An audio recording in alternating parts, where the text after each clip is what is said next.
Her Guardian Cowboy. Unforgettable Cowboys Book 6. Written by Danae, Little.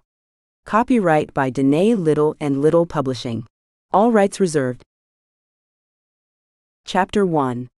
Not again. Wesley Miller's cell phone rang as he hefted the last of the alfalfa into the feeder. The horse's ears pricked, and their eyes rolled at the sound as he pulled the device from his wranglers. Biting off his leather glove with his teeth, he shoved it into his coat pocket. "What does he want this time?" he muttered as he swiped a work-worn, callous finger across the phone. "Hello, Mr. Hatcher. What can I do for you?" "Ah, yes, Mr. Miller. There is a small matter to go over. I filled out all the paperwork yesterday." "Yes, but we still need the financial aspect. So, can you come down to our office?" "Look, Mr. Hatcher, I am a rancher. I can't keep taking off and driving all the way into Cheyenne every time you find some other loophole to run me through." "I understand that, Mr. Hatcher, but your mother needs this." Wesley gritted his teeth before taking a deep breath in and blowing it out. He didn't need that scamming lawyer to tell him what his mom needed or didn't need. Taking over guardianship for his mom proved to be harder than she had let on, but how could he tell her no? "You can email me the documents," he told the man, doing his best to sound confident. The guy didn't know. He would need to ask his high school ranch hand to help him figure out how to download and print the paperwork. "Oh, if you are comfortable with that, then we can do it electronically. Don't forget about the fee. I will send a check when I mail you the paperwork. Now is that all? I have a lot to get done before Mom needs her lunch." "Of course, and you know I can help you find a suitable home for your mom, for a fee of course." "Of course," Wesley muttered. "We'll be fine. Thank you, Mr. Hatcher. Have a nice day now." He ended the call and shoved his phone back into his pocket. Those city slickers had no idea what real work was or the time it took. Nor did they understand what family meant. Send Mom to a home? He shook his head. Never. So she had trouble remembering to eat, or what day it was. He knew the future might hold a time where she didn't remember him. His throat tightened at the thought. Turn his back on his mom, because of a disease that took away her memory. He clenched his fists down by his sides. The stall door looked inviting, but as much as he wanted to pound it, he had grown and could control those urges. Unlike his father. His mom never turned her back on him. No, she protected him from the worst his dad could dish out. Her gentleness and steadfast love held him through childhood. Picking up the pitchfork, he hefted it while making his way to the stalls. His high school years had been the worst, his dad getting further and further lost in his drink. Wesley did his best to stay gone as much as possible. The ranch suffered for his negligence, as did his mom. Those years were a constant regret to him. He couldn't change the past, but there was no way he would abandon his mom again. She deserved loving care, and he would ensure that she received it. After mucking out the stalls, he stopped by the hose to wash off. When he stood to stretch his back and wipe his hands off on the cleanest section of his shirt, the image of his ranch burned in his eyes. The simple ranch house and its wraparound porch stood in the Wyoming sun with a backdrop of the rolling hills spotted with horses leading up to the rise of snow-capped mountains. The barn needed a new roof, but the large building still held a poise that sent his heart bursting with pride. This was his ranch now. His. Awe had him shaking his head as he walked the short distance to the small cottage on the other side of the main house. He wished his mom would have just stayed in the big house. The argument faded after she had explained she felt safe in the studio. She had laughed and said, "Hard to get lost when there's only one room."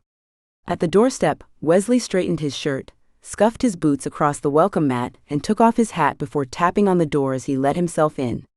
"Hey, Mom," he said, letting his eyes adjust to the dimness inside the little house. "How was school, hon?" His mother's voice reached him. Wesley's throat tightened as he slid his fingers along the straw edge of his hat. "Just great." He pushed out the words, along with a smile. He made his way to where she crocheted in the chair under the antique lamp. Her lavender scent wafted around him as he bent to kiss her. The scent still filled him with a rush of comfort. "How about grilled cheese for lunch?" he said as he walked around the room opening the curtains. Her twin bed pushed up against the far wall was perfectly made as always. Sometimes he wondered if she actually slept in it. "Sure. I'll get right on it." She moved to set her project down. Today it looked as if she were making a blanket. My day to make lunch. Just relax. Oh, thank you, dear. That will give me time to finish this blanket for Dee Dee's new little one. Wesley's stomach clenched as he took out the cheese from her small fridge and set the pan on the little range. These were the moments he didn't know how to respond. Should he tell her the truth, or let her keep thinking about what she will? It would probably change within the hour anyway. Years of living with his dad taught him not to rock the boat. Just keep your head down and keep on working. That always worked best for him. By the time he set the table for lunch and helped her over, she laid her hand on his and smiled up at him. Hey, sweetie. You are so sweet to always take care of me. How are the horses today? Wesley locked eyes with her and knew she was back in the present. His body settled in relief as he kissed his mom's cheek, letting her presence soothe him before he sat across from her at the small round table. They are wonderful, Mom. Sorrel is coming into her full time. We should have a little one in the next month or so. Oh, I just love when the little ones come. They are so sweet. Do you already have a buyer? Yes, and one for midnights. We will have at least 3 more foals before summer. Still looking for buyers for those. They will come, she said confidently as she smiled up at him. Moments like these are what kept him going, talking shop with his mom when she fully understood. Life seemed blessed and full at these times. He allowed himself a long lunch, enjoying his mom's lucidness while he could. He would do just about anything to help her have more moments like this. Another truck slowly puttered by, slightly shaking the little car, but not as much as the semis did. Audrey Murphy rubbed her eyes and looked back into the moonlit back seat, where her son slept with his head against the door. The rundown motel an hour back didn't seem so bad now. She leaned back into her seat, letting her eyes rest. Once again her heart rushed, the sound like a live band in her ear. Her eyes shot open, and she looked into the rearview mirror, blowing out a breath when only a dark highway greeted her. With a groan she stretched and took a drink from the watered-down cola she had bought when they drove through a fast-food restaurant back in the last city. As she turned the key, the car rumbled to life, and she switched on the heater. This time she had planned. This time she would make sure they wouldn't be found. She took one last glance at her son sleeping peacefully, almost like he had as a young child. Her heart ached at the years that had passed so quickly. Already her boy would be a decade in only a few months. How had that happened? Putting the car into drive, she checked her mirrors once more before pulling out onto the deserted highway.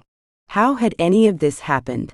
She sure got the short end of the stick when Jimmy had promised her the world, the night of his proposal. What a high they had been living on back then. Never in her wildest dreams would she have thought that she would be a young widow, fleeing to save her son's life. She would do it this time. There was no way they would find them in the small town she had researched for the past 6 months. No one would ever think about looking for them in a one-horse Wyoming town. The empty space surrounding their little car felt foreign, and yet it gave her a sense of peace. Being able to see for miles meant she would know if anything or anyone came in plenty of time for her to make a decision. Not that she was any good at making decisions. She had waited until the final straw, the last moment almost, before making their escape. At least the plan had been in place. The hardest part was her family. Eventually they would find out that she and Jackson were missing. Eventually they would worry that they had met their demise, just like Jimmy. A shiver ran through her. A brief glance in the rearview mirror still showed an emptiness behind them. She now understood why they called these the flyover states. Adjusting in her seat, she also knew why Jimmy had insisted on the Mercedes she used to drive. The little indiscriminate car she had traded the Mercedes plus a bunch of cash for left her legs going numb. It would all be worth it if they could remain off the radar. During the long, flat, desolate miles, she rehearsed their new life. She and Jackson had talked about it until late last night, before he fell asleep in the back seat. Thank God for that boy's optimistic spirit. As soon as she had promised him that he could get a cowboy hat and learn to ride a horse, he had excitedly chosen his own cowboy name, Wyatt. It would take some work to call her son by a different name. She and Jimmy had spent hours poring over the right names for Jackson. On the other hand, leaving behind her last name wouldn't be all that much work. The Murphy name had only brought her trouble. Jackson had wanted to make their last name Earp. He frowned when she had laughed, the first free-feeling laugh she had had in quite a while. After she explained that it would be too conspicuous to have that last name with his first name Wyatt, he used her smartphone as they drove to find the perfect last name, Cody. Wyatt Cody. He picked her name too. Layla Cody. She let the names settle in her, liking the sound of them, picturing herself as a character in a book or movie. It was easier that way. Remembering why they had fled only caused her pain and her heart to race in fear. She had once read an article about how memory could be altered, and she almost wished the fake life they had made up for themselves was true. It felt better thinking of Jimmy being killed in a car accident, rather than how it really happened. Another shiver rocked through her. "If you're cold, Mom," Jackson said from the back before yawning, "turn up the heater." "I wouldn't mind." He wrapped his blanket around him before letting his sleepy eyes blink and scan their surroundings. She reached over and turned up the heat in the unfamiliar car. "It is definitely cooler here than I expected." The internet had said that Clarity, Wyoming, ran an average of 10 degrees cooler than Chicago. He shrugged as if it wasn't incredible that an almost 10-year-old talked the way he did. "Remember though, we aren't from Chicago," she said, keeping her voice light. "I know. We're from New York, where Dad worked at a law firm, and we are escaping the big city after he died in a car accident." He kept his gaze averted out the window. "I know this is hard, sweetie, and I've always taught you not to lie. Except when it can keep us safe. This will keep us safe, right? Uncle Eddie won't find us out here. As long as we lay low. We need to stay out of the press, off of law records, and out of hospitals or anywhere where they can figure out our real names." "I know." Audrey's gut wrenched. It felt awful making her son pretend he had a different life, but the alternative would be worse, far worse. "Mom?" "Yes, sweetie." "What about when I'm 16? Can I still get my driver's license?" "We'll figure out the logistics as we get closer, but of course you can, Jackson." "Wyatt. You got to remember, Mom." Audrey bit her lip and nodded, blinking back the tears. Her son saw all of this as an adventure if only she could as well.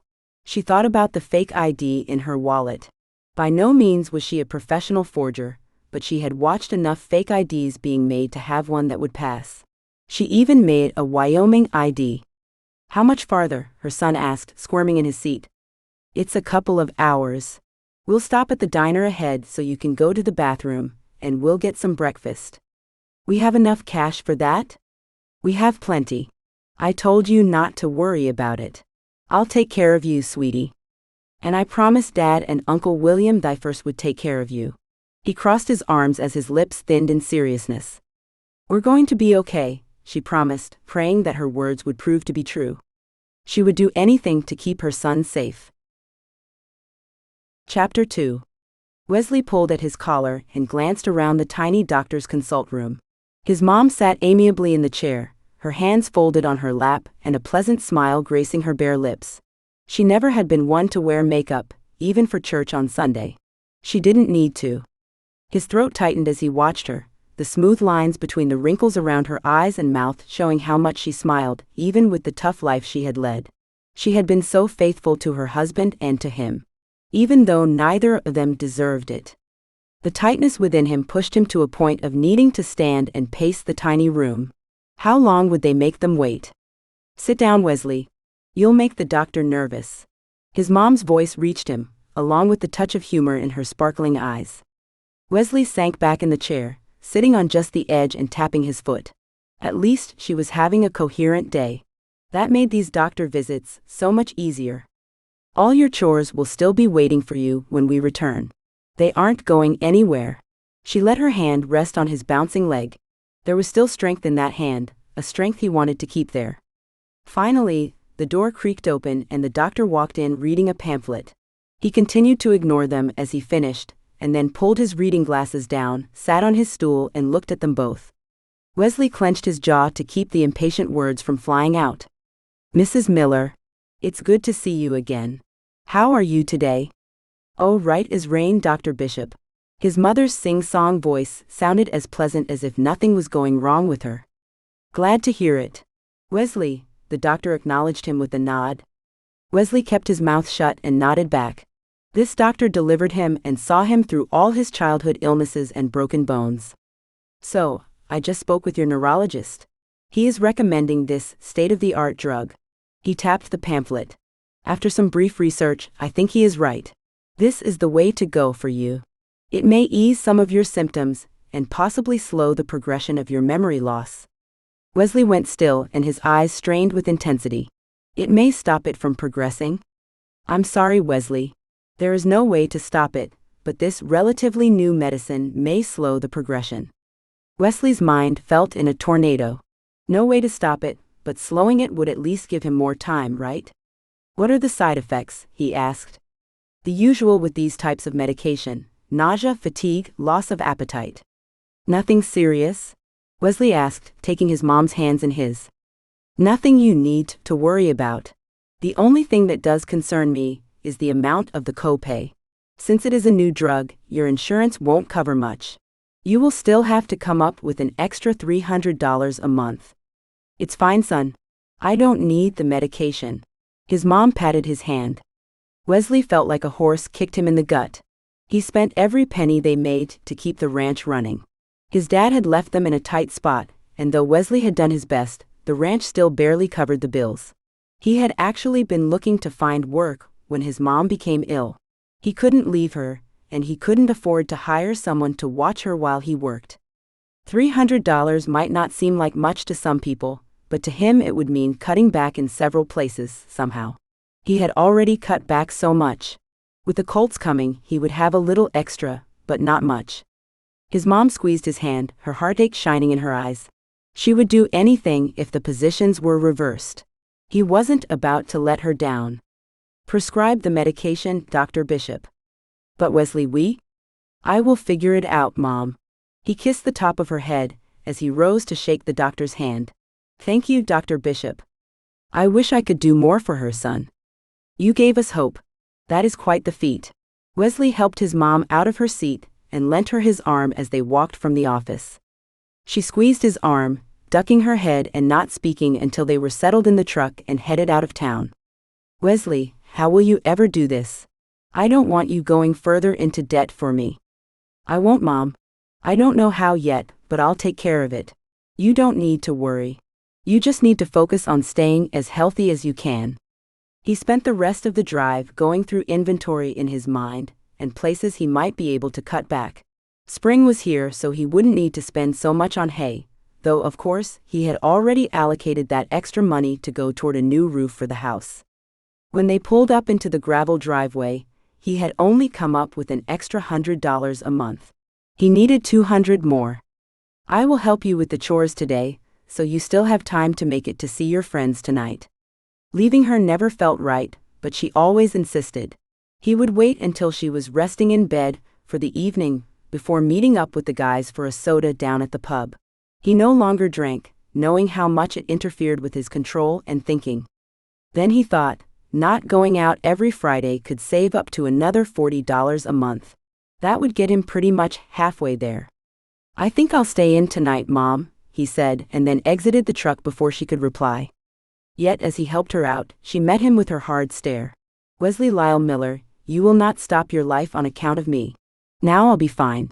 She rose from the seat herself and walked stiffly to the main house. I'm going to make us some lunch, and after we eat, I am helping you with the rest of the chores, and then you are going to get ready to go out. Well, that's that. Wesley watched his mom with a smile. He loved days like this when she was herself. Her kindness was bright, but she didn't stand for anyone losing something on her account. If he could be half the man she had raised him to be, he'd be good to go. Audrey sensed the peace in the town the moment she crossed the county line. This would be their new home.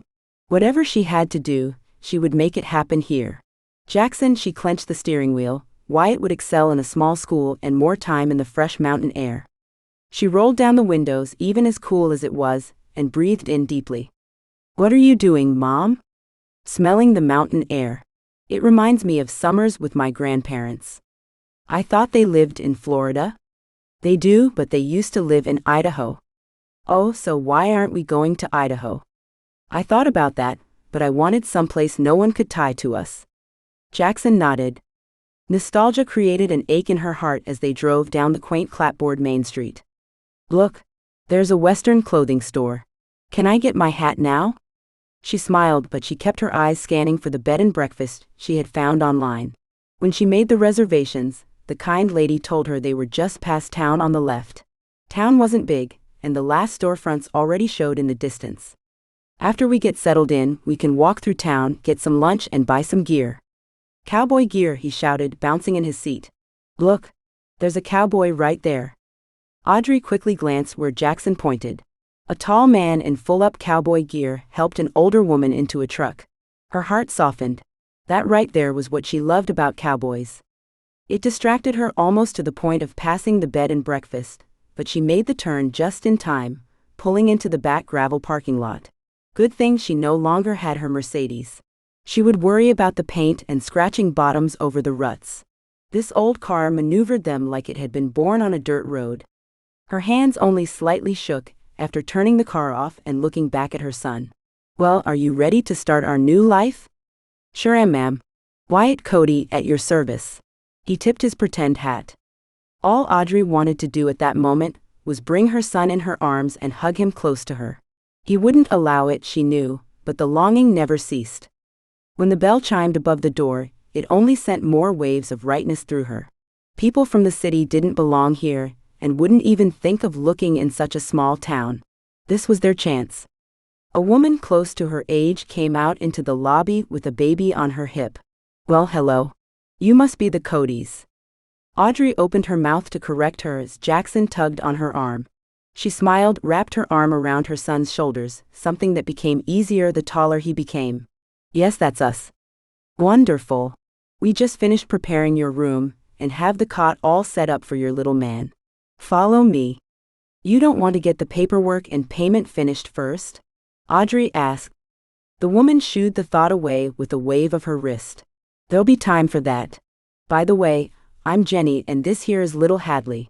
My son Willie, who will just love you, she touched the tip of Jackson's nose, is out helping my husband with the goats out back. You have goats here? Jackson asked, his nose still wrinkled from being touched. Oh yeah, and chickens and a few ducks and of course Maisie, our old dog.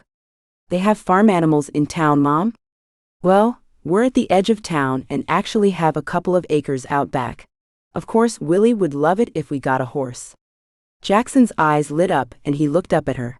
Audrey once again felt overwhelmed with the sense of rightness. We are actually looking for a place that gives horseback riding lessons, Audrey said, smiling at the talkative woman. Well, I just might have the right person for you. Just let me check to see if he is taking on new clients. Thank you, that would be wonderful. Jackson practically bounced where he walked alongside her, tugging on her arm. Well, here we go. Jenny opened what looked like a bedroom door to a bright room filled with light and sunshine and fresh mountain air. You should have everything you need. The bathroom is fully stocked with towels and soaps. She handed Audrey a key on a keyring shaped like a horse. This is awesome. Jackson ran to the window, looking out across the open fields to the snow-capped mountains beyond. First time to Wyoming? Jenny asked, switching little Hadley to her other hip. Yes, we're from New York and my dad was killed in a car crash, Jackson said before turning back toward the window. Audrey cringed internally while trying to keep the smile on her face. We're hoping for a fresh start. Oh my, Jenny said, her free hand over her heart. Sounds like you two have been through a lot. Are you planning on starting fresh here in Clarity? We figured we would try it. Audrey shrugged. Well, we don't get many out-of-towners moving in to stay, but you would be welcomed. Thank you, Audrey said, letting her eyes rest on her son. She took in a deep breath, doing her best to keep the tears at bay and her face calm. I will let you all settle. We can deal with the paperwork after lunch. Jenny shifted toward the door. Do you recommend a place to grab a bite to eat? There's not much here, but Mama's always has everything you need. Your Mama's house? Jackson asked, turning away from the window, his brows in a crunch. Jenny laughed. Sweet boy. Mama's is the name of the little restaurant in town, but you keep up this adorableness, and you might just earn a trip to my Mama's because she is the best cook in town. She winked at Jackson and walked out of the room, closing the door behind her. I love this place, Mom, Jackson said, his eyes brighter than she had seen them in the last few years. She took the hug he offered, treasuring the closeness of him in her arms, the smell of the fresh air, the feeling of peace and safety. She certainly hoped they could just fade out of existence, and into the life that lay before them here in clarity. Chapter 3. Wesley's mom sent him off with the admonition to have fun. As he watched her settle into her bed, remote in hand and reruns of her old shows playing, he hoped that she would wake up and have another day as coherent and present as today. The yearning became so much that his heart actually ached as he drove along the dark, deserted highway and into town. He noticed Kyle and Jenny's place had lights on in the rooms. It was nice to see they had business even in the off-season. Once spring hit full force, they would be hopping with fly fishers, but this time of year had always been slow for them. Feast or famine, that was the businessman's life. Pickups filled the gravel parking lot in front of Papa's, which joined Mama's.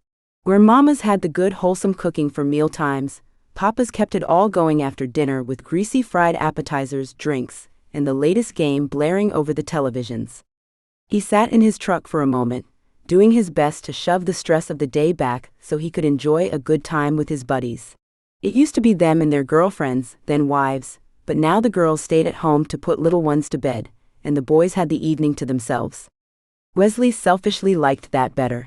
Ever since his old girlfriend, Kelly, took off for the big city a few years back, he always felt like the fifth wheel.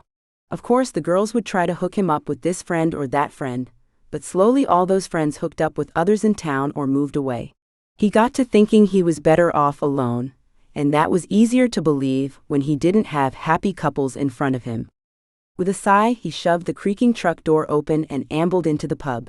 Several people raised glasses to him as he entered, to which he touched the brim of his cowboy hat with a slight nod. He liked knowing everyone in town.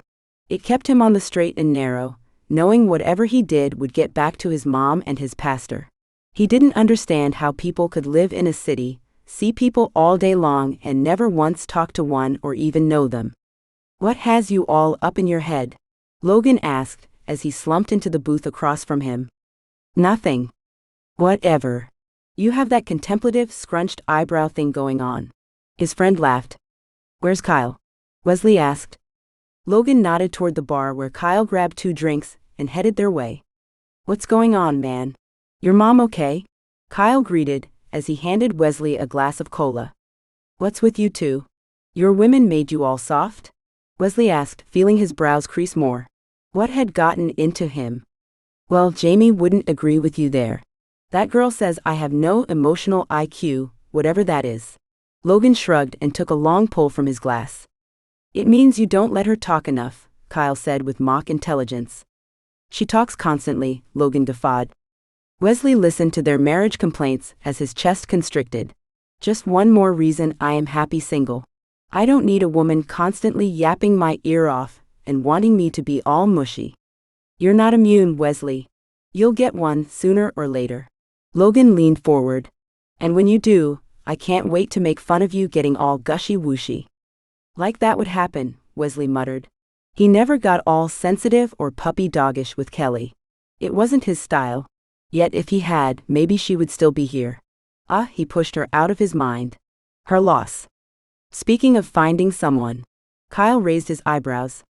"Not again," Wesley groaned. "Our new tenant is planning on staying local. Why in the world would some young filly want to uproot and move to Clarity? Everyone escapes." "No one moves here," Logan said, looking disgusted. "She's not super young. Probably close to our age. She has a boy of about 10. "A divorcee," Wesley spewed out. Divorce left a nasty taste in his mouth. If his mom could deal with his dad for all those years, then that woman could have been loyal too. "A widow," Kyle said, looking at him point blank. Shame shot down Wesley's spine and roiled in his gut. His mama would have slapped him for such a thought, and he would have deserved it. He lowered his eyes and took a drink. "A ready-made family, man. At 10 the boy could be your hand, free labor and none of the dirty work to get it," Logan said with a laugh. "The dirty work is the fun part," Kyle said. "I was meaning all the diapers. That is no fun."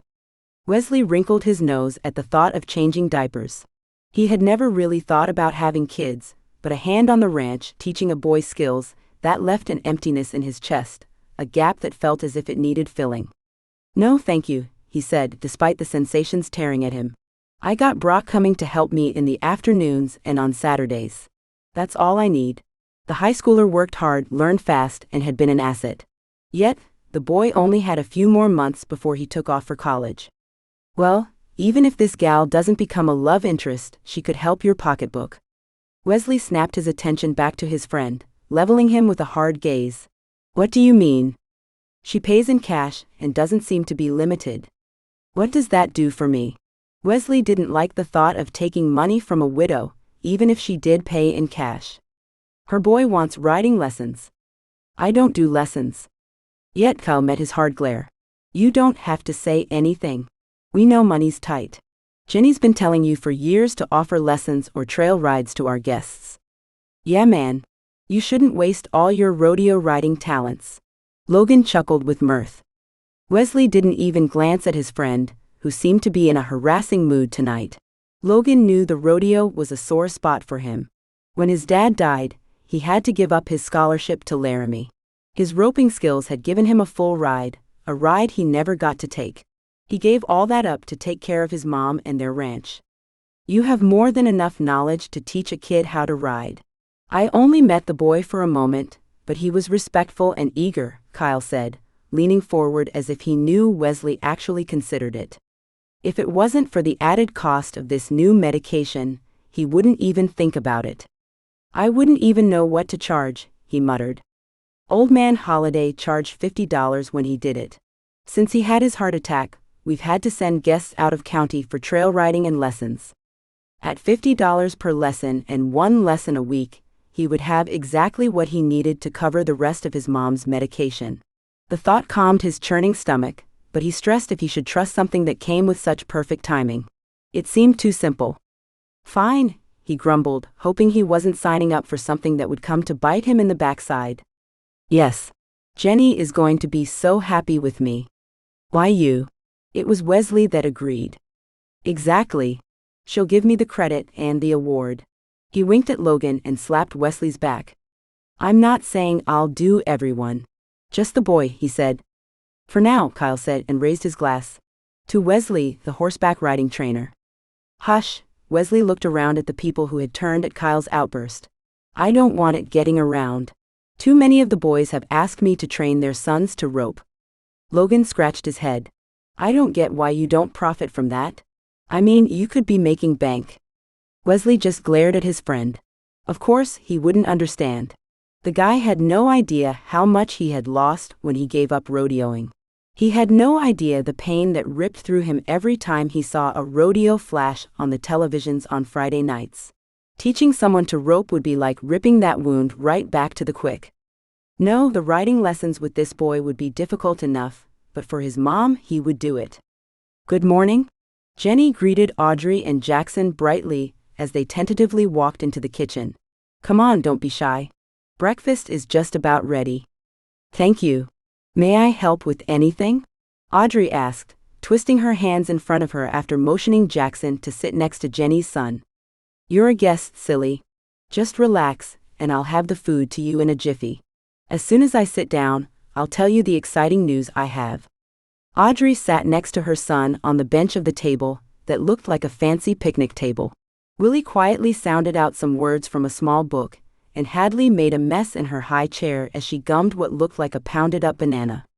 That letter makes a U sound. Like this, C-U-P, Jackson leaned over Willie to point to each letter, making Audrey's heart warm. That's cup. Willie shouted, then his face fell. Mama makes me read even on Saturdays. You don't like reading? Jackson asked, shock in his voice. You do? Willie asked, sounding just as surprised. Well, yeah. I mean, the books I read take me on all sorts of adventures. I like cowboy books the best. They have books about cowboys? Audrey enjoyed watching Jackson with the younger boy so much she hadn't noticed Jenny setting the platter of food down before she spoke to her. He's really good with him, Jenny whispered across the table. Wyatt is a sweetheart. I am very blessed by him, she said, looking at her son with adoration and meaning every word. Yesterday, after having a delicious lunch at Mama's, they found him a cowboy hat, a few pairs of Wranglers, and some flannel shirts. He wanted to look every bit of the part. He even begged her for some cowboy boots, but she didn't feel they were necessary. He took the disappointment in stride and wore his new clothes and hat with pride. Even now, he wore his hat. "Hats off at the table, son," Kyle, Jenny's husband, said as he came in. Both boys took off their hats, and Jackson's cheeks went pink. Kyle winked at Jackson, and her son gave the man a tentative smile. The boy despised getting in trouble and stewed over it for days.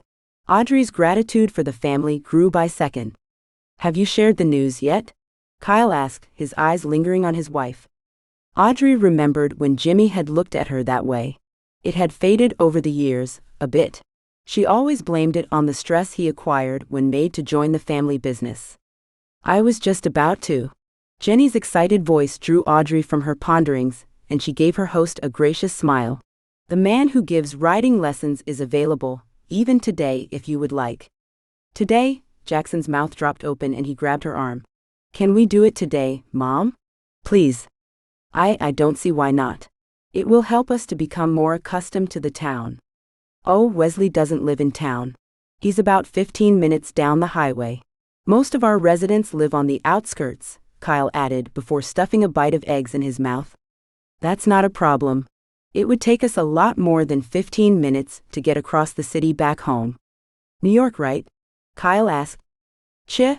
Audrey felt a kick on her leg, and she couldn't do anything to hide the burn in her cheeks. "Yes. New York. That's a big place," Jenny said.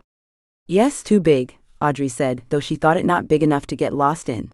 Funny how they were escaping to a town where everyone knew everyone to get away from being able to be found. "Well, you will love the Miller Ranch. It spreads for acres and acres with horses dotting the landscape." "The Miller Ranch?" Audrey asked. "Yes, that's Wesley's place, where the lessons will be." Audrey nodded. "He used to be top-ranked in roping." "Roping?" Jackson asked. "Yes, Wyatt. He was a local rodeo star," Jenny said. "He doesn't like talking about it much, though." Kyle took another bite. "So you guys know him well?" "Yeah, Kyle and he are like best buddies. We all grew up together." Audrey nodded. For some reason, when she thought of lessons for Wyatt, she pictured a young girl or an older woman. As soon as they said he, she pictured an old man, not someone her age. It wouldn't matter. He was a cowboy and sure to be a gentleman, and probably had a wife and several children running around. "Uncle Wesley takes me on rides on Scout." Willie sat up as tall as his 6-year-old body would allow. "Scout is a real horse, not a pony. Maybe I'll get to ride Scout too." Jackson smiled at the boy. Willie got up and plodded purposefully to the kitchen. "Son, we don't leave the table until given permission." Kyle put his fork down and eyed his son. "I'm not leaving, Dad, just grabbing something real quick." A moment later he returned, a carrot still with its greens in his hand and a triumphant smile on his face. "Scout loves carrots." Jackson took the offered carrot with a peculiar look on his face. "Thanks." "When you first meet Scout," Jenny said gently, "give him the carrot to eat. It will make him fond of you."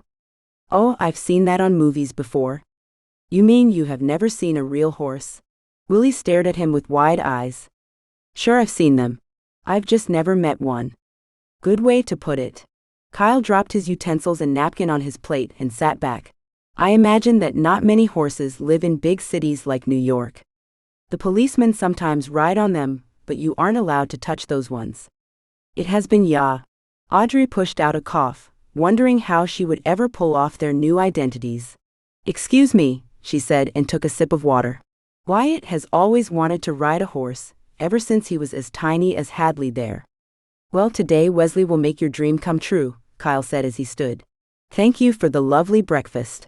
He kissed Jenny's cheek and picked up his dishes and the platters and headed toward the kitchen.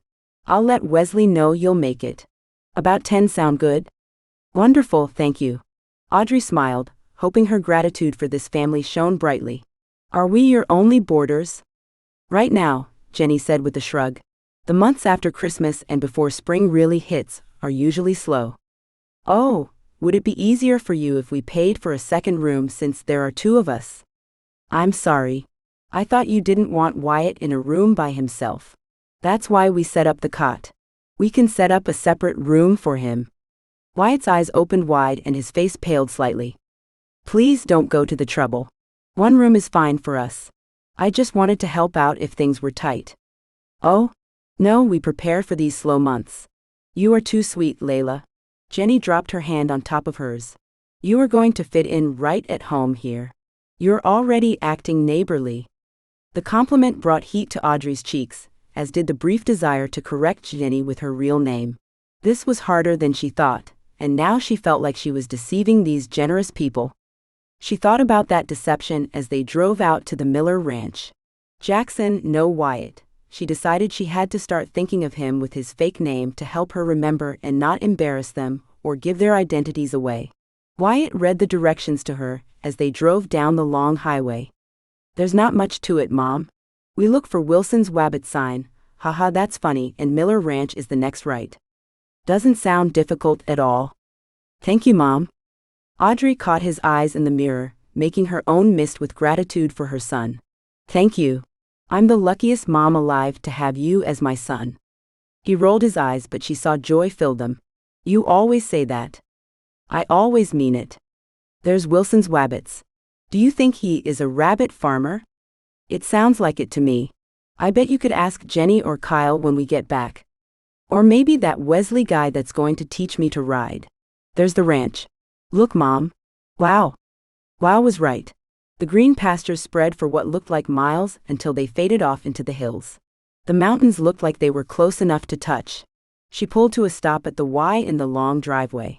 To the left, the driveway went toward the ranch house and small studio. To the right, a massive barn and stables stretched out. Only one truck sat in the driveway in front of the house, and for some reason it seemed familiar to her. There, Mom. A cowboy is waving us over from the barn. Audrey's attention shot toward the tall man. Though yards away, she could see he held himself just like she thought all cowboys did, in that confident, no-nonsense wide stance. He pushed up his cowboy hat and waved again. Go, Mom. What are you waiting for? Audrey waited for the quivering to pass out of her body, and then turned her blinker to the right, the click-click quickening her heart even more as she fumbled to turn it off.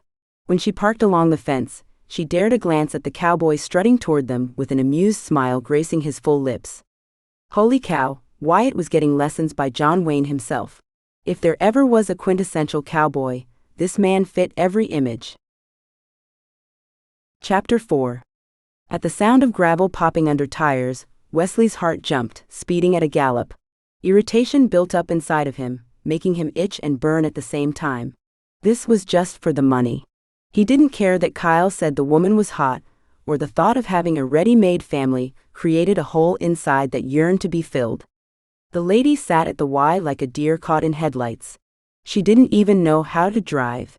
He let his irritation build, shutting down his racing heart. Just riding lessons. Nothing more. He told himself he wouldn't even look at the woman. City women were all the same anyway. Today was all about the boy, and the money he would make for his mom. Yet when the car's door slammed as the boy ran around the car to yank and tug on his mom, her sweet laughter halted all movement. His heart thundered in his ears, drowning out all other sounds, except her. Involuntarily, his gaze locked onto her, and when her eyes met his, a jolt left him breathless. Time froze. Suddenly the distance between the two of them seemed endlessly vast, and yet focused. Her lips parted, her eyes widened, and her hand went to her chest as if she felt the same breathlessness as him. Mom, what's wrong with you? Come on. The boy tugged on her. She blinked slowly, severing whatever had just happened. Wesley shook his head, feeling the need to shake loose the swarm of bees that had taken up residence there. The distance closed between them, and he did his best to not look at the woman again. That kind of distraction could kill a man. Hi. I'm Wyatt. The boy shoved out a hand that looked like it had never seen the outdoors, but the steeliness in his eyes would do. Wesley took the kid's hand in his own. Great name, Wyatt. I'm Wesley. I'm guessing you want to learn to ride? That's right, sir. Wesley cocked his head at the boy. He hadn't been called sir before, but it had a nice ring to it. Well, let's go on over to the stables and talk about it. Yes, sir. Wyatt stepped up to walk alongside him. Wesley stopped, noticing the boy wore a pair of tennis shoes that looked like they cost more than his hat. These the only shoes you got? Yes, sir. I'm sorry. Do they not work? Wesley forgot his resolve at the sound of an angelic voice. He met her eyes, their deep blue completely distracting at this distance. He should have boots, Mrs. Layla, she whispered as if the name itself was the sound of angel wings. I will purchase him a pair before his next lesson. I'm afraid I'm a bit naive to these things. Wesley lost himself in the way her pink lips moved as she spoke, the sweet scent of lilac intoxicating him, and most of all, her mesmerizing eyes. Can I still ride, sir? The fear in the boy's voice broke through the haze. Wesley blinked, sucked in a breath to ease his galloping heart, and set his gaze firmly on the boy, noticing that he had his mother's eyes. Wyatt, there is a lot to horses beyond just how to ride. Let me ask you a question. Do you just want to sit on a horse for an hour just to say you did, or do you want to get to know horses? What they need, how they act, and how they need you to act? I want to know everything there is to know, sir. Wyatt stared at him with intensity he had never seen in one so young. This one could go far in life, if given the chance. That settles it then. We start with the basics, Wesley said, walking toward the stables. So, no riding today? The disappointment in the boy's voice stopped him in his tracks. There is riding, and then there is riding. Buck up, you'll get on a horse by the end of this hour. The smile that spread across the serious boy's face made the whole thing worth it, even the fact that he got dizzy every time he met his mother's eyes. You hear that, Mom? I get to ride today.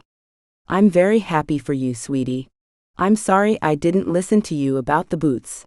We can get them right after lunch. The boy reached up and kissed his mom's cheek.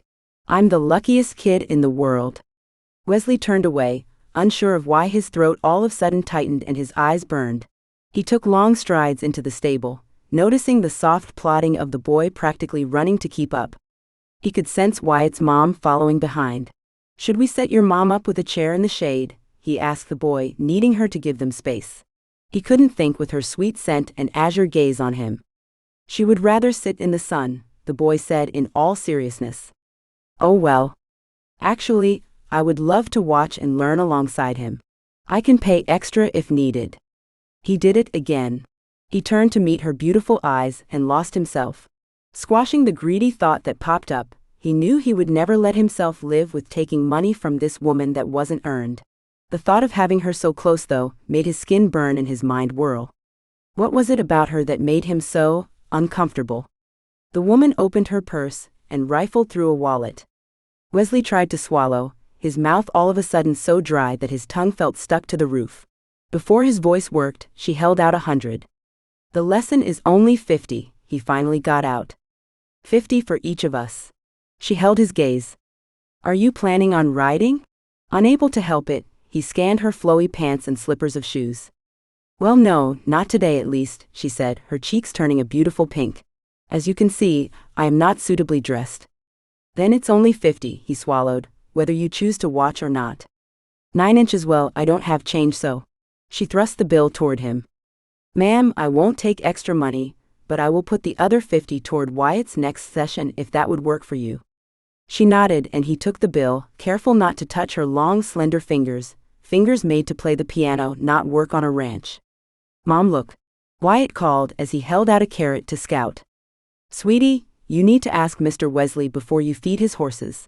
Layla moved quickly to her son's side, a look of fear crossing her features. Wesley sauntered over next to them. It's fine. Scout loves carrots. He's pretty good, but be careful. You don't want him to mistake your finger for his favorite treat. Wyatt yanked his hand back, leaving the carrot in Scout's mouth as he munched loudly. Wesley swallowed his laugh, but allowed the smile to turn up his lips. You don't have to be scared. I'll show you the proper way to feed him, so no fingers go missing. I'm not scared, Wyatt said, puffing out his chest. Wesley ignored the show of bravado and pulled out a treat from his pocket. He had loaded them up to encourage Scout during the lesson. After making eye contact with the boy to ensure he watched, he held out his palm flat, laid the treat on top, and slowly lowered it to where Scout could smell it. The horse used his soft lips to pull the treat into his mouth. See, nothing to it, Wesley said and handed Wyatt a treat. Your turn. He saw the boy swallow, his pulse pounding in his neck, saw the fear dancing in his eyes, but he reached for the treat as if he had done it 1,000 times. Like this? Wyatt asked him. Just like that. Keep your fingers down flat and keep your hand still as he takes it from you. He nodded for the boy to continue on his own. Wyatt wasn't a small child like Willie. The boy might not know horses yet, but he was observant and had an intelligence about him that led Wesley to believe it wouldn't be long until he became the cowboy he desired to be. When Wyatt's mom sucked in a sharp breath, Wesley steeled himself to not look in her direction. Instead, he poured his whole attention into the boy. "It tickles," he said, but in a whisper. Tentatively, he reached up and stroked Scout's neck while the horse nuzzled his hand for more treats. "It does." Wesley reached over and touched the horse's soft muzzle. "This is called his muzzle. It's one of the most sensitive parts on a horse, kind of like our hands. His muzzle helps him feel where things are." His tongue tied up in knots, as Wyatt's mom walked up next to them to touch Scout as well. "He's so soft." Wesley took in a deep breath to calm his reactions, but that was a mistake. Her lilac scent intoxicated him, furthering his stupor. He stepped back, shaking his head like it could rid itself of the effect. What was wrong with him? He would have to focus real hard on Wyatt to get through this hour, without the kid's mom distracting him. Who knew how he would struggle through it, for the amount of time it takes to get Wyatt as cowboy ready as he wants to be. Audrey could only watch, her heart in her throat, the pulsing so loud that Wesley's words sounded muted and far away. Every confident movement of the cowboy sent her closer and closer to hyperventilating. She constantly warred to keep her attention on her son. For the first 30 minutes, Wesley explained the parts of the horse, how to interact with each one, and then the gear. Jackson, or Wyatt, observed everything in his contemplative way. He asked few questions, and she knew she would be hearing about everything he learned as soon as the car door shut. "Well, I think I've filled your head with enough today. Let's go ride a horse." Wesley winked at her son, but her heart hammered as if he had directed it toward her. The cowboy barely looked at her, and when he did, it almost seemed like it pained him. She didn't know what was between them, but it was something. It wasn't that he was rude, but he didn't speak to her more than necessary.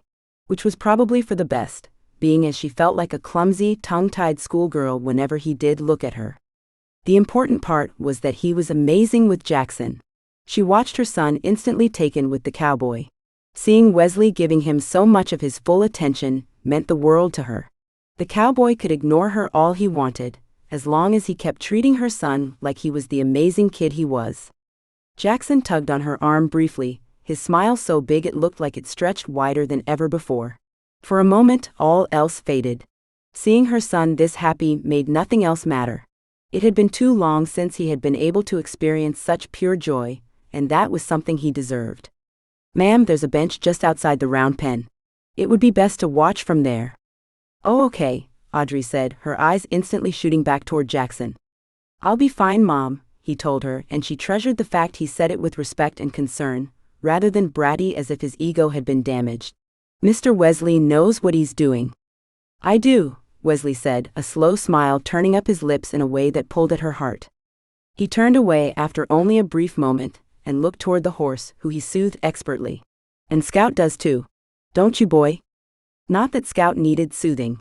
He seemed perfectly at home and content with the man and boy touching and turning him this way and that. With one last lingering look, Audrey walked toward the bench with that feeling all moms know, that sinking and uplifting feeling of when your children no longer needs you for something. She squeezed through the fence and sat on the wooden bench that gave her the perfect view of her son and the cowboy. Heaviness filled her. Jackson needed a man in his life. He missed his father desperately, and his uncles. Though wrapped too tightly in the family business, they had always treated him with love and care. As she had since she first started thinking about leaving, she wondered if she had made the right decision. Yet it wasn't just her choice.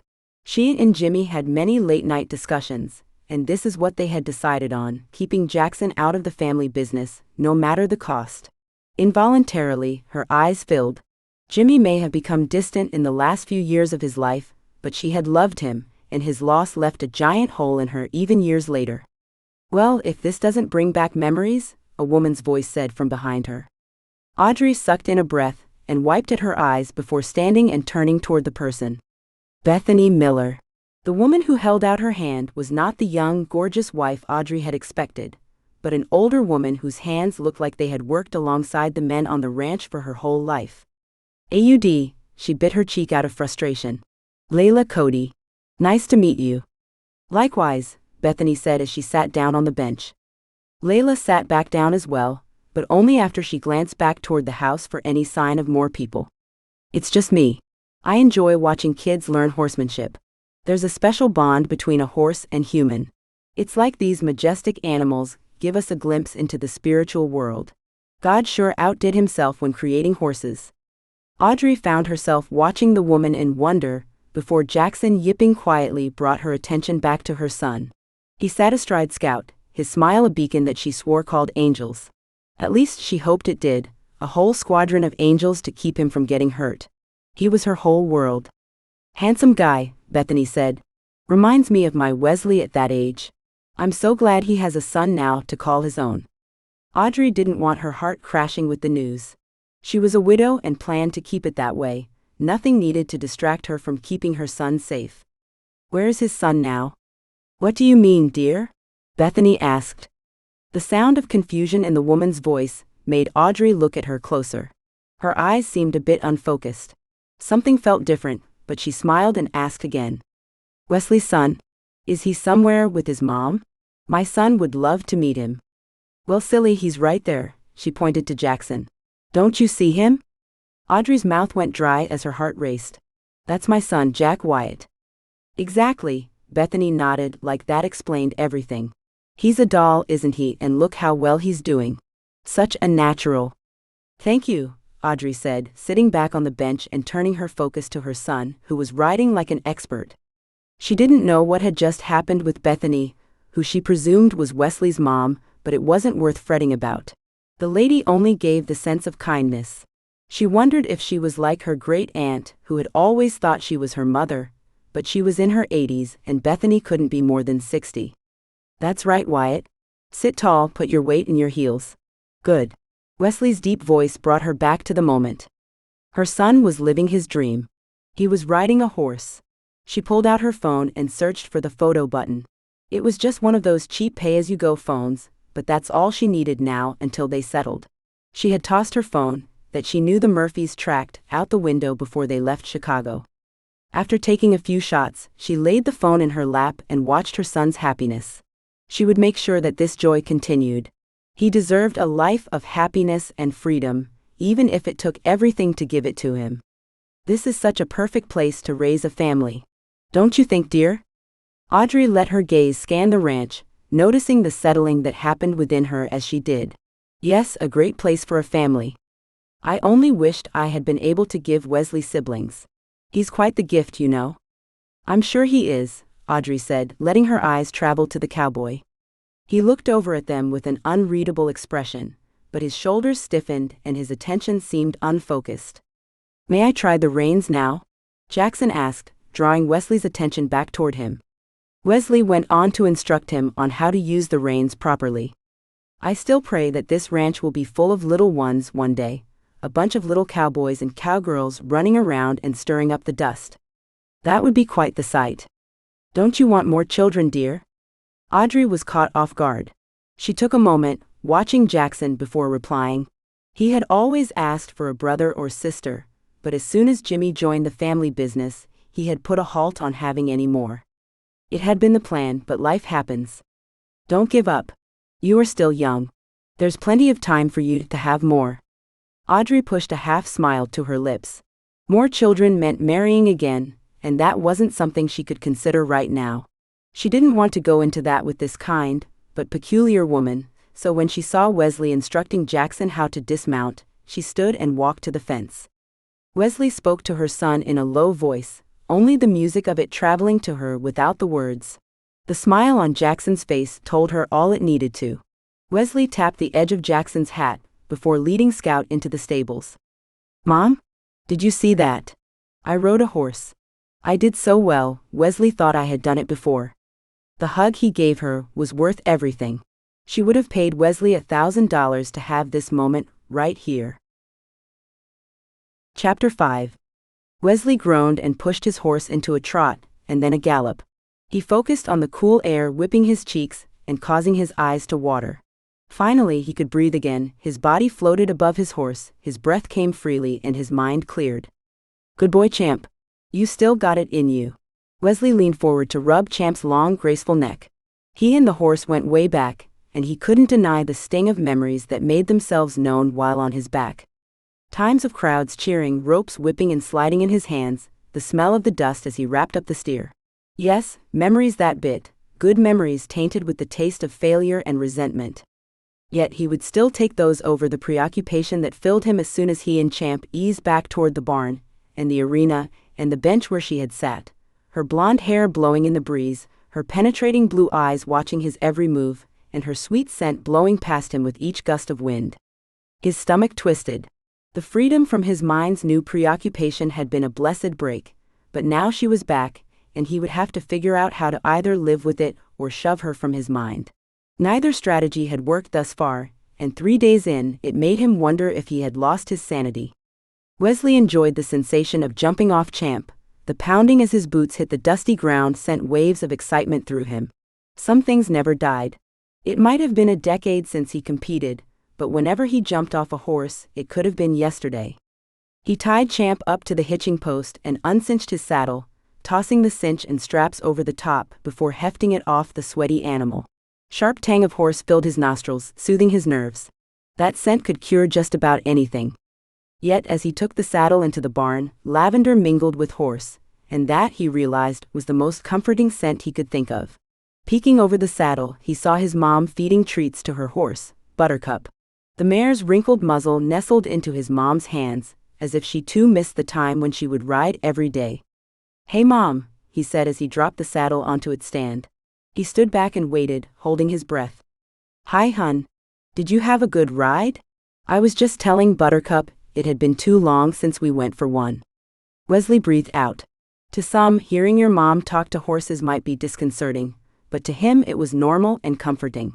"You should. Want to go tomorrow?" "That sounds nice." She gave her horse one last scratch down her nose before turning toward him. "If I'm having a good day, of course. Even on a bad one, I don't think you would forget how to ride, Mom.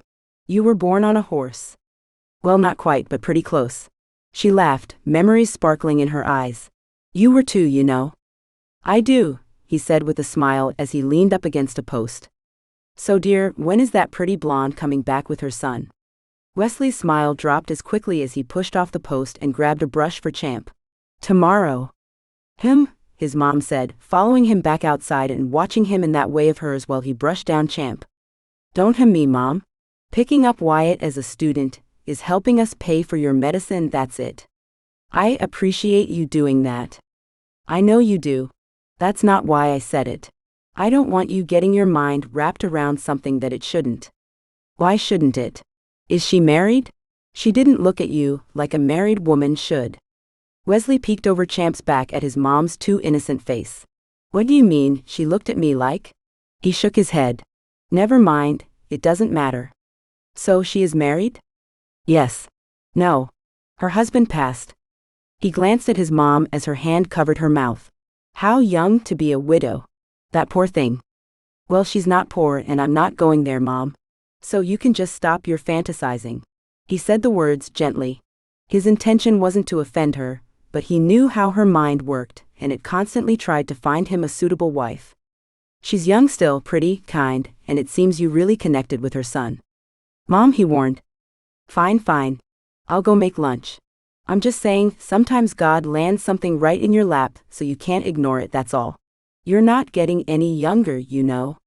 "Thanks," he said sarcastically, but as his mom made her way back to the house, he hid his smile behind Champ's flank. Layla watched him, like a married woman shouldn't.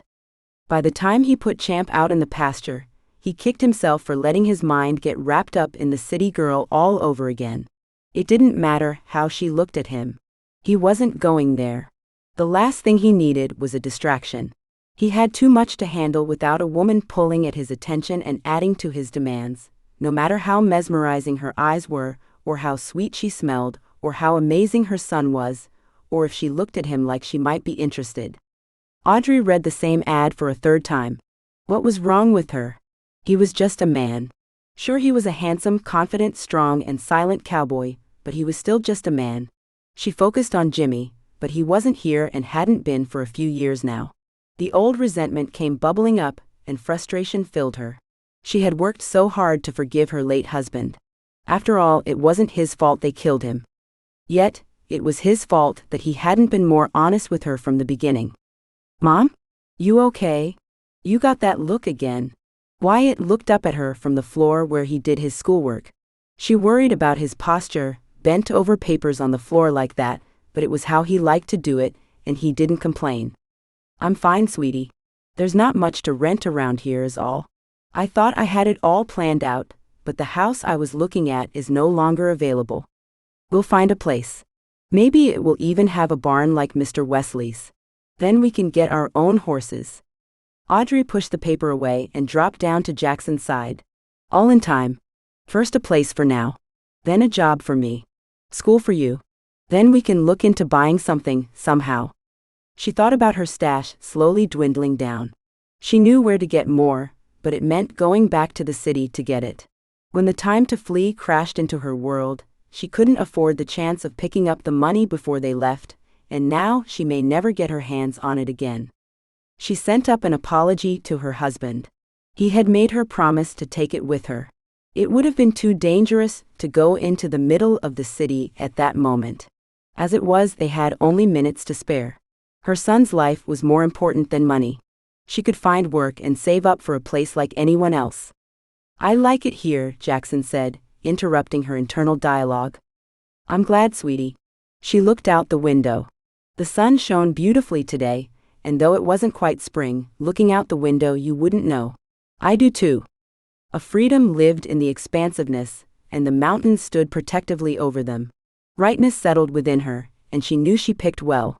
So she had to trust. A job would open up. The perfect house would become available. It hadn't even been a week yet, things would come into alignment. Maybe she would get up the nerve to ask Wesley if he knew of any work or available housing. Though if he did, then Jenny would as well. So far the gal had nothing. Once spring started in full, things would change. "Today's Tuesday, right?" Jackson asked, barely containing his excitement. "Yes, and it's about time to get ready. How are your boots? Did soaking them and wearing them all day yesterday help?" "Yeah, Kyle's a pretty smart guy. He's definitely experienced." She thought about the family that rented them the room. They had been more welcoming and inclusive than it felt they normally would have been with guests. Sunday, they had even invited them to dinner. A heaviness landed on Audrey's shoulders. She couldn't live on others' hospitality. A kitchen was paramount. Eating out all the time or relying on invitations would get old, not to mention expensive. Maybe she would ask at Mama's tonight if they had any openings.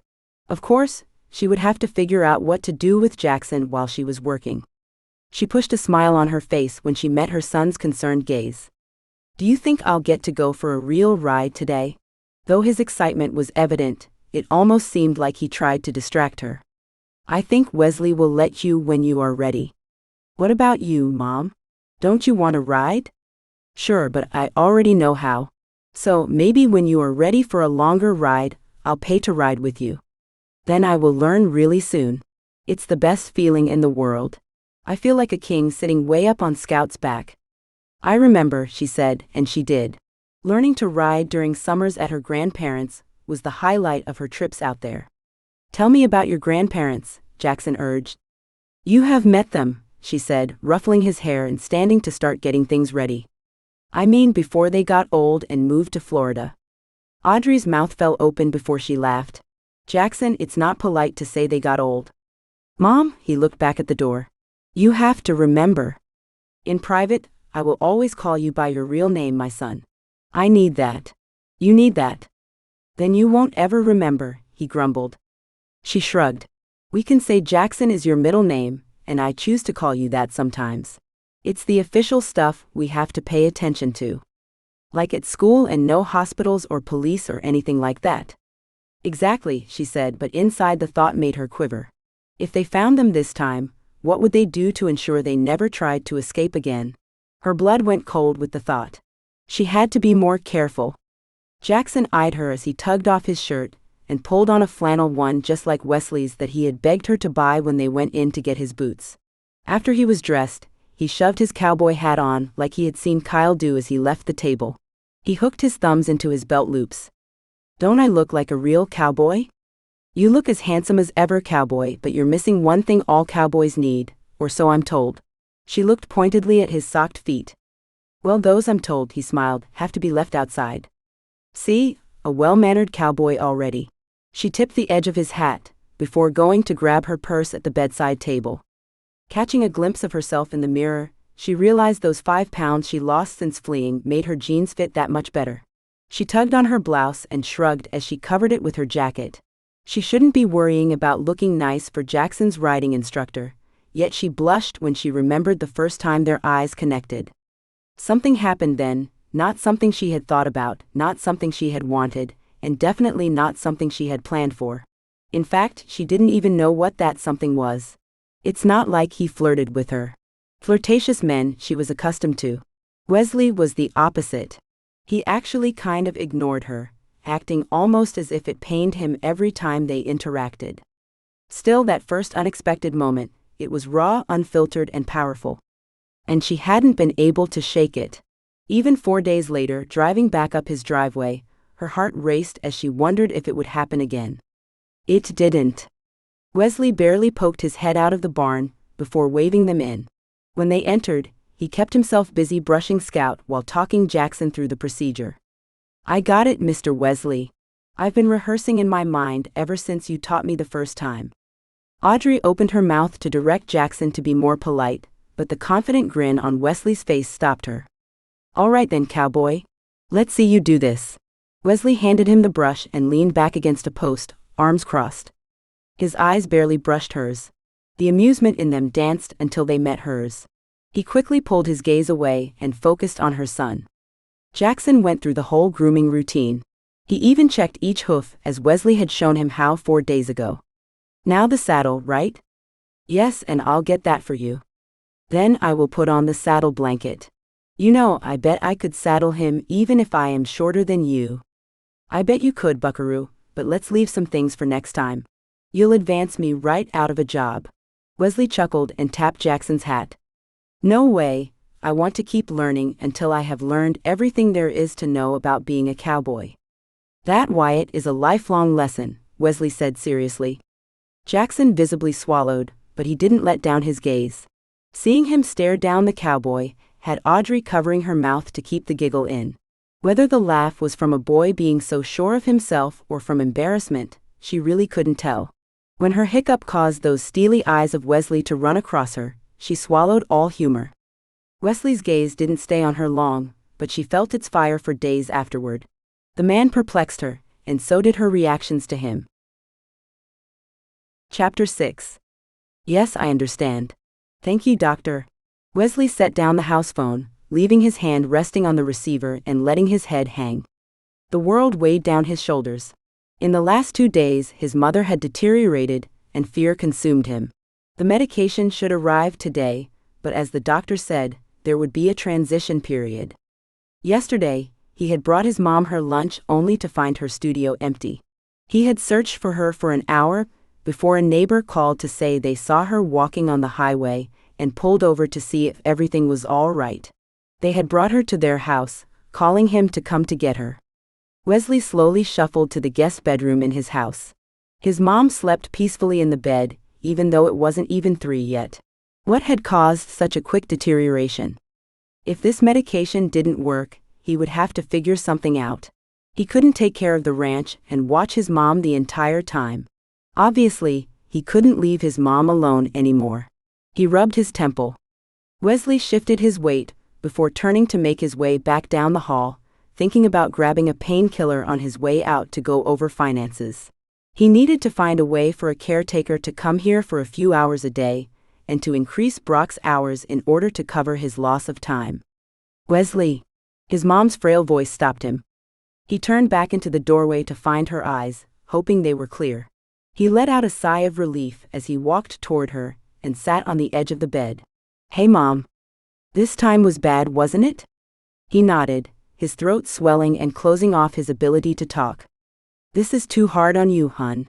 Maybe we should look into a home. No. He took her hand, a hand that once was strong and comforting but now seemed frail and needy. You're staying home, and you're staying in the main house. I'm not arguing about it with you. Tears filled her eyes as she squeezed his hand. Her lips trembled and she nodded. If that's what you need. It is. At least call on the church if you need help.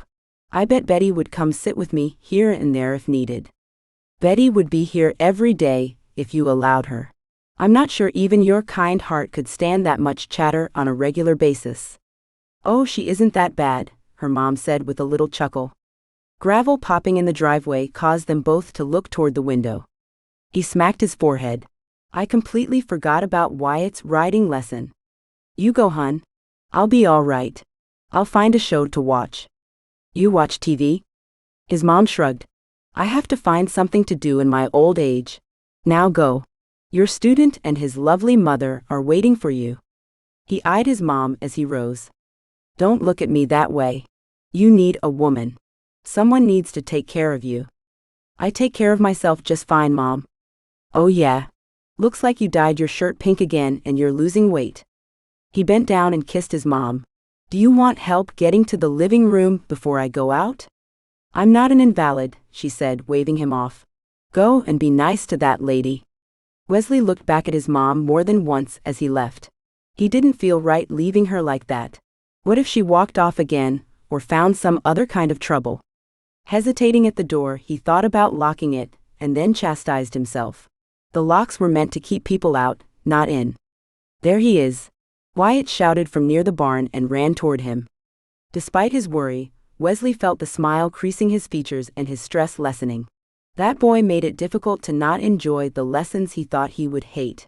Seeing how quickly Wyatt learned the skills, he wondered what it would be like to have a son of his own, teaching him the ropes of ranch life, hard work, and responsibilities. He shook his head. This wasn't his kid. Yet his insides turned into mush when Wyatt wrapped his arms around him. Mom thought you might not be here, but I saw your truck. Do I get to saddle Scout myself today? Maybe I can let him trot too. Wesley still reeled from the unexpected hug. Maybe he needed to spend more time with his friends' kids. The contact shook him too much. Just when he thought he had himself back under control, the scent of lilac hit him. I was afraid I had gotten the day wrong. Layla's voice soothed him like honey on a sore throat. No, he croaked and cleared his throat. My mom isn't feeling well. Oh, she said, reaching out for his arm, but dropping her slender hand before it actually touched him. I'm sorry to hear that. We could come back another time. Wesley sensed Wyatt's disappointment, but the boy kept his mouth firmly shut and averted his eyes toward the mountains. She settled now. It's okay. If you're sure. We don't want to be a burden. Her sweet voice made him have to fight the words that wanted to pour forth. He pulled his gaze away from her brilliant eyes so full of empathy, and focused on Wyatt, who wouldn't look at him. So, you think you can hoist the saddle all the way to Scout's back, huh? He instinctively draped an arm around the boy's shoulders while they closed the distance to the barn. Working with Wyatt would keep his mind distracted, something he desperately needed at the moment. Audrey could tell that Wesley worried about his mom. Her heart wanted to reach out and tell him to spill everything. Not that he would. These strong, silent cowboy types didn't do that, did they? She found herself wanting to find out, and then kicking herself for even wondering. She turned her focus on Wyatt as he rode Scout, sitting tall and proud, holding the reins himself. This was only his third lesson, and already he rode like a pro. Her heart warmed seeing the happiness and self-confidence in his eyes. When they had first arrived and not seen any sign of Wesley, she felt her son's pain. It was almost too much to bear. Weathering disappointment was an important lesson in life, but sometimes she wondered if it was harder on the mother than the child. Seeing her child hurting pushed her to her limits. Wyatt had suffered too much as it was. A smile crept across her lips, and the tug felt good. She had started thinking of Jackson as Wyatt. He would be proud. Wesley looked toward the house for the 10th time in the last 15 minutes. Worry lined his eyes and distracted him. Like this, Mr. Wesley? Wesley blinked, and then turned his attention back to her son. Yes, you're doing great, Wyatt. Audrey pushed up to a stand, and walked up to the round pen's railings. She couldn't stand seeing his worry any longer, and she needed his attention on her son for his safety. Wesley, she said, hoping he wouldn't be upset at her interruption. Keep Scout going around the pen while I talk to your mom, Wesley instructed before walking toward her, his eyes on the house rather than her. Everything all right, ma'am? Layla, please. Yes. He's doing really well. He is. He finally met her eyes. You called me over to tell me that? No, I can't help but see you are worried about your mom. May I, if you don't mind? I could go look in on her for you?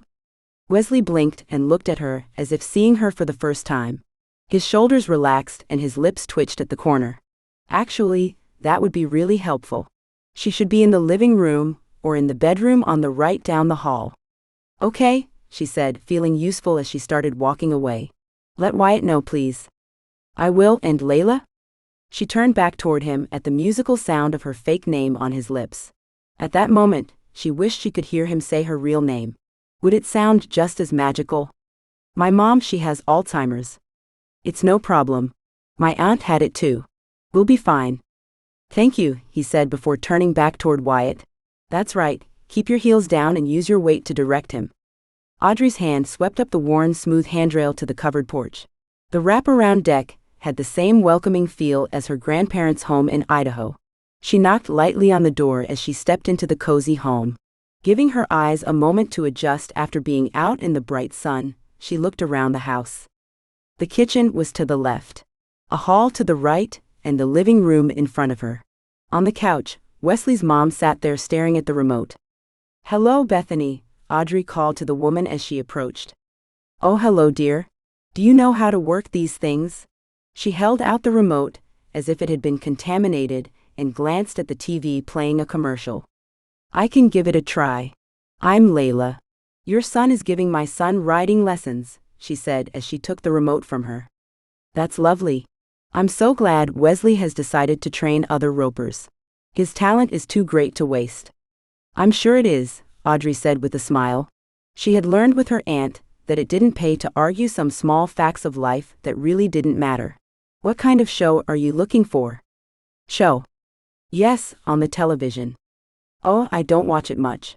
My husband loves watching sports and he yells at the news every night, but it doesn't have much for me. Audrey turned off the TV set and turned toward the woman. Do you read? Oh, some, but there's not much time for it. I have the good books somewhere around here. I crochet. You crochet? I've always wanted to learn how. Well, dear, grab my bag over there. She pointed to the edge of the coffee table, and I'll teach you everything I know. I would love that, Audrey said, handing her the wooden-handled bag. It was just like her grandma's. Her grandma had tried to teach her a little here and there, but she never retained it from summer to summer. She felt crochet illiterate. Time floated past, and Audrey realized that she hadn't worried about Jackson once, and that fact disturbed her. Right when she was about to excuse herself from her own lesson, she heard boots on the deck, and she breathed easier. There are the boys now. They'll be hungry, and I haven't started dinner. It's not that late yet. There is plenty of time for dinner. Audrey laid her hand on the woman's knee for a moment. You will stay, won't you? Bethany asked. Well, come on in, Wyatt. Wesley's voice sent Audrey's heart into a race. Mom? Wyatt walked quickly toward her in his stocking feet. Mr. Wesley said I did so well, I can go for a ride outside the round pen next time. Wow? You're a natural, sweetie. She stood and brought him into her arms. And he said you could ride with us. He did, huh? She asked and ventured to meet Wesley's eyes. Wyatt says you know how to ride? His eyes met hers, a little less guarded. I haven't ridden since I was a kid, but yes, I did a lot of riding in the summers. Heat traveled up her neck with the thought of riding with him. I'll pay, of course, if you really don't mind me accompanying you too. Of course he doesn't, dear. His mom laid her blanket aside and came to a shaky stand. Now I better get to dinner. Your guests are staying for the meal, Wesley. Mom! Wesley's eyes widened as he looked from Audrey to his mom. I'm not sure that. Oh, hush. You'll scare them off. We really should go, Mrs. Miller. We appreciate your kind offer, but... See, look, you scared them off again. Your dad always scared off our guests, and now? On second thought, Wyatt and I would love to stay. On the condition you let me help prepare the meal. Audrey walked over toward Wesley's mom. She had seen Wesley stiffen at the mention of his father, and she could tell where the conversation was heading. She also had a distinct feeling that if Mrs. Miller had finished her sentence and remembered later that she said it, she would feel awful, not to mention how Wesley would feel. We get to stay for dinner. Wyatt whooped before calming himself and clearing his throat. If my mom is helping cook, what can I do to help you, Mr. Wesley? Audrey caught Wesley's eyes. His confused expression eased as he searched her eyes. After a moment, he tore his gaze away and looked down at her son. Guess it's time for you to learn to muck out stalls. Really? I'm really strong. Do I get to use a wheelbarrow? The feeling that filled her heart as she watched the cowboy wrap an arm around her son's shoulders as they headed back out the door, each in their Wranglers, flannel shirts, hats, and stocking feet, was dangerous, too dangerous, but what could she do? Chapter 7. The next 2 days had Wesley tied up in knots, and not the simple slip knots, but the complex ones that he learned the year his dad made him do Boy Scouts. He hardly left his mom for more than a half hour at a time, and usually only when she slept or seemed engrossed in her crocheting. He couldn't get her to sit still and watch a show. It wasn't just his mom that occupied his thoughts. His mind wrapped around Layla, half excited for her coming on a ride with him and Wyatt, and half scared to death. That ride meant the world to the boy, and even though he had barely met the kid, he couldn't let him down. There was something about Wyatt, something that made him look forward to the riding lessons which he had never expected. Friday night had the guys jostling him about the ready-made family. To their chagrin, he hadn't stopped the smile that involuntarily spread across his features as he talked about them. He wasn't looking for a family. It was hard enough to take care of the one he had. Still, he didn't want to let Wyatt down, and yet he couldn't find anyone able to come sit with his mom while he took them out on a ride. He would be a wreck leaving her alone that long, and would be no good to the boy. With this being his first ride out of the round pen, he needed to be fully present. The house phone rang, just as he headed out the door to do his morning feeding. He only had a few hours to figure out what to do about the lesson. Hoping it might be someone who could help, he ran to the phone. Hello. Oh, Wesley. I have been so worried about you and your mom. When Harry told me how much she had declined, I went right into prayer. She is such a sweet and righteous lady to suffer so. There must be a lesson in all of this that the Almighty wants us to learn. Hi, Betty, he said, hoping she had called to say she could come this afternoon. Did Harry tell you that I'm looking for? Oh yes, he did. You poor thing, having to find someone to sit with your mom while you work. That must be a trial. Why, if my own son had to do that, I would feel horrible. I know how much you love your mother. We all do. As much as I would like to come to visit with your mom this afternoon, I have a prior engagement. You know that Miss Molly is about to be married, and she needs some marital advice before going in. So, the ladies and I are having tea with her this afternoon. Wesley's stomach tightened. His last hope had just crashed.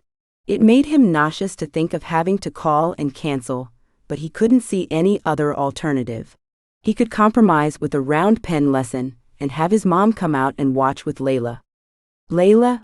The night they stayed over for dinner, he had stressed and fretted over how uncomfortable he thought it would be. At first he felt more than awkward, with his mom making off-the-wall comments that came from the past, and sitting at the table with Layla and Wyatt. All it had taken was one funny comment from Wyatt, and Layla relaxing, for Wesley to start enjoying the company.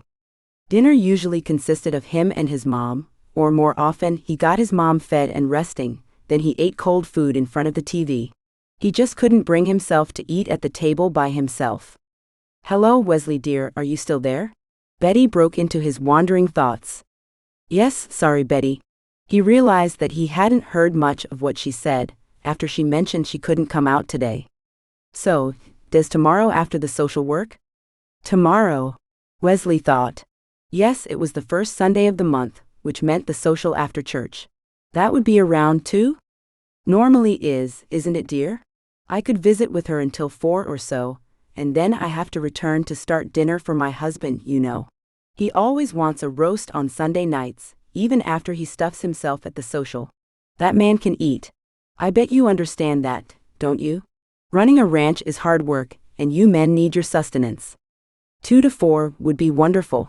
I will call to see if I can reschedule my lesson. Thank you very much, Betty. I really appreciate it. Of course, dear. I would do anything for your mother. I was saddened to hear how much she is struggling. Do the doctors think it will increase? We just started a medication that should help. It takes a few weeks to build up in her system. Oh, the medical sciences they have today. Isn't it just overwhelming what they are capable of now? Though nothing is greater than our Lord's power, you know, so we will be praying for her. I have already put in a request with the prayer team, and you know how Pastor John is. Miracles will be working in no time. Thank you, Betty. Now if you don't mind, I can hear the horses from inside the house. They get quite upset when I don't feed them on time. Of course. A rancher's work is never finished, is what my pa always said. I will see you in the morning, dear. Give your mom my best. I will. Thank you again. Goodbye. Wesley hung up the phone in relief, not only to get away from the long, non-stop conversation of his mom's friend, but having an alternative plan that wouldn't let Wyatt down. Why that meant so much to him he didn't quite understand, but it did, and the knowledge soothed him as he checked on his still sleeping mother one last time before going out for the morning feeding. Audrey slipped her phone back into her purse, her heart heavy with the news as she told Wyatt what Wesley had called her about. What do you mean I don't have a lesson today? We were going to go for a real ride outside of the pen. Wyatt stood in the middle of the room, his fists squeezed and face reddening. Shush, Wyatt, please lower your voice. The fact that he didn't show happiness at her remembering to call him by his cowboy name showed her just how upset he was. Mr. Wesley's mom is not feeling well. He needed someone to watch her in order to have the time to take us for a ride. Wesley's bottom lip quivered, but his hands relaxed. I know it's hard, sweetie. We have to think of Mrs. Miller. And Mr. Wesley. It must be scary for him for his mom to be so sick. Audrey stopped, her mind trying to wrap around how observant her son was and how empathetic. Did he fear her becoming ill? How much fear did he hold onto without saying anything? I'm sure it is scary for him. That's a good insight. Well, if you were sick, I would be very scared, but I wouldn't let anything happen to you. I would stay by your side the entire time. You are sweet, she said and kissed his head. I'll be fine, but if something does happen to me, you need to do whatever you can to stay safe. And hidden, he said seriously.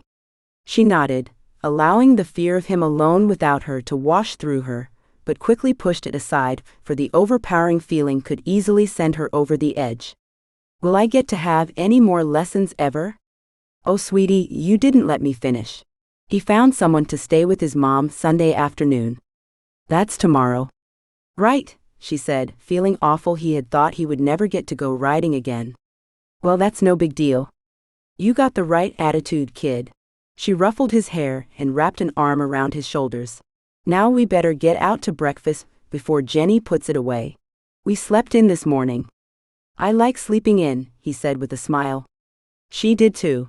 It was nice not having to get up to go to work or take him to school, though she saw the way he watched Willie as he went off to school in the mornings. He needed that socialization. He needed to have other kids his age to converse with, even if he complained that they didn't have a big vocabulary. They had something she couldn't give him, a mind of a child.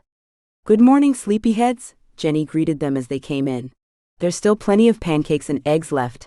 Kevin and Willie are already out with the animals. What are your plans for today? Well, they just opened up. Wyatt's lesson got moved to tomorrow afternoon. Oh, Jenny said, though Audrey felt like the news wasn't new to her. Wesley had to have gotten her number from somewhere, because he never had her fill out paperwork or anything. That was something that never would have happened in the city. Thank you for breakfast, Audrey said, sitting down and dishing her and Wyatt up. You're always welcome. It has been a pleasure to have you and Wyatt here. Kevin and I were talking last night, and we were wondering if you two would like to join us for church tomorrow. Church, Audrey said thoughtfully. There is a social after the service. I thought it would be a good place for you to meet other people in town, get to know them, and, of course, see if you can find what you are looking for. You trying to get rid of us? Audrey smiled. Absolutely not. You have been asking, and I can't imagine not having a place of my own. You two have been delightful guests, but a woman needs her own kitchen. I get that. Audrey laughed. She did miss having a kitchen, not that she considered cooking fun, but definitely a necessity. Going out to eat had lost its appeal quite a while ago. They have kids' church too, Jenny added. There'll be other kids? Wyatt said between mouthfuls. Wyatt, don't talk with your mouth full. It's okay. He's excited. Yes, Wyatt, there are many other kids. Willie can introduce you to them. There are 3 classes. You'll be in the same one as Willie, at least for another year or so. Wyatt turned his eyes to Audrey, and she knew he wanted to meet the other kids in town. We would love to join you. Thank you for inviting us. Audrey kissed Wyatt on the head. It had been years since they had gone to church. 3 years, in fact. Something had kept her from going after Jimmy's funeral. It could be that she was mad at God for taking her husband. She lost herself in her thoughts, and Jenny, being perceptive, gave her space. Was she still mad at God? How could she blame him for the corruption she had married into? It wasn't God that had lied to her, and he hadn't taken Jimmy away, the barrage of bullets did. A flash of his pale face lying in the coffin plagued her. They were so young, with so much life ahead of them. It had all changed the day he got the call, the day they returned to Chicago. If she had known then, she would have insisted they move away, go into hiding. If only she had known. Now she and her son were in hiding, alone. She squared her shoulders. She could do this. She could do anything if it meant her son would be safe. That was all that mattered. Chapter 8. As was normal for Sunday mornings, Wesley kept his eyes averted and focused on getting his mom to their usual bench seat alongside Kevin and his family. He didn't mind socializing when he chose to, but the church always seemed full of single women scoping out prospects, not something he needed. It wasn't until a small hand tugged on his vest that he realized more than just Kevin and his family sat in their pew. Mr. Wesley? Are we still planning for a ride outside the pen today? Wyatt asked in a hushed voice. After Wesley had his mom sitting and settled, he turned to the boy, once again realizing he automatically smiled at him. We are indeed. Yay. Wyatt covered his mouth and turned toward Wesley's mom. Good morning, Mrs. Miller. I am happy to see you feeling well enough to be here. Wesley watched Wyatt, once again marveling at the politeness of the almost 10-year-old boy. He had been so polite with his mom the night they stayed for dinner, but it went beyond manners. Oh dear, please stop calling me Mrs. Miller. I'm Grandma, remember? Wesley felt the heat crawl up his neck, made worse by Layla walking up just right then. He opened his mouth to correct his mom, but Wyatt beat him to it. Of course I'll call you Grandma, he said as he took Wesley's place next to her, leaving him to sit between Wyatt and Layla. Is your mom feeling any better? Layla asked, while keeping her eyes on his mom and her son conversing like 2 longtime friends. I think the medicine is helping, though every once in a while she comes out with something like, well, like what just happened. I think it's sweet and Wyatt just loves her. I can't see the harm in it. Can you? She turned her eyes toward him, their deep piercing blue mesmerizing. Mixed with her lilac scent, his pulse rushed in his ears and the rest of the church disappeared. I gather not, he said, his voice sounding like it didn't belong to him. I really appreciate you going to so much trouble to allow me to ride with you and Wyatt today. It means so much to him for me to be there. It's no trouble. He felt almost drugged when Kevin reached over and slapped his leg. The touch seemed so distant, as if it wasn't his leg that had been touched. Hey man. Good to see you, Kevin said before sitting back in his pew. His friend had already disappeared behind Layla, before Wesley could blink enough to focus on his surroundings.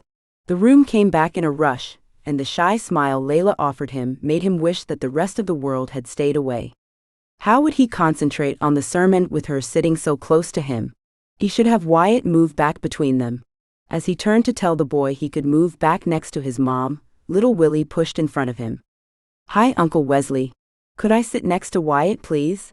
Without waiting for an answer, Willie pushed between him and Wyatt, causing Wesley to have to move even closer to the lilac scent next to him, so close that he felt her heat alongside him. He rubbed his hands on his nice jeans as his heart raced and thoughts swirled. You okay? Layla asked, her eyebrows raised in concern. Sure am, he said, pushing a wavering smile to his lips that felt numb from the blood draining from his face. Relief flooded him when Pastor George stepped up to the podium and had them all stand for the first song. He needed to move. Sitting for church had always been difficult, the need to move running through his legs, making them bounce. Now, sweet lilac with tantalizing blue eyes and a voice like an angel stood next to him. He pushed out his breath. How would he do it? The worship service seemed so long. He worried his gravely low, off-key singing would offend Layla, who had an airy and musical voice. She hadn't acted like it had, though. She had given him a few smiles before peering beyond him toward her son.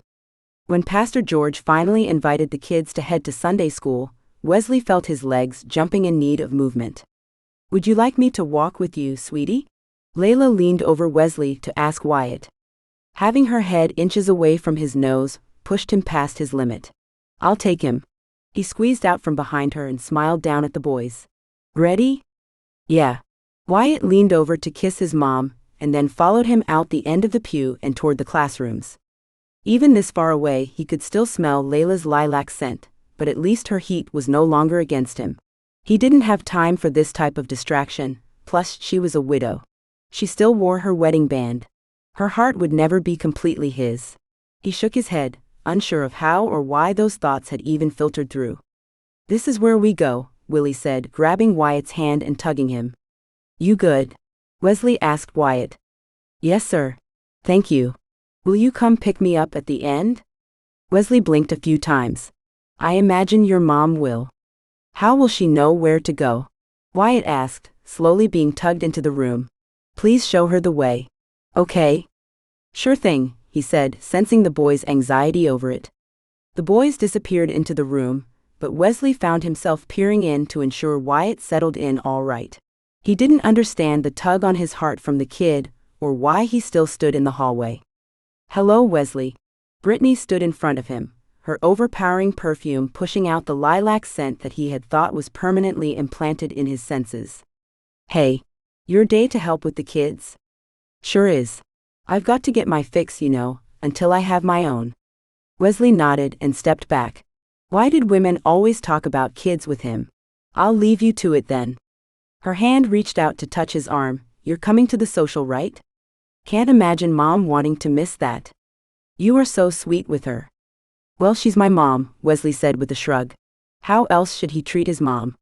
I'll see you then, Brittany said as she lifted up on her toes. He nodded and backed away, before turning and ambling down the hall. In front of the door back into the sanctuary, he shifted his weight from foot to foot. He wasn't ready to go back in there, but his mom would wonder where he was, and he didn't want her searching for him. Filling his lungs and then pushing out the breath, he eased the door open and snuck back to the pew. He realized as he came along that he could easily sit next to his mom at the end of the pew, rather than squeeze between her and Layla. The distance eased some of the tension in his shoulders. Once he sat, Layla leaned over and quietly asked if all went well. He's doing great. I stayed to make sure, he whispered back, sensing Pastor Dave's attention on them as he talked about charity to neighbors. Thank you, Layla more mouthed than spoke before sitting back in her place. What was it about that woman that made his mind and body go crazy? His mom patted his thigh and smiled a knowing smile. He took a moment to enjoy the clarity in her eyes, before doing his best to focus on Pastor Dave's words, rather than the distracting thoughts swirling in his mind. Layla knew why her pulse quickened every time Wesley's eyes met hers, but she didn't trust it. After being alone for a few years, sure that type of closeness with any man would stir up emotions. She needed to remain focused. Her son's well-being depended on it. Yet when the handsome, rugged cowboy offered to walk her son to Sunday school, her mind battled with her heart. The choice had been made when Wyatt eagerly accepted Wesley's offer. He needed that male figure, but he didn't need the complication that would happen if she allowed her feelings to continue. Besides, she barely knew the guy. It had to be purely a physical reaction, and maybe a touch of loneliness. Hearing that Wesley had stayed to make sure that Wyatt settled in, however, touched her heart, and pure danger filled her. A handsome cowboy was one thing, but a man caring for her son, nothing reached a mother's heart like kindness given to her child. She would have to be careful and guard her heart. She hated to admit that most of the pastor's message didn't reach her mind. Her anxiety grew as the time passed on. This was the longest she had been away from Wyatt since they escaped the city. She knew the distress wasn't realistic. The idea of his uncles finding them here, especially so soon, was out of the question. Yet she couldn't shake the feeling or reason with her fear. By the time the final song ended, she squeezed her hands together so the ringing didn't give her anxiety away. When Wesley met her eyes, his brows scrunched together. "Ready to go get Wyatt?" he asked as if he understood. "Yes," she said simply, not trusting her voice to say more without wavering. Wesley swept his arm in the direction of the door and settled in behind her to open the door to the hallway. She hurried down the hall, where several parents exited a room with excited kids by their sides. She glanced back at Wesley, who nodded. "That's it," he said, his voice low and eyes on the door. "Mom?" Wyatt pushed through the doorway and into her arms. He didn't stay there long, but the moment overwhelmed her with emotion that she had to blink back. "Did you have fun?" "I did. We sang songs and had a snack and even colored a page." He handed her a picture of Jesus with children around him, with his precise coloring. "It's beautiful, sweetie." Wesley leaned over to look at it. "Wow," he said, looking at Wyatt as if he hadn't seen everything he had to offer. "I'm a bit of a perfectionist," Wyatt said with a shrug. "Oh, there you are, Wyatt. You must tell us before you leave. We can't have you disappearing." Layla looked up to see a beautiful, auburn-headed woman, probably a few years younger than her. She smiled down at Wyatt, but when she looked up, her eyes went from her to Wesley, widening. "Oh, are these friends of yours, Wesley?" Wesley glanced at Layla and then back toward the gal. Yes. This is Layla and Wyatt Cody. They're new to town. This is, Brittany." The woman shot Wesley an annoyed look, before broadening her smile and holding out her hand toward Layla. "Nice to meet you. I'm assuming Wyatt behaved himself in class?" Layla said, draping her arm around her son's shoulders. "Of course he did. He's a pleasant and bright young man. Miss Brittany was one of the teachers in class. She has a horse too." "That's wonderful," Layla said, trying to decipher why the gal made her want to run the other way. She was nice, friendly even, but whether it was the highness of her voice or the way she kept scrutinizing her, something set her off. "Wyatt told me how he wanted to be a cowboy," Brittany said, glancing at Wesley, whose shifting feet seemed to say he wanted to leave as well. "Yes. It's always been a dream of his. Well, thank you for taking good care of him." "Will we see you next Sunday?" Brittany squeaked. "I think we should come back, don't you, Mom? It helps us know the community." "Sure, sweetie. We can come back." How could she tell the boy no after what he had just said?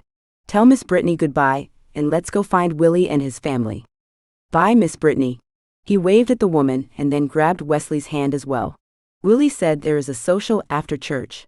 Are we staying for that, or leaving right away to go riding?" Layla glanced at Wesley. A pang shot in her heart with her son holding both their hands, just like he used to do when his dad was alive. That had been so long ago now, but the emotion closed off her throat. Wesley watched her for a moment, his brows scrunched, before licking his lips and answering Wyatt. "My mom lives for these socials, and the lady who is going to keep her company so we all can go for a ride today won't be able to come over until after anyway. So, I get to play with Willie before we go riding." "Cool." He squeezed her hand and smiled up at her like life was perfect as they walked out into the courtyard. "There's Willie and another boy I just met. May I go, Mom?" "Of course, sweetie. Just stay where I can see you." "I know the rules," he said as he rolled his eyes, but he still leaned up on his tippy toes and kissed her cheek before running across the grass to where the other boys kicked a ball around. "He's quite the kid," Wyatt said. Audrey pulled her eyes away from her son and saw the surprise in Wesley's eyes, and she wondered why he hadn't really wanted to say that out loud. The man did have some peculiar reactions. "I am truly blessed, and I greatly appreciate all that you do for him. It goes above and beyond." She didn't mention what she paid him for. The man had a weird hang-up about money, and she didn't want to stir up that trouble again. Wesley opened his mouth like he was going to respond, but closed it as he pulled at the collar around his neck. He didn't seem too comfortable in this social setting, as his eyes roamed the people milling about before returning to her. "Do you come to church every Sunday?" she asked. "Pretty much. It's the way of life around here. There aren't too many of us that don't." Layla looked around at the 100 or so people. "This is your whole town?" "Close. The Coopers, the Moonies, and Old Man Smith don't come." Others go into bigger towns for fancier churches, but yeah, this is most of us. Layla shook her head in wonder. She had never even thought about towns being this small and interconnected. The county is much bigger than this. We have bigger towns just a short jaunt away, but this is pretty much Clarity. I'm gathering it's nothing like New York? Well, no. While that's where we came from, I grew up in what I considered a small town, though nothing like this. She laughed, noticing the way Wesley's eyes lit up as she did. Heat filled her cheeks as she averted her gaze to Wyatt showing off his skill with the ball. She didn't want the cowboy to think she was flirting with him. She tugged on her skirt and adjusted her shirt, all while feeling the intenseness of his gaze upon her. It had been so long since she had socialized with anyone besides family, she had no idea the proper way to act. With as much as he shuffled his cowboy boots in the grass, she wondered if he felt just as awkward. You know His words faded off as he muttered something under his breath. There you are, Wesley. Would you like to join my family at the table in the shade? The food is just about ready, and Daddy said he wanted to discuss foaling season with you. Wesley looked at Audrey in what seemed close to panic. She almost laughed at the sight, but the humor faded as she read an underlying plea for help in his gaze. Your mom is waving us over, Wes. Her belly tightened with indecision, but she pushed past it and looped her hand in the crook of his elbow and looked up at him, hoping she hadn't misread his expression. He lifted his hand toward his mom. I am needed elsewhere, Brittany, but tell your dad if we don't get a chance to catch up today, he should stop by and see the horses we have ready to foal. Brittany stood still with her mouth slightly agape as Wesley led them away. After they were out of earshot, Wesley bent down, his breath sending ripples of goosebumps down her neck. Thank you. Audrey swallowed, trying to wet her suddenly dry throat. I wasn't sure if that's what you wanted, but you look scared. She pushed forth a small laugh. I guess Brittany does scare me, he said, standing back up. She's always going on about not being married and wanting kids. And that's not something you want? Audrey asked, doing her best to keep her voice nonchalant. His eyes widened and his steps faltered.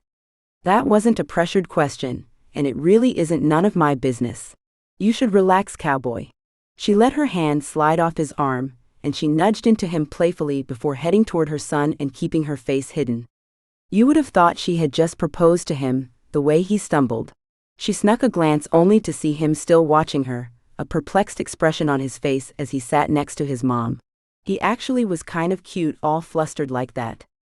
The butterflies in her stomach went wild, and as much as she tried to cage them, they only increased as the day continued. Chapter 9. Wesley didn't know what to do. After an hour of Kevin teasing him, Jenny prodding him, and his mom urging him to open his heart, he couldn't look at Layla without seeing her as others wanted him to. It frustrated him beyond belief, and he wished he was going for a ride alone. All that melted away, though, when he got back from making sure his mom was settled with Betty, to find Wyatt struggling with Scout's saddle. He leaned against a post, arms folded, a smile tugging on him while watching the kid do his best to place a saddle almost as big as he was on a horse much taller than him. What are you doing? Layla said, as she came into view. She had come from the stall, where he had put the mare she would ride today. How had she known Sable was for her? Wesley caught her arm as she rushed to help her son. Her eyes turned back toward him, and he read her franticness just like he had at the end of the church service. It was hard for moms to let go, but it needed to happen for a boy to become a man. They needed the struggle almost as much as they needed hard work and fresh air. He needs this, he said gently, quelling the desire to smooth the worry lines between her perfect eyebrows. In his gaze, her body relaxed and she blew out a breath. Nodding, she stood still as she turned her attention back on Wyatt. He pulled his gaze off her as well. Wyatt stood on his tippy toes, his tongue sticking out the corner of his mouth as he pushed the saddle on top of Scout. The patient horse stood there munching its grain, with only an occasional curious look back at the boy. When the saddle settled in place, Wyatt stepped back, shoved his fists into his hips, and stuck his little chest out. Well done, Wesley said, realizing his hand still gently grasped Layla's arm. He let his fingers slide off. They pulsed with fire as he made his way to Wyatt. Now let's talk about how to cinch him up. The boy soaked in information like a sponge. He never had to tell him something twice, even with days between their lessons. If every kid was like him, he would stop stressing and have lessons all day long. They weren't, though. Most kids were bratty, wild, and unfocused. His mother's words filtered in again. Kevin's right. It's a ready-made family, and that remarkable boy could be the help you need around the ranch. He had responded with the fact that Wyatt wasn't yet 10. Now, watching him follow instructions better than his almost 18-year-old ranch hand, he wondered if his limiting beliefs stopped him. Maybe he should take the chance of looking at Layla and Wyatt as more. He barely knew them, but if he opened his mind to that possibility as he came to know them, it might just lead somewhere. Scout backed up and stamped his foot. Wesley had stopped focusing on the task at hand. Both boy and horse watched him quizzically. He needed to get his head in the game. Riding outside of the arena for the first time was no simple thing. It had to be done with care to ensure Wyatt and Scout, or anyone else for that matter, didn't get hurt. For the next 20 minutes, he focused on the task at hand. He prepared the horses, with the help of Wyatt and Layla of course, and got them all out and into the field. Wyatt's excitement spread across his face, and even Layla looked happy to have the adventure. "How long has it been since you've ridden?" he asked her while holding onto Sable's reins. "Since I was 18. She smoothed Sable's coat. "I'm not an expert by any means, but I spent summers riding at my grandparents'." "You'll be fine. Sable is calm and easygoing. Kind of like you," he said, biting his tongue. Why had he said that? Layla arched an eyebrow but smiled. "Thank you. I think Sable and I will get along just fine." "Are we ready?" she asked. He nodded. "You need help?" "Nope. I got this." She reached up and grabbed the pommel, slipped her booted foot into the stirrup, and mounted like she had done it yesterday. "I guess you do," he said with a chuckle as he went to give Wyatt a knee to get into his saddle. He turned and his mouth dropped. The boy sat smiling on top of Scout. "I got tired of waiting," he said with glee in his voice. "Well then, let's go for a ride." Wesley shook his head as he mounted Champ. Looking from Wyatt on one side of him to Layla on the other, a sense of belonging filled him, tugging on his heart. Is this how it felt to have a family? Layla had felt the shift in Wesley almost immediately. She didn't know if the change had occurred because of what she said to him, or how she rescued him from the overzealous gal at church, or if it was from the jesting she saw him getting from his friends and mom while she played with Wyatt. Wyatt.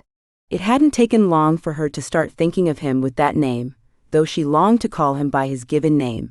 Layla sounded nice coming off the lips of Wesley, but she couldn't help but wonder if Audrey would sound as smooth. Her mind swam with these thoughts as her body rocked in motion with the horse below her. She should be enjoying the moment. Being on horseback with her son had been a dream for years. The man next to them wasn't the one she had dreamed of. No, Jimmy was long gone. She sighed, that deep sadness filling her once more. "You all right?" Wesley asked, his low voice pulling her out of her thoughts. "Yes," she said, doing her best to smile past the tightness in her throat and the moisture in her eyes. "This is quite a dream you have given us today." "Thank you." He cleared his throat and tugged on his cowboy hat. "You're welcome," he finally said, his eyes focused forward and his hand fiddling with just about anything it could. He really was quite adorable, all flustered like that. "How are you doing, sweetie?" she asked her son as he guided Scout in a zigzag pattern toward the trees which Wesley said was their goal. "Are you kidding? This is the life. I wish I could do this every day." Wesley started to say something, but promptly shut his mouth and rubbed his clean-shaven chin. Layla wondered if he only shaved on Sundays, because she hadn't seen him without scruff until today. She eyed him a little closer. She actually preferred him with a day's growth. Biting her lip, she chastised herself for not keeping control of her thoughts. With his shift in behavior and her constant daydreaming, it was pulling out all sorts of emotions. Just because her husband had died, didn't mean she still wasn't married. Her thumb absently twirled her wedding band. She needed to keep her focus on her son right now. That would be safest for everyone involved. At the trees, Wesley helped Wyatt off Scout and nodded at her after she dismounted. "You rode so well, sweetie. Like a real cowboy." She pulled up Wyatt's hat to plant a kiss on his cheek. "It was awesome. I can't wait to ride more. You have the makings for a real cowboy. You just need some good hard labor to put some muscles on those bones of yours." Wesley grabbed up the reins of the horses and led them further in the trees. I can work hard, Wyatt said, puffing out his chest. I'm sure you can. I expect I'll see muscles bulging by summer's end. I could work off some of my lessons. Wyatt leveled his gaze on Wesley. Audrey's attention shot straight toward her son. He sounded so much like his dad right then. He had those Murphy smooth talking skills. Wesley stopped and turned toward her son. He looked the boy up and down. That's something to think on, he said simply, and continued toward the sound of trickling water. Do we need to tie up the horses? Wyatt asked, matching the cowboy's steps. Nah, they won't go anywhere. I usually just let them graze. Audrey followed them. A small creek flowed over rocks a few feet in. The horses eagerly dipped their muzzles into the small pool just past the rocks. Wesley's voice lowered as he explained the property to Wyatt, who asked question after question, from how much was 1 acre, and if 100 acres was a mile, do you own the trees, what about the mountains? Wesley answered each one patiently, marveling Audrey with his calmness. Sometimes her son's questions caused her to want to pull her hair out. It was nice to have someone else do the answering. She allowed the peaceful setting to nurture her swirling mind. She must have gotten lost in the peace, for all too soon Wesley called them to return to their horses. Wesley met her by Sable's side. He held the reins as she readied to mount. Wesley stopped her with a gentle hand. After sneaking a glance at Wyatt, he kept his voice low. Just so we're on the same page, how do you feel about his suggestion to work off his lessons? I don't feel right not paying you for your time, she said, doing her best to quell her racing heart. He was so close she could smell the scent of horse, leather, and a hint of spruce. She wanted to close her eyes, breathe deep, and savor the aroma. Instead, she squeezed her hands together and focused on the way his lips twitched as he thought. The distraction only made her heart pound harder.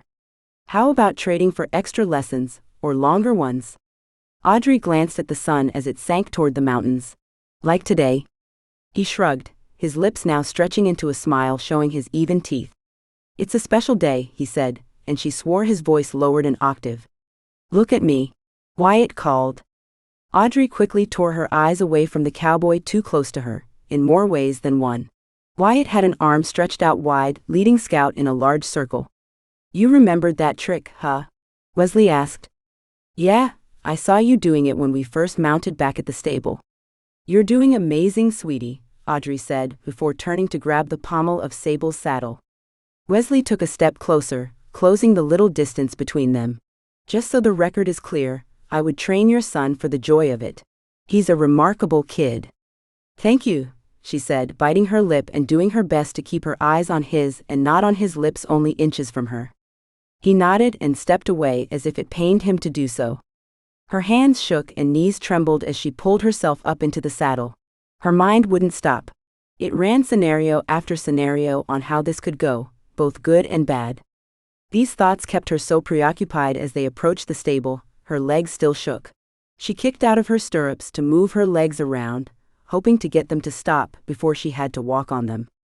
The sun reflected off the gate, as Wesley expertly opened it from horseback. After you, he motioned her through. I wish it wasn't over, Wyatt said, disappointment lining his voice. Audrey felt that way as well. It had been the perfect ride. Letting her legs hang loose even made her feel like she rode bareback, like her grandparents would let her do on occasion. We can do it again, right, Mom? Sure, Audrey turned to give him a comforting smile. Sable had almost gone through the gate, as she twisted in her seat. Without warning, Sable let out a squeal, reared and shied violently. The sudden movement happened too fast for Audrey to grasp the horn. Before she could think, she flew off the side of Sable. Mom? Time felt frozen as she prayed her son stayed safe, until she heard a sickening smack, felt a searing pain, and the world turned black. Chapter 10. Horror filled Wesley, paralyzing him for what felt like forever but lasted no more than a breath. He leaped off his horse and landed running toward the woman now crumpled on the ground. The sound of her head hitting the post would probably haunt him for the rest of his life. A foot from Layla's lifeless body, coiled and hissing, he saw the reason for Sable's uncharacteristic action. It stopped him for only a second. As soon as he saw the buttonless tail, he snatched up the writhing snake and tossed it as far into the field as he could. Then he fell to his knees next to the beautiful lifeless angel. Mom? The fear in Wyatt's voice tightened Wesley's throat further. Wesley's hand shook as he reached out to touch the long, elegant neck, a neck just minutes before he had longed to kiss. His fingers rested on her pulse point as he prayed. Wyatt wrapped his arms around his mom at the same moment. With a heave, Layla sucked in a breath, and Wesley felt the beat of her pulse. He let his head drop as his body shuddered with relief. Be careful, son. She's alive, but we need to make sure her neck or back isn't hurt before we put pressure on her or move her. Is she unconscious? Is she going to be okay? Panic grew as his voice rose and squeaked. Just take it easy, Wyatt. Easy to say, hard to do, he thought as his own mind swirled in horror. We'll call an ambulance and get her checked out. No. Wyatt shot up on his feet, his eyes as wide as saucers. No hospital. We can't. Please don't call. Your mom needs a doctor. You shouldn't be worrying about money. I'll take care of that, he said, unsure how, but he would. The accident was his fault. Besides, he couldn't live with himself if something happened to Layla. He let his eyes rest on the woman, who looked almost peaceful as if she only took a nap. Then he saw the red soaking her blonde hair. He shifted to pull his cell phone out of his pocket. Wyatt ran over and grabbed it from his hands. You can't. The out-of-character action left Wesley in shock for a moment, before he leveled his eyes on the boy. Your mom needs a doctor. Tell me why that scares you. The boy's bottom lip trembled as he clutched the cell phone against his chest. Then his lips thinned and his eyes narrowed. I can't tell you, but that's the rule. No hospitals. Wesley pushed his hat up and rubbed his head. What kind of rule was no hospital? The blood at the back of Layla's head didn't spread along the ground, but she needed medical care. She had lost consciousness, though her eyelids began to flutter. Before she awakened fully, he needed to get the boy away just in case something was more seriously wrong. Wyatt, I need you to run and bring my mom and Betty here. He hoped his mom was still lucid. With her background as a CNA at the hospital, maybe she could give him better advice. No hospital. You won't call the hospital? There might not be a choice, but we will do all we can before I do. Deal? The boy nodded seriously. I'll get Grandma. His gaze lingered on his mom, tears filling his eyes before he turned and sprinted toward the house. Layla groaned as Wyatt rounded the house and disappeared from sight. Shush! Wesley pulled out his bandana and gently held it against the back of her head. Take it easy. Her eyelids fluttered again until they squinted open. What happened? She stuttered, trying to push up. Relief flooded him with hearing her sweet voice. Rest. Sable threw you. There was a snake. You hit your head. Sable, a snake? She lay back down, but her gaze roamed around them. Where am I? You're at my ranch. We were on a ride with Wyatt, remember? His heart raced with worry. Wyatt? Where's Jackson? Wesley looked back at the house, his panic rising. Maybe she had a concussion, and this confusion was only momentary. My mom will be here any minute. She's a nurse of sorts and will see to your head. Do you have any other pain? As with his mom during one of her spells, indecision played within him. How did you react to someone who had no idea of what was really going on in the present moment? My hip hurts, she moved gingerly. I don't think it's broken. What happened again? A snake spooked your horse. I was riding a horse? Her eyes widened as they landed on his horse nosing against him. He leaned over, smoothing back the hair wavering in the breeze across her face. It will come back to you, just relax. Her lips trembled. Where is my husband? Wesley's heart felt like it landed in his stomach. Please, he prayed, send this confusion away. He looked frantically toward the house. Wyatt pulled his mom toward them. He could read the fear in the boy from this far away. How would he react when he saw his mom as confused as she was? Let my mom check out your head. We'll get this all figured out, okay? He pushed back from Layla, his eyes boring into hers. There was no recognition there, only a cautious wariness. Before the others reached him, he met them, giving a rapid recounting of what happened to his mom and ensuring she was fully aware. Thank goodness she was. Is she awake? Mom? Wyatt took a step toward her before Wesley grasped his arm. We need to get the horses put away. But I don't want to leave her, she needs me. Grandma will take care of her. She knows what she's doing. He wrapped his arm around the boy's shoulders. Come on. Let's let her work. Both he and Wyatt constantly looked over where his mom worked with Layla.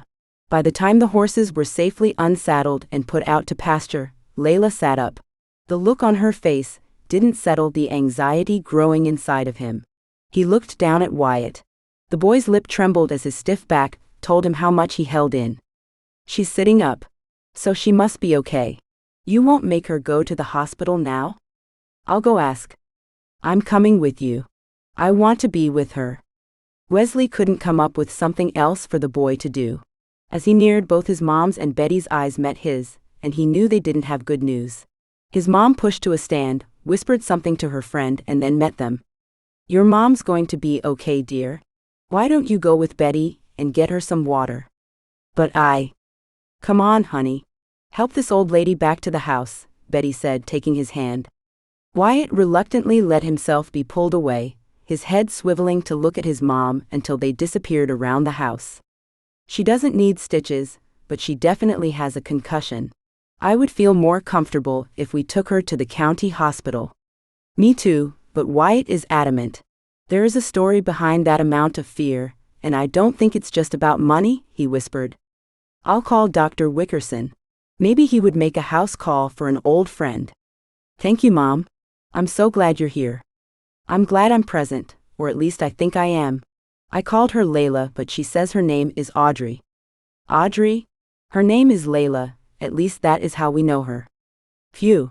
This time it's not me with the memory problem. She turned back toward the woman, Audrey, Layla. Wesley's head spun. Let's get her into the house. You need to carry her without any jostling. We'll set her up in the guest bedroom. I just changed the sheets, and I'm feeling well enough to go back out to the studio. Mom? I am, and she can't drive like this, so I don't see any other way. She used that voice that Wesley knew meant the discussion had ended. He sighed and walked over to Layla, or Audrey, whoever she was. She watched him, her brows furrowed. I'm going to carry you to the house, okay? Wesley? Your mom told me your name. I'm really sorry this happened. He gently wrapped his arm under her knees and the other around her back. It was wrong that he enjoyed her scent and the closeness of her warmth against him, but he couldn't stop it. He had been so relieved when he saw her breathing, in more ways than one. Now, with her in his arms, even with her staring at him like he was some anomaly, he couldn't help be happy that she was there. Once he got her settled, sitting in the bed, he sat at the edge. He had to tell her the truth, but how? How do you tell someone their husband had died? He didn't even know how or how long ago. I got you some water, Wyatt said as he entered the room. Thank you, Wyatt. He seemed hesitant and backed away toward the door again. I need to get you some ice. I'll be right back. Wesley watched him go. You have a nice son, Layla said. Wesley snapped back toward the woman, his mind struggling to make sense of what she said. My son. Yes. He's very polite. He is, but he isn't my son. He looked at her closer and gently said, he's yours. She sat further back in the bed, shaking her head and grabbing it. No. My son is only 5 and his name is Jackson. Wesley swallowed the lump that had grown in his throat. God had just thrown him a curveball, and life was about to get complicated. The pounding in Audrey's head worsened as Wesley spoke. Nothing made sense. Sure, she heard what he said. Her name was Layla, not Audrey. Her son wasn't Jackson, a 5-year-old boy, but Wyatt, an almost 10-year-old. She was in Wyoming, not Chicago, and the biggest hitter, her husband Jimmy, was dead. She held up her hand. It was all too much. The man Wesley stopped. His thick hands tightly interlaced in his lap, his knuckles turning white. I know this is a lot to take in, and maybe I shouldn't have unloaded it on you all at once. He glanced toward the open door in the hall beyond. Wyatt needs you. You're all he has. I wouldn't want him to have to be the one to tell you. She bit her lip and blinked back the tears. She wanted to go to sleep and wake up back in her own life. This had to be a dream with a handsome cowboy. She had never dreamed about another man since she married Jimmy. Why would she now? So, what are you supposed to be then? My boyfriend? My husband? Wesley's hands flattened on his thighs, and he straightened his back. His eyes searched hers as if he didn't know how to respond. No. It's not like that. He looked back down at his hands now wiping on his jeans stained with her blood. I give Wyatt, your son, riding lessons.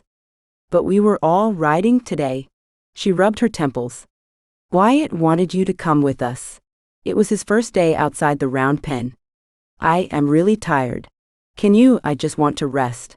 If she had to wrap her mind around anything else that felt foreign and alien to her, what was left of her sanity might just break. Let's check those eyes again one more time first, Wesley's mom said as she came in. I brought you some ice, Mommy. Wyatt came close, holding a package wrapped in a towel. With him close, she now could see her Jackson and the older boy in front of her. Her eyes burned and her throat tightened. Had she really forgotten the last almost 5 years? Are you okay? I didn't mean to upset you. Wyatt wrapped his arms around her, pushing the tears past her lids and down her cheeks. Hesitantly, she put her arms around the child that looked like an older version of her own. As he pulled away, he kissed her cheek just like her Jackson did. Putting a hand on either side of his face, she looked into his blue eyes and saw her son staring back at her. Jackson, she asked. Wyatt's eyes went wide and he went stiff in her arms. Shush. You just need to rest, Mommy. He put the ice on her pillow. Just lay on the ice and rest. You'll feel better after a nap. She thought for sure she had seen Jackson in his eyes. Maybe the boy was right. Her head spun and nothing made sense. It felt like waking up from a really bad dream, but really she was just waking up into another bad dream. Let's check those eyes once more, Layla. Audrey. My name is Audrey. Mom, her supposed son said as if he were scared. The older lady shined a light into her eyes and then patted her hand. A rest should be fine, and I bet you'll feel right as rain when you wake up. Audrey glanced once more at the boy whose bottom lip quivered. Wesley had moved next to him, draping an arm around his slim shoulders. The cowboy watched her, sorrow in his eyes. All she could remember was her young son, her husband, and a city with no cowboys, no horses, and no ranches. She closed her eyes and sent out a silent prayer. It had been too long since she talked with the big guy upstairs, but this nightmare needed intervention. She slept fitfully, but when steps stopped in her doorway and the scent of horse and spruce hit her senses, her eyes shot open. The dark room didn't allow her to see the man's features, but the light beyond him outlined his large presence. It definitely wasn't Jimmy, nor any of his brothers standing there. Fear left her throat dry as she froze in the unfamiliar bed. Layla, are you awake? Mom told me I needed to wake you up every couple of hours. The man shuffled into her room, close to her bed. He reached out slowly to let his cool fingers touch her forehead. She wasn't able to stop the flinch at the contact, and she sucked in a breath. Hey, he said, his tone soothing and gentle as if he talked to a wild animal. You're safe. Do you remember what happened? He squatted next to the bed. She allowed herself to watch him, and as much as she wanted to flee the room, her head ached and something told her that he spoke the truth. She was safe. She did her best to try to figure out where she was, who the man was, and what had happened. Where's Jackson? She asked, panic of not knowing where her son was pushed through all the other chaos. Wyatt just fell asleep on the couch. He'll be safe there. I'm leaving the hall bathroom light on, so he'll be able to see if he wakes up during the night.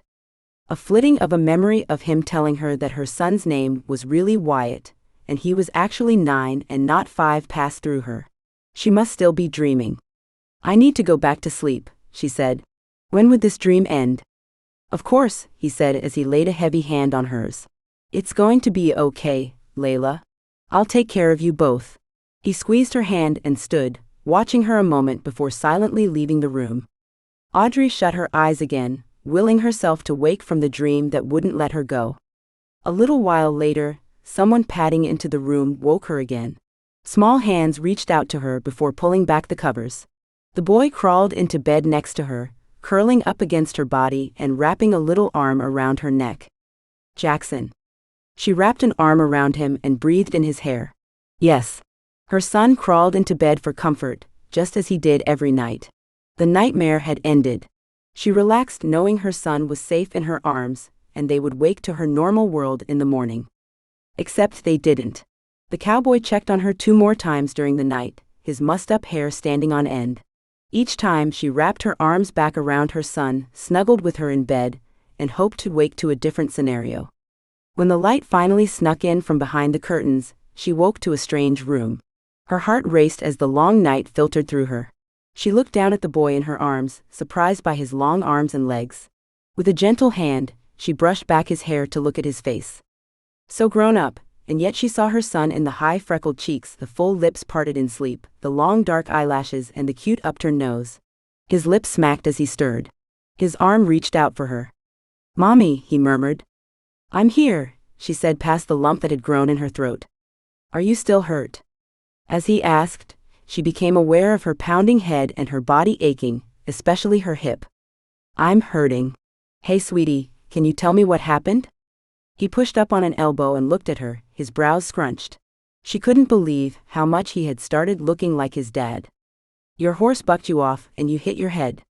She licked her lips. She didn't want to scare him, but she needed to know what really happened and why she couldn't remember him growing up for the last 5 years. "I understand that. Why are we here? Where's your dad?" Jackson sat straight up in bed, and the look on his face made her wish she hadn't said anything. He glanced toward the door and then back at her. "You really don't remember," he whispered. "I don't mean to scare you, sweetie, but the last thing I remember was you were 5, and your daddy was convincing me you would be okay going to kindergarten." She gingerly pushed up. "But it is you, right, Jackson? You are so grown up." "Shush.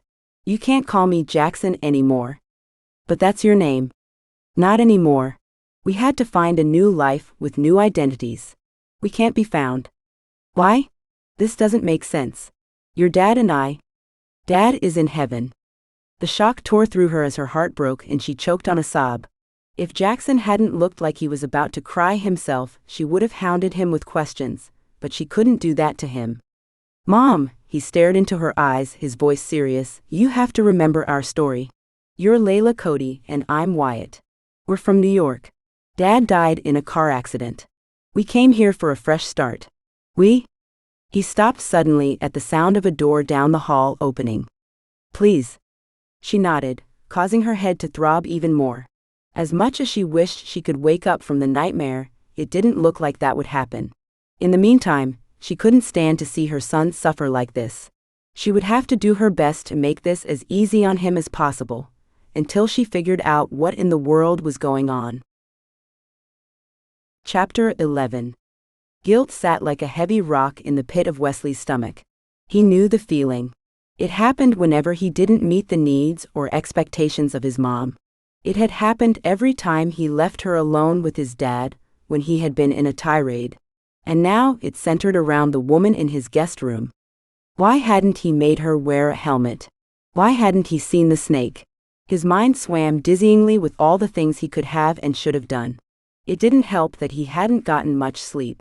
He now understood a little more how his buddies felt when their babies were young and not sleeping through the night. What killed him the most was the lack of sparkle in Layla's eyes when she looked at him. Now a deep wariness and distrust filled her beautiful eyes when she actually met his. He sighed as he turned on the bathroom faucet. He scratched at his scruff, wondering if he should shave, but passed on the idea. It was more important to get to Layla and Wyatt and make sure they had slept well during the night. He thought he had heard voices before he opened his bedroom door, but as he padded out into the hallway, all was quiet. His heart raced as he made it to the door of Layla's room. He had checked on her several other times during the night, but when he went in and saw Wyatt curled up with her, he couldn't bring himself to wake her up. They looked so peaceful and loving, and an unfamiliar pang shot through his heart. A weird desire of wanting to snuggle up with them had whooshed through him, before he shook his head and plodded back to bed. Sleep deprivation did some funny things. A stirring of bed sheets prompted him to move on, and he quietly knocked on the door. "You awake? May I come in?" Urgent whispers sounded, but soon Wyatt's voice called out, "Come on in, Mr. Wesley." He pushed through the crack in the door, somewhat amused by them both sitting in the bed. Layla's eyes looked a bit clearer, but they still held no sparkle. In fact, a deep sadness lived in their depths. "I'm happy to see you awake and well," he said cautiously. "Thank you." She grimaced while she shifted into a different position. "You're in pain. I'll get you some more medicine to take the edge off." "Shouldn't she eat first?" Wyatt asked. "Well, yes, I guess she should." He eyed the boy, mature beyond his years. "How did you become so smart?" My mom, of course, he said, beaming at his mom. She smiled at him, a softness entering her eyes. Did she remember him then? Your dad had a big part in that too. Her face fell, and Wesley realized how much pain it could be to relive a spouse's death again. Wyatt shrugged. Maybe some street smarts, he said, before glancing up at Wesley like he said too much. I better get to breakfast, but as Wesley said it, he heard dishes banging around in the kitchen. Looks like Mom beat me. Wyatt hopped out of bed, still in his dirty jeans and shirt. I'll go help Grandma. He bent over and kissed his mom's cheek before squeezing past Wesley and sliding down the hall. Are you cooking pancakes? The boy shouted as he entered the kitchen. He loves pancakes, Layla said, looking down and smoothing the blankets. Who doesn't? Wesley laughed lightly. Would you mind if I took him out to help me with chores? You probably shouldn't be going anywhere for a while. Layla started to move but closed her eyes. Yeah, I guess so. Every time I move, my head spins. I'm sure he would love to help you with the horses. Wesley watched her closely. She hadn't said anything that could let him know if she was still confused or not, but her normal sweet yet confident speech came out haltingly, as if she had to think hard to remember what to say and how to say it. Kind of like his mom on one of her bad days. Thank you. The extra help would be nice. An idea came to him to test how much she remembered without outright asking and getting her upset. We never really finished the conversation about him helping out in exchange for lessons. Oh, she said, her eyes looking toward the window. Sure. If you feel it's really a fair trade. I'm not sure how much he can actually help yet. He's a strong boy and eager to learn. I meant what I said before. He hadn't meant to say what he had said earlier about teaching the boy for free out loud, but it was the truth, and now more than ever. He could find a different way to pay for his mom's meds. After Wyatt, he felt confident in taking on more lessons. Of course, she said, her smile hesitant and awkward. She doesn't remember, but she's playing it well. Why would she want to pretend? I'm going to help out with breakfast. I'll come back for you when it's done. I don't want you trying to stand without help. She looked at him and bit her lip before glancing down the hallway. I actually need to get up right now. Oh. Of course, he said, taking a few steps until he was by her side. I'll see you to the bathroom. Thank you. She eyed him warily, but he knew she didn't really have a choice but to accept help, even if she didn't remember him. She carefully swung her feet over the side of the bed, before bracing herself and closing her eyes. When she opened them again, she reached a tentative hand out, which he swallowed in his. She barely weighed anything, and a rush of heat filled him at the memory of carrying her into his house. He had never carried any other woman over a threshold. Now that woman looked at him with wariness. He pushed the thoughts down and focused on getting her to the bathroom safely. After the first halting steps, she gained confidence and walked without much support. Thank you again, she said, now leaning on the bathroom sink. You'll be all right? I could have my mom. I'll be fine, she said, smiling, and he gently closed the door. Not even a second later, he heard the click of the lock. The corner of his mouth shot up, such a city girl thing to do. Audrey felt awkward at the kitchen table, not because the others made her feel uncomfortable, but when you couldn't remember the last 5 years of your life or how you got to where you were, it made for awkward conversations. She found she would rather not talk at all. Fear crawled up her spine as she remembered her son making her promise not to use his real name or hers. He was scared, and that scared her. What had happened to her husband? Another wave of sorrow swept through her. Sure, she and Jimmy had grown apart in the last couple years, well, that she could remember, but her love for him had never changed.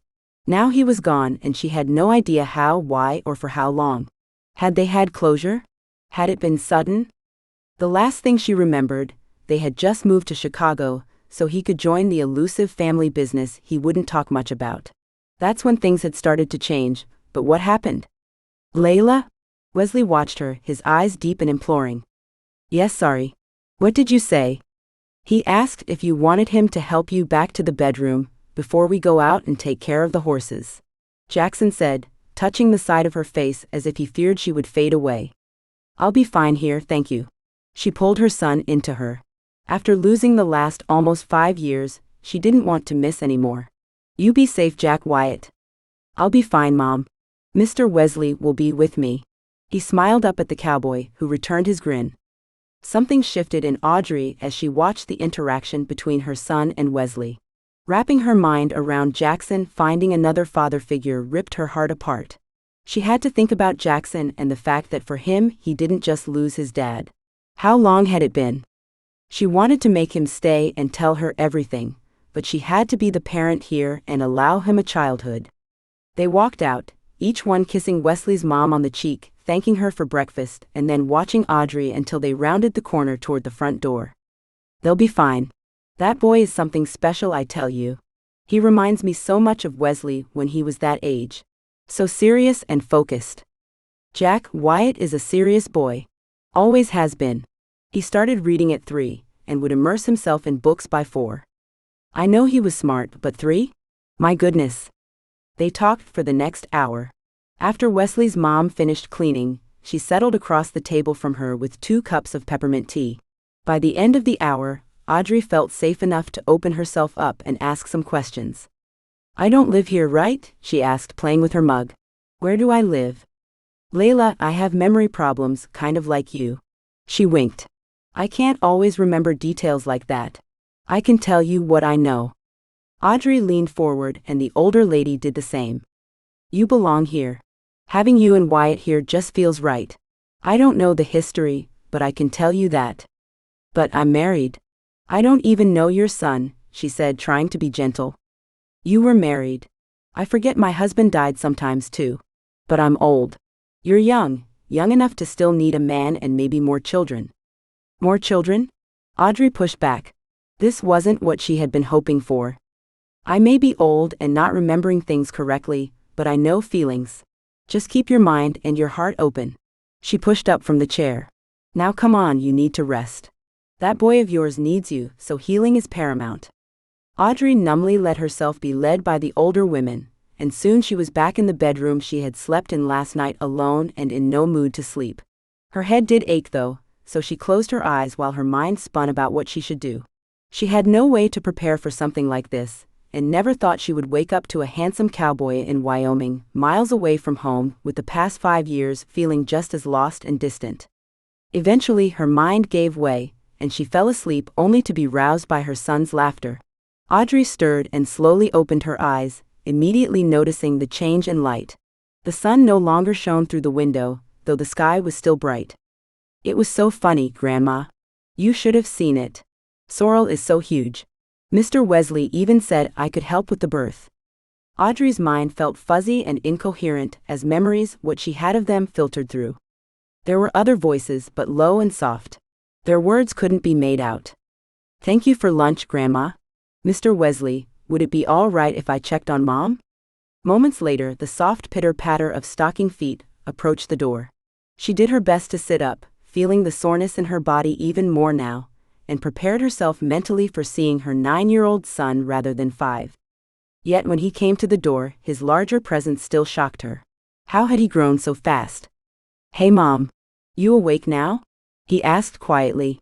He shut the door behind him, before settling on the bed next to her. How are you feeling? Sore, but I'm okay. You sound like you're enjoying yourself. I really like it here. It's even better than the bed and breakfast with Willie. Audrey leaned forward a little and took his hand. Tell me more about this bed and breakfast. It's where we have been staying since we arrived. Jenny is the mom, and Kevin is the dad. Willie is 6 and baby Hadley is, well, a baby. We've been renting a room there. Are they nice? Oh yes. They invite us to have dinner most nights, and Willie loves showing me all over the place. Audrey swallowed. She had one question especially that she wanted to ask, needed to ask, though it felt awful to put that much pressure on her young son. You're not remembering any of this? Her son asked. Unfortunately, no. Maybe it will come back soon. Until then, I need to ask. She looked down at her hand with her thumb rubbing his, and then back to his face so much like Jimmy's. What happened to your dad? He snuck a glance at the door, before flitting his gaze to hers and then out the window. You said we should never talk about it. She squeezed his hand. I'm sure I had good reason, sweetie, but I need to know. I don't even know all of it. You would never tell me, but I overheard a few things when my uncles were talking." Audrey's throat went dry. Why would she not share with her son? Just the way he said uncles made fear crawl down her spine. "Tell me." "Well, it was because of the family business, and it wasn't an accident." Her heart dropped to her stomach as it roiled. She let go of his hand to clutch her belly, that fateful metallic taste rising up. Jackson ran over to grab a trash can by the door, bringing it to her just in time. After her stomach stopped convulsing, he gave her a tissue from on top of the bedside table. She wiped her mouth and threw the tissue in the can. "How did you know?" she asked weakly. "I know that look. It happened quite a bit after Dad died." "I'm so sorry you went through that, sweetie." "I had you." He bit his lower lip and then met her eyes with watery ones. "When you fell off the horse, I was so afraid that you had left me too." She pulled him into her arms, letting his body shake with the emotion he had been bravely holding in. Tears streamed down her face for her own loss as well as her son's hard journey. She had to get her memory back in order to be there for him. He was all she had left. She pulled back slightly and looked him in the eyes. "I'm here, Jackson. I may not remember the last few years right now, but I'm here and I'm not going anywhere." "I wouldn't let him take you to the hospital." "You said no hospitals." "Should I have let him call the ambulance? Was it my fault that you can't remember now?" "Oh, sweetie." She pulled him back into her arms. "No. In no way was any of this your fault. You are an amazing boy, and I am the luckiest mom in the world to have you as my son." And she was. He was her one and only connection to a life that felt so far out of reach that it would ever be possible to put it back together, but for Jackson she would. That one part of her she knew had never changed. She would do anything for her son. Chapter 12. Relief had filled Wesley when Jenny came over after school with Willie. The boys played outside while he talked with her privately, before taking her back to see Layla. "So she doesn't remember you at all?" "No. She started acting like she did earlier today, but it's obvious she doesn't." He looked at her. "She doesn't have the same, I don't know. When our eyes meet, it's different now." "I'm sorry, Wesley. I know you were starting to fall for her." He stepped back. "I said nothing like that." "You didn't have to." She smiled and laid a hand on his arm. "Maybe her memory will start coming back. Have you tried calling Dr. Ryan's?" Mom called in a favor with a doctor she knows from way back. "He's coming out tomorrow. I think physically she'll be okay. Mom says all of her reactions and eye movement are good. It's just her memory." "That's rough," Jenny said. "Yeah, having to tell someone their husband had passed, years before at least, I think it was years." "Man," Wesley said and shook his head. "This is hard on you. Do you want me to take her back with me? We could take care of Wyatt and make sure she has all she needs." Wesley's heart clenched at the idea. He hadn't thought too much about it, but he realized right then he wanted to make sure they were okay. He wanted the boy to stay, and the sense of responsibility he felt for the whole situation weighed on his shoulders. "That's up to her, of course, but—" He shrugged, and he felt the sheepish smile tug at the corner of his mouth. "It's been nice having Wyatt here. He's a quick learner and he wants to stay." He said so. "Can you handle taking care of them and your mom?" "That's the funny thing. My mom has really come alive during this. She has taken to Layla. She may not remember recent things. Quite often she makes comments about Layla being in the guest room rather than the master bedroom with me." Heat traveled up his neck as he shared his mom's misgivings. Jenny raised her eyebrows. "Well, now isn't the time to be making a move, lover boy." He glared at his friend's wife, a woman he had known pretty much his whole life. "You really think I would take advantage?" Jenny punched him.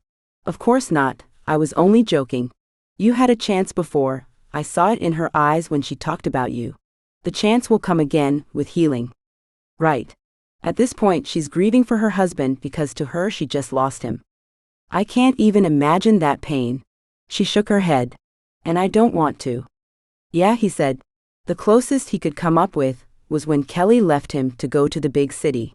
It had been a hard couple years, and he hadn't been able to see himself with anyone else, until Layla. Layla, who made him feel more than Kelly ever had. "Well, I brought what little they had in their room. Mostly clothes, a few toys, and some school books. Wyatt is homeschooled right now." Oh, he said, scratching his chin and trying to wrap his mind around the idea. That means if they stay, and his mom isn't able to, you would need to teach him. He nodded. His mind reeled with the new way his life had started turning. He went from feeling overwhelmed with the ranch and his mom, to taking on a woman, her son, and homeschooling. Well, not yet, that was up to Layla. I guess we'll wait to bring all that in until she makes up her mind. She's on the couch with Mom right now. I'll take my mom to see the mares that are about ready to foal, so you can have some time with Layla. She won't remember me either, you know. I know, but women are, well, women. I know you need space to talk about the things you gals like to talk about. She slapped his arm affectionately. I'll send your mom out. Keep an eye on the boys, will ya? I only have about an hour. I need to pick up Hadley from my mom before 4. I'll keep an eye on the time. He started to turn away, before landing a heavy hand on her shoulder. Thanks, Jenny. Always here for you, brother. He smiled. He secretly loved it when she called him brother. Jenny had been like a younger sister to him, especially once she started dating his best friend back in high school. As an only child, he fantasized about having siblings. Jenny had always felt like that to him. The next hour hung over him heavily. He watched Wyatt, and kept picturing what it would be like having him there on a daily basis. What's got you smiling like that, dear? His mom asked as she sat next to him, enjoying the sun. He didn't know he had been smiling, just thinking how nice it was having a boy around. Wyatt is a blessing. I'm glad you have him. We'll see. That will be up to Layla. His mom turned toward him sharply. You finally proposed? No, Mom, he said patiently. It's too soon for that, but Jenny is talking to her about staying. Well, it's not right having a woman living under your roof when you aren't joined in marriage. If she stays, how would you feel about moving back into the house? I will do whatever needs to be done to save your soul, dear. Wesley laughed and wrapped an arm around his mom. Love you, Mom. Love you too, son. Audrey couldn't remember the woman sitting next to her on the couch, but that didn't change the immediate feeling of connection. Jenny had reached out and let her hand rest on Audrey's knee for a moment before withdrawing it, sighing and sitting back against the plush couch. I can only imagine what you're going through, Layla. She sat back up and looked at her. I'm here for you, whatever you need. I hope you know that. Thank you, Jenny. I appreciate it. Prayers for my memory to return would be most appreciated. I don't know what I'm going to do. From the sound of it, Jack, Wyatt and I have no place to live and I have no way to support us. You are always welcome at the bed and breakfast, but the tourist season is about to start and it's going to get busy and chaotic. She trailed off, but it seemed like she had more to say and not sure how to say it. After a moment, Audrey said, I don't want to put you out. I'll figure out something. She wondered briefly if she could just go home to her parents, but the way Jackson had acted before, it seemed there was a reason they were here in the middle of nowhere, with different names and no contact with anyone in their old life. A tingle of fear shot up her back, and she shivered with the idea of Jackson's life being in danger. Don't stress. It wouldn't be good for your head. Jenny glanced toward the door and then back to her, scooching closer. You know, Wesley is a wonderful man. He works so hard to keep this place running and taking care of his mom. Does she have Alzheimer's? She said she had some memory problems like me. She does. It has just started getting worse, but Wesley took on riding lessons to pay for a medication that seems to be helping. That's how you all met, the riding lessons. Oh, Audrey said, her stomach tying in knots. Will he lose the ability to pay for his mom's medication without her money? She didn't even have an idea of how much she had. Anyway, Wesley really needs help here. He needs someone to help with the horses, and he needs someone to stay with his mom, and maybe? Jenny paused to look around the room, swiping her finger along the dusty coffee table. Clean this place up a bit. Are you saying I should stay here? The thought caused her body to shudder, not with disgust but apprehension, or was it longing? She saw the way Wesley looked at her. She hadn't lost her wits with the accident just the last 5 years. Don't say it like it's the end of the world. Jenny rolled her eyes. Think about it. It's a win-win situation. You get a place to live in exchange for a few duties. By the way, He has a little studio so you wouldn't have to be under the same roof if that bothers your morals. Audrey felt the heat fill her cheeks. It kind of does. A single woman shouldn't live in the same house as a man she isn't married to, and I guess I am single. Jenny laid a hand on her again. That must be so hard to get used to. It is. Audrey felt the tears brimming in her eyes. I still don't really even know how or when or why. I don't think most of us know the whys behind losing someone we love. You had told me it had been years and a car accident. Audrey nodded. She had definitely lied about the car accident from what she got from Jackson.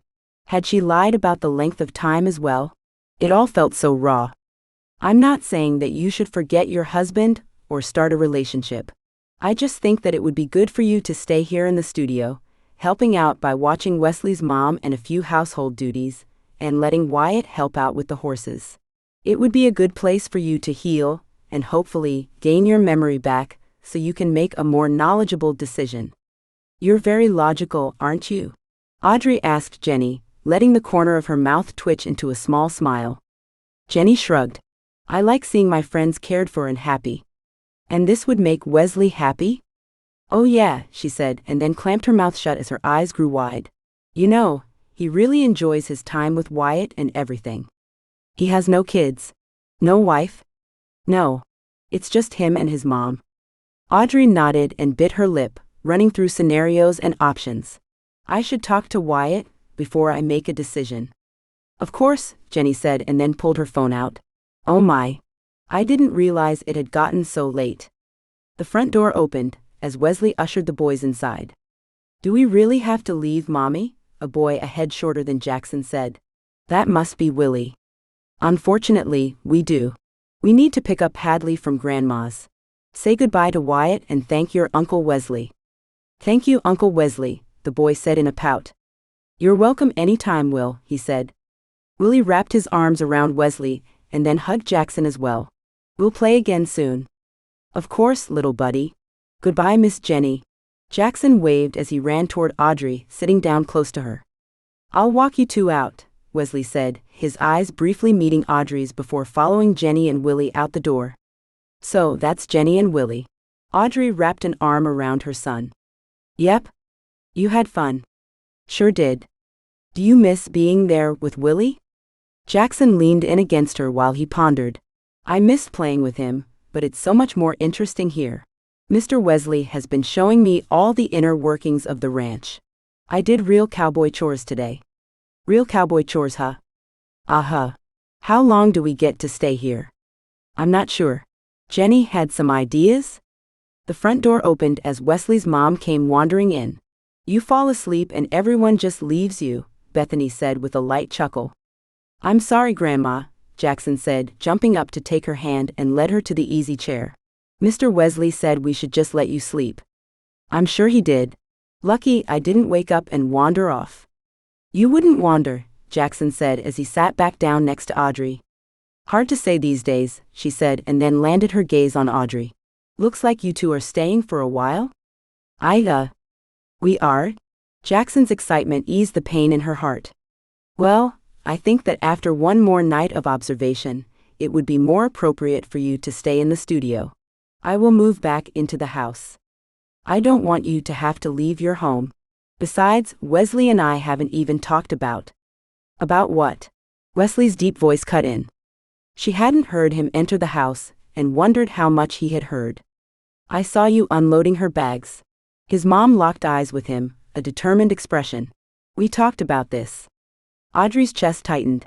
I don't want to cause any. Wesley held up his hand. Mom?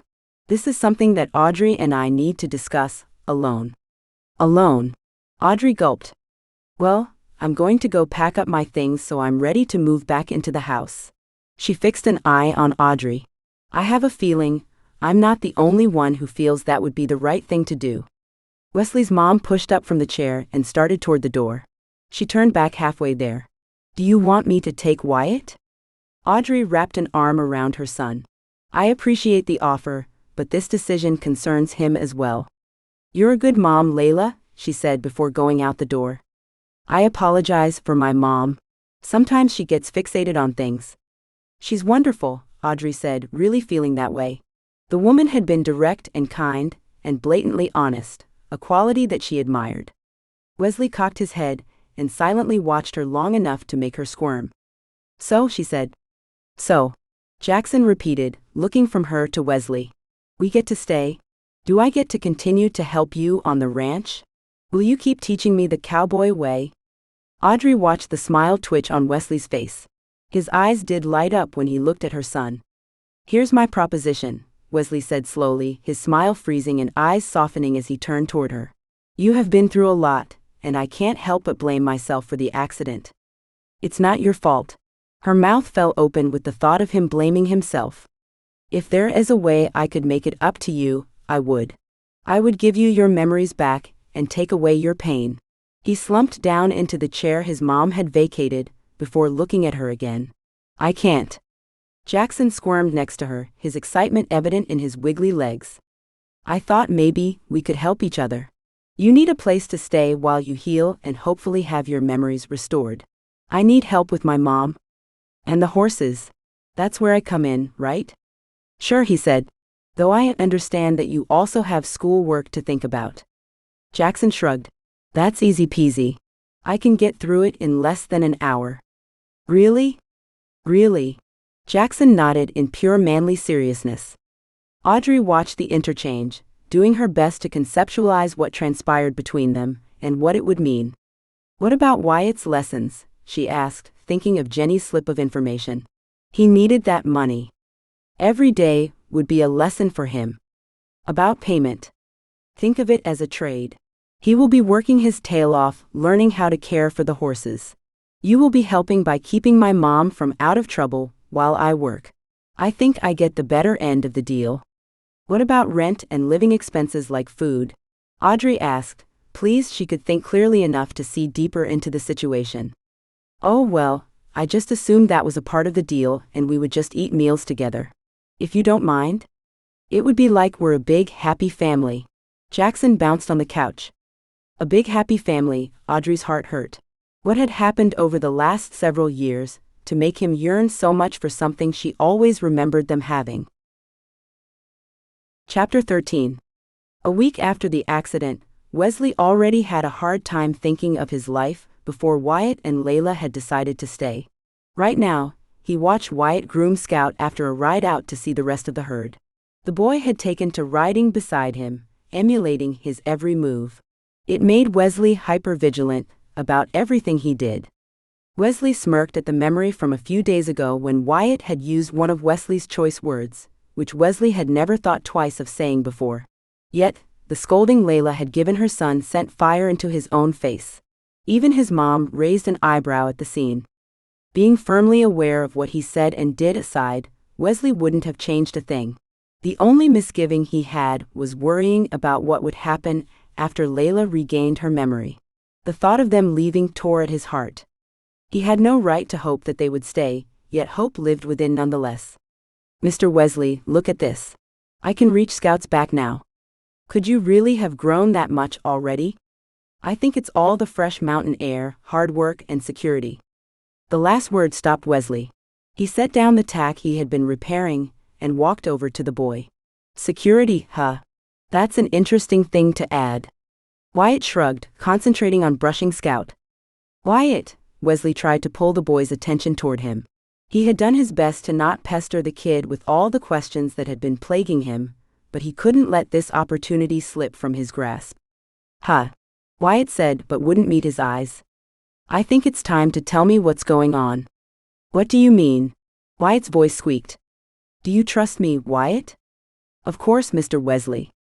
When there is something scary going on, we talk to the people we trust. What could possibly be scary here? What made you and your mom come to clarity? I wanted to be a cowboy, so Mom found this place. She said it was the perfect place to start fresh. Why did you need to start fresh? My dad died, he said, his voice dropping along with his hand. Then he focused on brushing again, going over the same spot for the third time.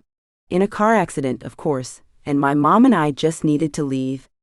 Wesley gently took the brush from Wyatt's hand. You don't want to make a raw spot on Scout. Wyatt let go of the brush and stepped back. Sorry, Scout. Wesley put down the brush and called the reluctant boy over. "Come here, Cowboy. I'm glad you feel safe here. You should. I won't let anything happen to you. To best protect you, though, I need to know what I'm facing." Wyatt shook his head and backed away. "Please, Mr. Wesley. Don't make me. It will put everyone in danger. Especially with Mom." He shook his head even more adamantly. "I can't. I have to protect her. I can help you protect her." For a moment the boy's face softened as if he thought of having help, of relieving himself of the heavy secret and the peace it would give him. Then the boy's eyes narrowed and his lips thinned. "Mr. Wesley," he said, sounding more grown up than the not even a decade he had seen. "I respect you, and I don't want to lie to you. Please respect me, and stop pushing for answers that I can't give without putting us in danger." Wyatt stared him down until Wesley gave a slight nod. The boy's shoulders sagged then. "Thank you," he sighed, then turned and walked away. That boy held too heavy of a burden, but Wesley had no idea how to help him. The thought left an uneasy quivering inside of him. He didn't ask himself what he had gotten into, or fear for his own safety. He grit his teeth and swore that he wouldn't let a hair on that kid's head be harmed. He would ask the guys tonight if they had any tricks to get their kids to talk. He needed to get to the bottom of this, and Layla couldn't help at this time. His mind shifted and softened thinking of the blonde woman who had stolen his heart. Though she hadn't looked at him the way she had that day at church, the wariness in her eyes had faded. He had to treat her as if she had just lost her husband, but even the thought of her with the man she had married burned in his gut. As he put away the tack, he swore he could smell her sweet lilac scent. That's how strong she lived in his mind. He closed his eyes and breathed it in. "Do you enjoy the scent of leather that much?" Her soft voice startled him, but he held the surprise in, able to keep his body calm and stoic. "I do love the scent I'm smelling right now," he said, letting a small grin pull at the corners of his mouth as he turned toward her. Layla's cheeks pinked slightly before she cleared her throat. Wyatt was upset. "He wouldn't tell me what happened." Wesley hung his head, shutting the tack door slowly before standing before her, leaning against the structure pole. "That'd be my fault. I don't want to add more stress on you, Layla." He kicked his boot in the straw, before meeting her eyes again. "Wyatt fears for his safety and yours." Layla sighed, a sound full of worry and guilt. "It makes sense. He lost his dad, and with my accident he feared he had lost me as well. I can imagine how that would be on a child." He swallowed, trying to find the right words. "I think there might be more than that though, something concerning why you are here." Layla watched him for several moments. No stress or uncomfortableness filled him while he waited for her to say her piece. He knew she read him and measured his worthiness. He just hoped he measured up. "I've picked up on that too." He avoids the conversation. "I feel it has to do with my husband, with his father's death." She had opened up more than she had before, but he felt the unspoken words. She knew more, but how much more was the question. Layla tossed and turned in bed. It wasn't that the soft bed in the studio was uncomfortable, her mind wouldn't let her rest. Wyatt twitched in his sleep on the cot next to the bed. She needed to get him a better situation. Though he said he liked being in the same room as her, shouldn't an almost 10-year-old have a room of his own? Worry lines furrowed in his brows, the moonlight leaving their shadows seeming heavier than normal. Her son shouldered too much responsibility, and she didn't even know how to take it off his shoulders because she didn't know what it was. Were they really in danger? If they were, maybe she should take Wyatt and leave. She didn't want to bring trouble to Wesley and his mom. They had done so much for them. That night at dinner, she joined Bethany in encouraging Wesley to go out with his friends. He needed that outlet. The last week had given her a taste of ranch life, livening those memories from her childhood summers at her grandparents'. She had always looked forward to those months, and had dreamed of living on a horse ranch just like this. Funny, being here now with no memory, no husband, a son who wanted to protect her, a mom that kept forgetting she wasn't her daughter-in-law, and a handsome cowboy who had stepped right into the role of fatherhood like he had been born to do it, it made her head spin. As quietly as possible, she slipped out of bed, wrapped her robe around herself, and snuck out the door to breathe in the cool night air. The scent of spring, green, fresh and new, filled her lungs. A full moon shone directly above, as if God shone a spotlight on the ranch. A horse neighed from near the barn, before trotting a couple of steps and rubbing its side along the fence. Another returned the call from the field. The horses were restless tonight as well. Audrey's eyes scanned the flat, open property. Even in the shadows of the moonlight, the place gave her a sense of safety. Could she leave Audrey behind and fully embrace Layla? A flash of memory rushed through, causing her to pull the robe tighter and sit in the rocking chair on the porch. The images of her sitting in her car, Jackson sleeping in the back, and fear racing through her sent tingles of apprehension through her. So there really was a need to be cautious and stay hidden, but what?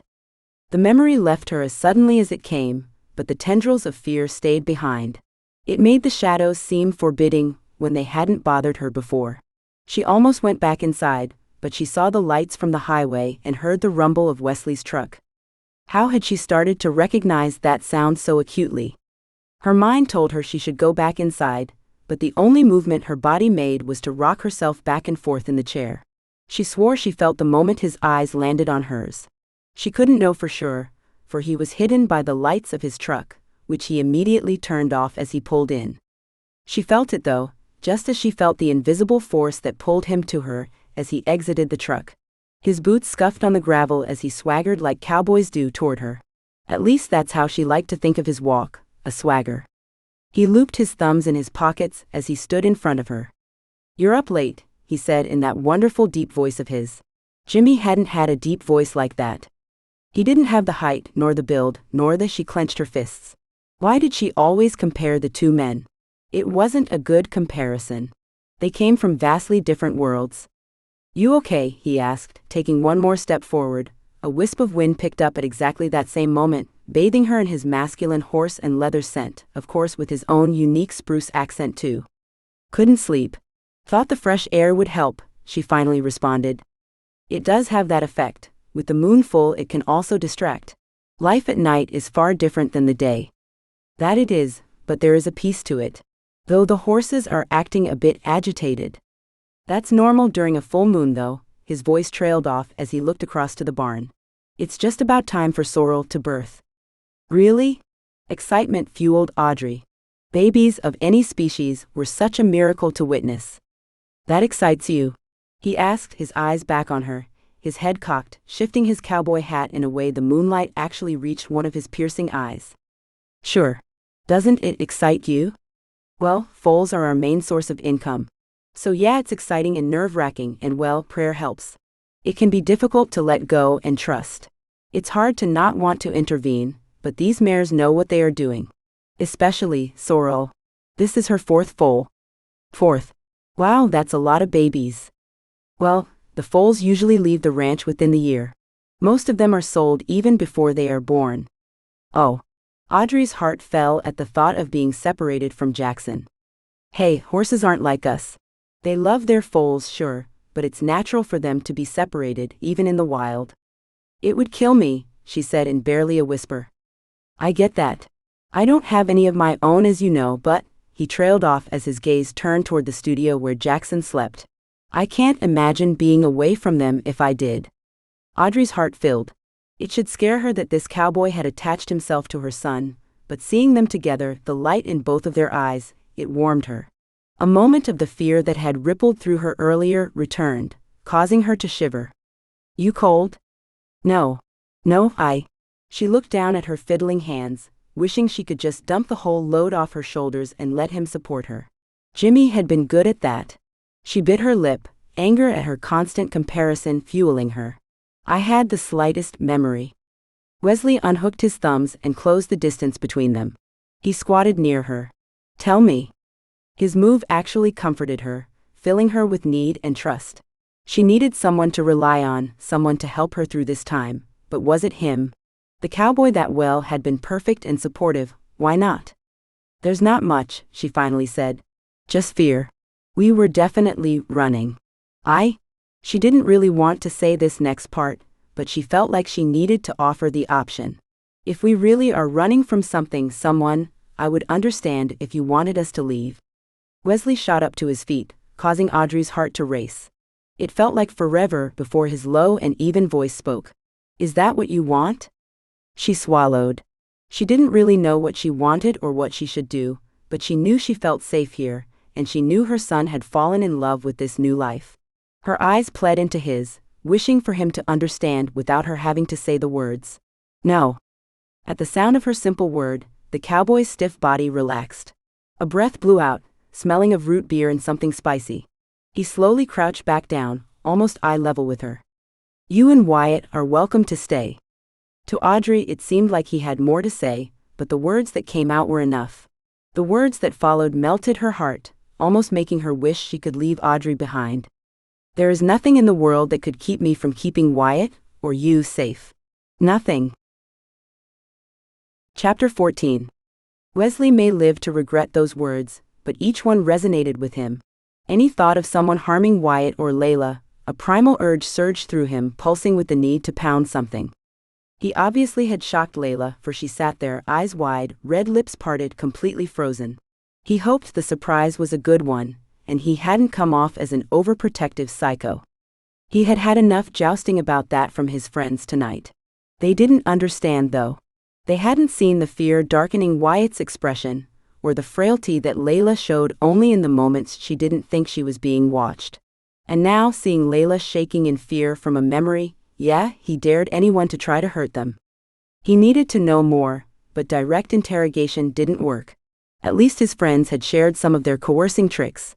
There was a chance he could get enough information to ensure their safety, until Layla remembered, or trusted him enough to share the full details of what she did remember.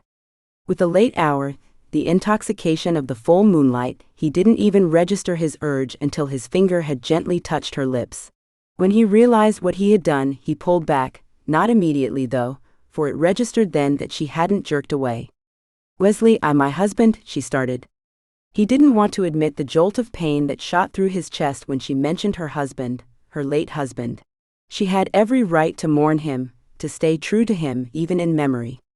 I didn't mean to overstep, he said gently as he rose. It's late. I should let you get some rest. Snorting and stamping drew his attention to the barn.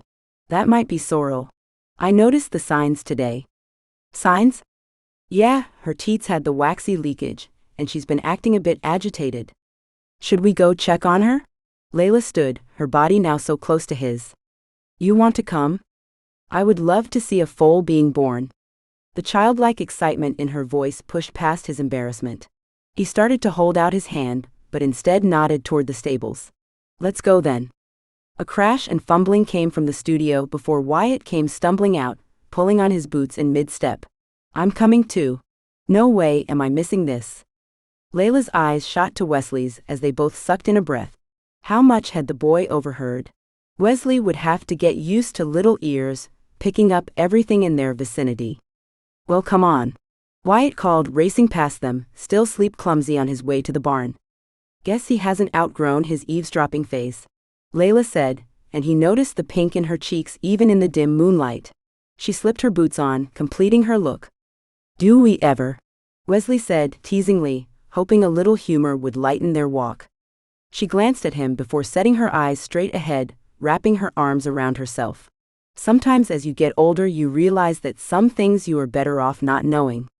Wesley watched her from the corner of his eye, clenching his fist on the desire to wrap her in the protection of his arms and let her know everything would be all right. As funny as it was to see Wyatt running toward the barn in his pajamas, seeing Layla in her robe and fluffy pajama bottoms didn't seem so humorous. If anything, it made her seem that much more vulnerable and approachable. If she was comfortable enough to hang out with him in her PJs, then they were moving forward. Wyatt had frozen just inside the door of the barn. He stood so still that Wesley almost ran into him in the dark. Some lights might be a good idea, Wyatt said as casually as his quivering voice would allow. Sure thing, Wesley said, and he reached over to flip on a set that would dimly light the area rather than make Sorrel feel like she was center stage, though she really was. Wesley's heart kicked up a beat as he came round the gate to see Sorrel walking and snorting. The mare's belly rolled, and he knew the time had come. As calmly and casually as he could, he slipped into the foaling stall with her, calling to her softly with soothing words. When he was able to make it to her backside, he snuck a peek behind her tail just in time to see 2 hooves and a soft muzzle encased in the birthing sac. Yep, she's about ready to deliver. I missed her last one. I'm glad we heard her tonight. He caught Layla's eyes, which were wide in wonder, and the sweetest smile crossed her lips. We're going to get to see her give birth, Layla whispered before a hand covered her mouth. If you're patient, but it's going to happen tonight for sure, probably within the hour. Mom? Wyatt tugged on his mom's arm. Do you believe this? We're going to see a foal be born. Though uncontained excitement filled the boy, his whispered words impressed Wesley. Not many children understood that need for quiet and calm during a birthing process. It's pretty incredible, Wesley said, leaning against the gate and watching the boy. Just don't get attached to the foal. It's already sold. I won't, Mr. Wesley. It would be too much to dream of having my own foal. Layla dropped to her knees and took her son's face in her hands. Jack Wyatt, no dream is too much. You dream as big as the stars, and then you work hard to make them come true. Here, Wesley said, unable to not agree with such good teaching. Though once again, he wondered why she always seemed to want to call her son by a different name. He turned away then, distracting himself with Sorrel. He couldn't help but wonder what would have happened if he had allowed himself to dream and worked hard to make it happen. The thought hurt too much to focus on. Scout whinnied from the other side of the barn. Wyatt walked over to talk with the horse he had grown quite attached to. At least that was the way Wesley saw it. The boy had almost had that look of oneness during their last ride today. Thinking of that ride reminded him of his last interaction with Wyatt. Did he still hold it against him for asking questions that pushed too hard? Wesley squeezed past the gate and Layla. She watched him the whole time from lowered lids. Her expression took him off guard, for it almost seemed flirtatious, but that wasn't like her, or was it? He's all wound up, Wyatt said as Wesley came up to him. He knows Sorrel is going through things, and wants to lend his support. Is Scout the daddy? Wesley chuckled lightly. No, Scout is a gelding. He can't father any horses. Why can't Scout be a father? Well, a gelding means, well. He chuckled and pushed up his cowboy hat as he searched for the right words. It means they are fixed, like Tiger was, Layla said as she came up next to them. Oh? Did he run around and get all the girls pregnant too? Wesley's eyes went round and he almost choked. No, he never really had the chance. Oh, then why did you have to take off his boy parts? Heat burned into Wesley's cheeks, and he pulled at the collar of his shirt. He glanced at Layla to see if she would help him out of this one, too. Yet her hand covered her mouth and she turned away. Well, as breeders, he cleared his throat, hoping the boy didn't ask about that one. We want the purest stock. Most of the horses that are born on this ranch are registered, meaning we can trace their lineage, who their mothers, fathers, and grandparents are. He reached up and stroked Scout's neck. Scout here, well, he's a good boy, but he isn't registered. If he fathered a foal, we would receive only a percentage of what we would for a registered one. Oh, I see, Wyatt said, his brows scrunched. Wesley watched the boy. Had he really followed all of that? He didn't know, but he took the chance to steer the conversation away. A registered foal can bring in a lot of money that goes directly into keeping the ranch running. How much does a foal like the one Sorrel is birthing cost? 15,000. 15,000? Whoa! The lineage is very high for a racing horse. The buyer plans to train this one to be the next champion of Wyoming. If we keep the foals until they're green broke, some can go for upwards of 20 or higher, depending on how they are trained. That's really incredible. I had no idea there was so much money in this. Layla's sweet voice grabbed his attention. He looked at her sideways. She hadn't seemed concerned about money before, but he wanted no qualms between them. It may sound like a lot, but the upkeep of this ranch amounts to more than you would expect. He glanced around.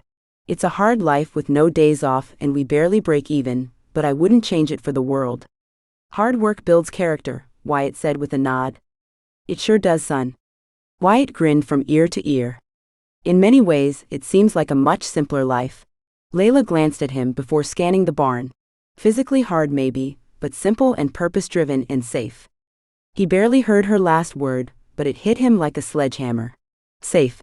What had these two been through to yearn so much for that feeling of security? Yet he understood. 10 years ago, he hadn't felt safe here. Now he did. He ran his family's ranch with confidence. Being the man of the house made him be able to make the decisions and choose how people ought to be treated. That was the one thing he wanted people to feel around him, safe. He had come back so his mom would feel that for once in her life, and he stayed for the same reason. Now, as he looked over at the two people who had dropped into his life, a resounding sense of belonging filled him. He wanted them to feel safe, too. Watching Sorrel give birth reminded Audrey of giving birth to Jackson. The thought warmed her and she pulled Jackson into her. He stood in rapt attention watching as Sorrel lay down, and her belly heaved as she panted in effort. "Is she okay? Do we need to help her?" Jackson asked, his hand squeezing the circulation out of her hand. She glanced up at Wesley because she wondered the same thing. If everything goes as it should, it's best if we let her do it without interference. She knows what to do. Because she's had other babies? Jackson asked. Yeah, but even the first time she knew. Instinct, I guess you would call it. I'm sure it's like with any mom of any species, her body takes over. It's really difficult to fight off the urge to push when it's the right time. Layla retrieved the memories of Jackson's birth, grateful she still had them. Does it hurt? Jackson asked. The worst pain in the world, Layla said, feeling the corners of her mouth rise. But worth every bit of it. She kissed the top of his head. Look. It's coming out. Are the feet supposed to come first? Yes, the forelegs and the muzzle. See. Wesley crouched down and pointed. Jackson crouched next to him. Emotion overtook Layla as she fought back the tears and swallowed past the lump in her throat. The birth, the memories, seeing Jackson emulating and bonding with Wesley, it overwhelmed her. You okay, Layla? Wesley said from beside her, and she wondered how she had missed him moving. She nodded, not trusting her voice. He shifted his weight several times, and finally draped an arm around her. I'm sorry if this is too much. She blew out a breath and dabbed at her eyes. It's beautiful. She wrapped her arms around Jackson, who came to join them. Thank you for letting us be a part of this. Wesley looked down at her, his warm body against hers, his spruce scent making her heady, and his eyes swallowing her. Thank you for wanting to be. What's this? Wesley's mom came strutting up to them. You watched a birth and didn't get me? Wesley gave Audrey a little squeeze before letting his arm slip off her as he went to meet his mom. Sorry, Mom. It happened so fast. Humph. Well, let's see this new little one. Grandma, the foal is almost out. You mean I didn't miss all of it? Audrey saw the transformation of the older woman, the light in her eyes and the bounce in her step. She lived for this right here, and why wouldn't she? The absence of Wesley's closeness chilled her. She had thought it would feel awkward, but his arm around her felt comfortable, safe, and right. She glanced at him and caught him watching her. Their eyes held a moment, while she wondered exactly how hard it would be to step fully into Layla. Mom, watch. It's coming. No sooner did the foal slip free, did Sorrel turn and begin licking the sack clear of the little one. Audrey marveled at how she knew exactly what to do to get her baby's airways clear. The soft nickering sound that Sorrel made soothed Audrey, bringing empathy and memories rising to the surface. The sound had the same energy of her own murmurings she made when Jackson had been placed on her chest for the first time. There was nothing like this magical moment, a moment that every mother would treasure and hold dear in her heart forever.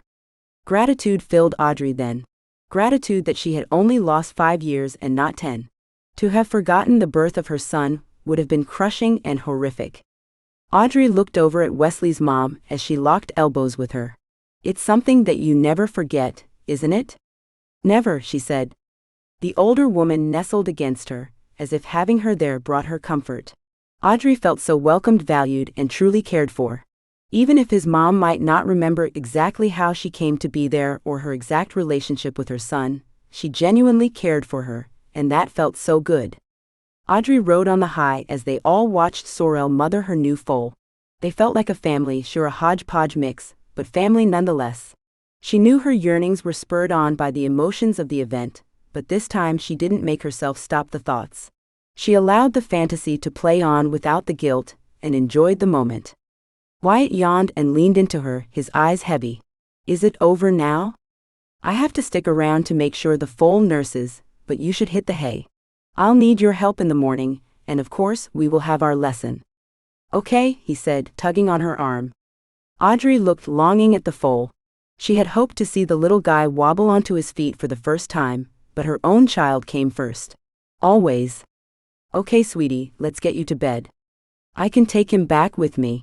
I'm not a young whippersnapper anymore. Would you mind guiding me back to the house? Bethany asked Jackson. Sure. Mom? You go ahead, Wesley answered before she could. After you get Grandma in bed, you can rest on the couch.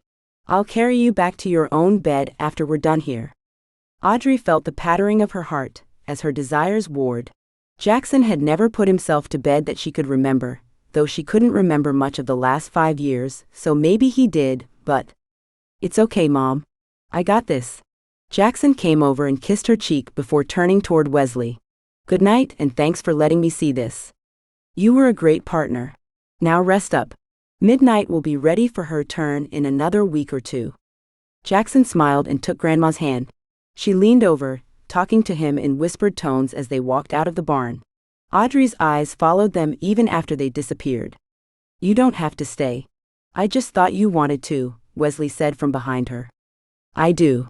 She turned toward him and shrugged. It's hard to get used to him being so much older and independent. You have taught him well. He's quite the kid, as I have told you before. You should be very proud. I am. He was amazing as a young child, and leaves me in awe now. How did he become so polite? And his vocabulary? She shook her head. Jackson had always been advanced and well-mannered. She had felt blessed for that, as she watched his unruly cousins growing with what seemed like reckless abandon. Now though, Jackson spoke like a polite adult, using words that many never learned to use. Well, I don't think he pulled that out of the air. Wesley nudged into her before walking back to the gate, leaning on it while watching Sorrel continually cleaning her baby. I guess, she said, moving to stand next to him. A yawn overtook her and she stretched, realizing that she still wore her robe. She pulled it around herself and cinched the belt, doing her best to ignore the heat that crawled up her neck. By the way, Wesley said, I think that should be the new fashion. Audrey glared at him, hitting him. Smart aleck. It's not like I had the intention of traipsing around the ranch in my robe. He shrugged and smiled a smile that caused her stomach to flutter. I like it. She ignored him and focused on the mother and baby. The foal started to rock back and forth, doing its best to stabilize his little legs. It wobbled and started to stumble, but a gentle nudge from Sorrel kept him from falling. Taking halting, jerking steps, the little foal nuzzled into its mother, rooting around for its first meal. This is so amazing, she said breathily. I agree. There is something that just draws out all those wonderful memories of Jay Wyatt's birth. It was such a special time. I can't help but see that same look in Sorrel's eyes. It's nice to see that even after so many births, she still has that same wonder and depth of love. I wouldn't think the awe would change. Have you ever thought about giving Wyatt a sibling? Yeah, all the time. At first, it just wasn't the right time. We were moving and things were a bit rough for a while and then, well then. She stopped, her eyes widening as she realized she was talking so freely to Wesley, but not only that. She had a flitting memory of a time after her husband's death. Jackson had been so young. He seemed about 6 and scared, clinging to her skirt as the adults talked about what the next steps would be. She tried to focus on the words. The images. She tried to see who else was there, but everything focused on little Jackson tugging on her with wide, wet eyes. When the memory finally passed, she realized that the warm arms around her weren't from her old life, but from her new. A strong, safe presence that made her feel like all would be right in the world, at least eventually. I'm sorry. Wesley's words whispered warm breath into her hair. You've been through so much. I wish I could take all your pain away. For a moment, Audrey allowed herself to cling to that, to hope that one day she could have the pain of loss, of heartache, of fear disappear and be replaced with the warm safety of a cowboy's embrace. Chapter 15. Wesley stretched, his coffee mug going wide as his arms welcomed the heat of the morning sun. There was nothing like a new summer morning. Most of the snow had melted off the mountains. The fields were tall and green. The chirp of baby birds filled the air. As he walked toward the studio, a rightness filled him. This was the life he wanted to live. Well, almost. He wanted Wyatt and Layla in the main house. He wanted to see those intense blue eyes when he woke to the sound of Wyatt running down the hall. He couldn't deny it any longer. The images played in his mind as the movie of his dreams. Over the last few months, his hope increased with each day. Layla no longer pulled away from his arms or his hand. He caught her watching him often. There had been so many times he had wanted to close the couple inches between them and press his lips to her soft, red ones. So many times. He didn't want to push. Even though she shared bits and pieces of her memory as they returned, he saw the guilt darken her eyes after she allowed him to comfort her and just enjoy a moment in his arms. She wasn't quite ready, and he didn't want to ruin it by making a move before she was. He didn't know how it felt to lose a spouse, or the guilt that could fill the heart by finding comfort in another's arms. What he did know was that Layla and Wyatt belonged here with him. He hoped he made that clear to them every day. Wyatt had come to him a while back, pulled him to the computer and showed him an online group. He said he couldn't join because he was too young, but he wanted Wesley to in order to find out how to help his mom get her memories back. He assured the boy he would. The group was called Unforgettable Cowboys, and as soon as he reached out, a man named Everett responded, telling his story of losing his memory and the confusion that followed. It wasn't long before he found an old rodeo friend, Ryder, who reached out as well. Wesley couldn't believe the coincidence of finding him on the site. Both Ryder and Everett helped Wesley understand more of what Layla went through. It only increased his patience with her. "Wes." Wyatt called from the door of the studio, waving at him wildly as he neared. The boy had started calling him Wes about a month ago, and he hadn't the heart to tell him not to. He had never allowed anyone else to shorten his name, but somehow it felt right with Wyatt. Wesley set down the coffee cup on the railing, and then clasped an arm around Wyatt's shoulder. "Well, happy birthday, son. How's it treating you so far?" "Just fine and dandy," he said, a smile just like his mom's tilting up his lips. "Are we still going for that long ride today?" "If that's what the birthday boy wants." "It is." He stood taller. "Do I look like a 10-year-old now?" Wesley stepped back and overdid some measuring and thinking. "Yep, I'd say you look exactly like a 10-year-old now." Wyatt laughed and then called back toward the door, "Come on, Mom." He leaned in close to Wesley. "You know how women are, we're always waiting on them." Wesley wrapped an arm back around him. "I'll tell you a secret. It's worth it." The kid threw him a peculiar look, and then started toward the main house. "I'm hungry and I smell Grandma's waffles." "You go on, birthday boy. I'll hurry your mom along." He watched the boy run to the house, noticing that his legs did look leaner and his pants shorter. Maybe he really did shoot up overnight. "You'll hurry me along, huh?" Layla's sweet voice met him just as her lilac scent surrounded him. "I've been trying to get him gone for the last 20 minutes, so I could dig out his present." "Are they pants?" "Pants?" "Yeah, 'cause the boy is sporting some high waters." "Did he spring up overnight?" "It sure feels like it, but no, not pants. I'll get some next time we go to town." "What did you get him?" he asked, curiosity filling him. "You sound just like a kid." "Well, most men never fully grow up, you know." He laughed, enjoying this moment and the comfortableness of being with her. "I'll tell you what I got him if you tell me." "You're pulling the 'I'll show you mine if you show me yours' trick, huh?" Wesley stopped, letting his eyes roam over her. That had definitely been a flirt. A smile turned up his lips, a smile of triumph. He wrapped an arm around her, pulling her close as they walked to the house. "Why not?" She didn't say anything, but the little tilt of the corners of her mouth told him he hadn't stepped too far. "Seriously though, I need to make sure you won't be mad at me." His heart raced, hoping that she would be as excited as him. She stopped and looked at him, a wariness filling her eyes. "What did you do?" "Well, when I went for my ride to check the herd in the backfield while you guys were at Kevin's, I found an unexpected arrival." "An unexpected arrival?" She arched an eyebrow. "The mare must have been hiding, or I may have been distracted. Either way, I had no idea she was pregnant. It's not a registered foal, as I have no idea who the father is." He trailed off, hoping she caught his drift. "You want to give Wyatt his own foal?" She covered her mouth and tears filled her eyes. "Not good." His heart fell into his stomach, but he hoped the tears were of joy. "He will be even more enamored by you than he already is, but," she trailed off. Her gaze fell toward her boots which kicked at the dusty dirt. "But what?" The knot in his stomach increased, and all of a sudden he felt like he needed to sit down. What if, when we find our own place, there isn't room for a horse? She glanced up at him quickly. Fear engulfed him and spurred on his actions, regardless of what his head told him. His hand gently turned her face back to his, until her eyes met his own.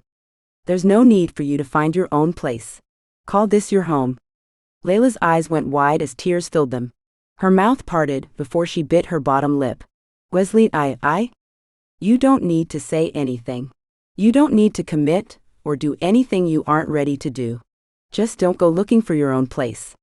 He pulled her into his arms then, because he couldn't chance seeing rejection or guilt or anything else in her eyes. The fear was real though, that anxious thrumming like a rattlesnake had embedded in his chest. He knew it before, but at that moment it became clearer than anything in his life. He would be lost if Layla and Wyatt left. Simple as that. The day had been perfect, just as her son's birthday should be. A decade old, she shook her head while she brushed back his hair from his sleeping face. She knew it seemed like it had gone faster because of the time she had lost, but bits and pieces came back every day. Some memories were treasures to hold onto, but others, as much as they answered questions, she almost wished that they had remained forgotten. Now wasn't the time to rehash those memories. She wanted to store today away, to memorize every gleeful laugh that bubbled forth from Jackson's mouth. Her Jackson, who seemed all too ready to embrace Wyatt 100%. Was she ready to fully embrace Layla? She kissed her son on his forehead, wrapped her robe around her, and slipped out to enjoy the cool summer evening. A sigh escaped her lips at the fresh air, the serenading of crickets, and the occasional call of an owl or even a wolf. The wolf call still sent shivers down her spine, but Wesley had said they wouldn't bother the horses. She sat in the rocking chair and closed her eyes. A slight breeze picked up a few whisks of her hair, cooling her in a comfortable way. When she heard the scuff of gravel under boots, her lips turned up into a smile. She knew he would come tonight. He didn't come every night, only the important ones, and tonight was important. He asleep, Wesley whispered. She nodded and opened her eyes. Out like a baby. He was exhausted. It was a big day. It was. She looked at him, appreciation overcoming her. Thank you for all that you do for him. I don't understand why you have taken him under your wing, but I think that may have been our saving grace. My wings are big enough for two, he said, his voice low and deep. She had been thinking about what he had said all day. It warred within her. She told herself she shouldn't feel guilty, that her husband had been gone for almost 4 years now, but the guilt still came twisting knots in her stomach and her wondering if Jimmy saw her from heaven or wherever he ended up. She had remembered he had done some bad things that he could never get past. The guilt ate away at him, distancing him from her and Jackson. He had continually pushed them away. That pain still felt raw, as if it had happened yesterday. Those were the things she hadn't told Wesley. He probably wouldn't be looking at her the way he was now, if he knew what her life had been like, really like. She hoped she had sheltered Jackson from most of it, but he wouldn't talk much about that life. At different moments throughout the day, fear washed through her as someone mentioned him being 10 and all the new things that came with being that old. A shiver ran through her even then. Why would that create so much fear in her? Layla? Wesley's deep voice pulled her from her thoughts. I don't mean to scare you. You aren't scaring me. She pushed forth a smile, although besides the fear that had been pulsing in her, he did scare her. Could she go through another marriage? Another loss? What if something happened to him? Could her heart heal again? You are a terrible liar, you know that? Despite herself, she laughed, and it freed some of her tension. Yes, so I am. You pulled off the little stunt with the foal perfectly. She narrowed her eyes playfully. Makes me wonder how many stories you have told. Hey, being mischievous and outright lying are two different things. If you say so. The banter continued, easing her heart and relaxing her. The look on his face. She shook her head. I will always remember that. Me too. His voice became serious. It was close to the happiest moment of my life. Really? Yep. So, what's the happiest?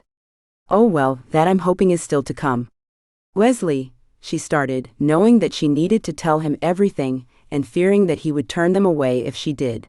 It would break Wyatt's heart, and that was something she couldn't bear. Layla, he said, grasping her hand in his thick, callous fingers. Only when you're ready. She swallowed, willing herself to open up and tell him, yet closing her mouth on words that might seal their fate. I know you have been having memories that you aren't ready to share. You don't have to until you are ready.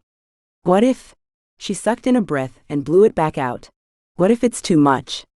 He took her other hand in his as well and intensified his expression. Nothing could ever be too much. Whatever it is, we'll ride it out together. We'll ride it out together. She loved the way that sounded, like some sort of romance and riding away into the sunset. If only that were real life. Chapter 16. The satisfying sound of the paper crumpling in his hand didn't ease the pulsing fear twitching Wesley's legs into movement. Pounding feet on the deck sent him back to the desk and smoothing out the notice with a tad more exuberance than needed. Hey Wes. We're back. Wyatt called as he strode through the house like he owned it. Wesley loved that the boy felt so at home here. His heart pounded for a whole other reason as he thought about the plan he had been devising, a way to get Wyatt's mom to open her heart toward their future. His eyes went back to the red bar across the notice. He tossed his hat down on top of it and focused on the boy. Wyatt didn't need any more stress, or to know that the plans Wesley made to finally act may be pushed further away because of it. Was it a success? Wesley asked. Yep, 3 new pairs of jeans that I have to roll up a tad, some shirts, and a pair of boots that don't scrunch my toes. I would call that a success. Oh, and I got something for you. Wyatt pulled out a bandana. It's for the one you used on Mom's head. I thought you could use a replacement. Wesley took the red piece of fabric, something fuzzy and warm filling him. He landed a heavy hand on Wyatt's head. Thank you, he said, wishing there were more powerful words. It was just a small piece of cloth, but the fact the boy thought about him while he was out getting things for himself softened his insides into mush. He wasn't sure he liked the stinging in his eyes either. Well, I'm going to go get Scout ready. We're still going out to check on my foal, right? Of course. His voice cracked so he cleared his throat. Give me 10 and I'll be there. Okay. Wyatt gave him a spontaneous hug and ran out the door. As his boots faded from the deck, Wesley slumped into the chair. This place was no longer his dream alone. He had to find a way to make ends meet. Wesley took his hat off the notice and planted it back on his head. He reread the words, trying to figure out how this had happened and how he could come up with the money. It looks serious, a soft voice said from near his shoulder. How had he not heard her come in? Or smelled her, for now her lilac scent distracted him as he placed the paper back down at the desk. I didn't hear you. He turned toward her. She shrugged, a small smile on her lips. Quiet socks and pure concentration can do that. Everything okay? Yeah, he said, realizing the lie that graced his lips. Someone else is not a great liar either. The corner of his mouth tilted and truth hit hard. If he expected her to be fully open with him, he needed to be with her as well. You got me. He sighed, picked up the notice and handed it to her. It's not easy to share this, and I don't want you to stress. I will find a way to fix it. He held his breath as she read the notice, her eyes becoming wider and wider as she went. This is your father, right? Yeah, he said, distaste coloring his voice. I can't believe he did this or how. Usually balloon payments are within 5 years, not 10. And this is one massive balloon payment. Yeah. I'll have to sell half the stock and I might make it. What about production? Can you keep the ranch going with half the stock? I'll figure something out. You can start by allowing me to pay you rent and money for lessons. His eyes shot up to hers. I will not. It's a trade agreement. Really? She shoved her fists into her hips, and he had to squelch the desire to pull her into his arms right then and there. Your mom is doing fine. Sure, she may forget slight things, but she hasn't wandered anywhere the entire time I have been here, nor forgotten where she was, or even who we are, even if she sometimes thinks we're married. Maybe she's just foretelling the future. Wesley's smile faded as he realized what left his mouth. Layla's eyes also lost their fire as her mouth parted in shock. Wesley cleared his throat. I was trying to make a joke, to lighten the situation. The discussion is over though. I will not accept rent from you, nor money for lessons. He stood slowly, folded the paper, and put it back in the envelope and laid it on the desk. When he turned, Layla still stood frozen. He let his hand squeeze her arm gently. Layla, I didn't show you this to make you feel in any way responsible. I don't want anything between us. I know this makes my offer to take care of you and Wyatt seem, well, untrustworthy, but I will figure this out. Layla blinked several times before her mouth finally closed, and her eyes filled with determination. She took his hand in hers. We will figure this out, together. Wesley took his turn at shock, as fear tingled up his spine that he might have misread her message. What do you mean? I mean? She took in a shuddering breath. Wyatt and I had a talk. He really likes it here. He admires you and well, he loves you. You have offered many things. I offer you everything, Wesley said, holding onto her hands tightly, wondering how this moment had fallen into his lap so easily and just when he thought it might slip away. Layla bit her trembling lip. You have stepped into the role of Wyatt's father figure with no hesitation, no expectation. He deserves to have a man like you to raise him. It would mean the world to me, to be that for Wyatt. Wesley felt like his heart would burst. It had gone from the worst day to the best somehow. He didn't understand it, but would take it. I have money. I know I do, and I know I'll remember where soon. It seems like the best arrangement. The moment came crashing down as her words filtered through. Wait, arrangement? He asked, his mind trying to reel back in. Yes.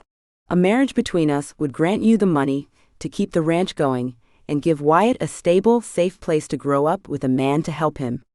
What about you? He dropped her hands and pulled on his hat and his collar. I don't want a marriage of convenience. I thought that's what you have been proposing. She backed away as red filled her face. I'm sorry. I didn't intend to, I misread. He took one long stride until he was inches away from her. In one brisk movement he threaded his fingers through the hair at the back of her head, locked her wide eyes with his, and pulled her lips toward his own. A shockwave coursed through him as he swore an earthquake quivered under his feet. Kissing Layla Cody was everything he had been dreaming of for the past many months, everything except the words that had just come out of her mouth. He finally tore away, his forehead resting on hers. In a raspy voice he said, This is what I want. You. Wyatt. I don't care about your money. I don't want a good arrangement. I want you, all of you. Her breath came in rapid gasps as she slowly backed out of his arms. Tears streamed down her face and her lips trembled. I don't know if I can give that. Wesley's head fell to his chest as a fire swept through him. Words of anger sat heavy on his tongue, but he clamped his jaw shut. He knew the damage words could create. With one last longing look at the beautiful woman crying in front of him, he resettled his hat and fled out the door. Audrey locked herself in the bathroom after Wesley stormed from the house. Her back slid against the door until she sat on the floor, sobs racking through her. She had spoken honestly. She didn't know if she could allow her heart the freedom to love again. With her head on her knees, she cried, releasing the fear she might have messed things up for Jackson to have the life he wanted, releasing the self-doubt that plagued her with having no memory, released the sadness for having missed out on the last 5 years of Jackson's life. It all came pouring out, and with it, memories started to fill in. She had sat on the floor just like this in a different bathroom, thoughts of her last fight with her husband filtering in. He wanted her to leave, to take Jackson and disappear. He had hidden away too much money for her to process. Part of Audrey's mind hung on to that, the money. She explored that memory, coming up with Jimmy's angry face, wait, not angry but consumed with fear and guilt. He stuffed a key into her hand, and held on so tight that the key bit into her palm until it bled. He wouldn't let go until she promised. If something happens to me, promise on our son's life that you will take him away from here and disappear. Hide him from my family. He had said this with more force than he had said anything before. Start a new life. But we love you. We want to be with you, she remembered pleading, begging for him to come with them. I love you and Jackson more than life itself, enough that I know letting you go is the right decision. You must give him the life I cannot.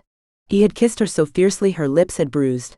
Then he went into Jackson's bedroom and stared at their sleeping son for several minutes before kissing his head and disappearing into the night. Her lips still held the telltale sign of that bruise at his funeral, for that had been the last time she had seen him. The memories rushed back in. The family hadn't let them stray far. She tried to leave a few times, but they always brought them back, acting as if they had been lost puppies. More and more, though, she saw them watching her in a way that made her feel like an inconvenience. She soon feared they would get tired of having her in their way of Jackson. Jimmy had always talked about leaving, and had been adamant about doing so before Jackson's 10th birthday.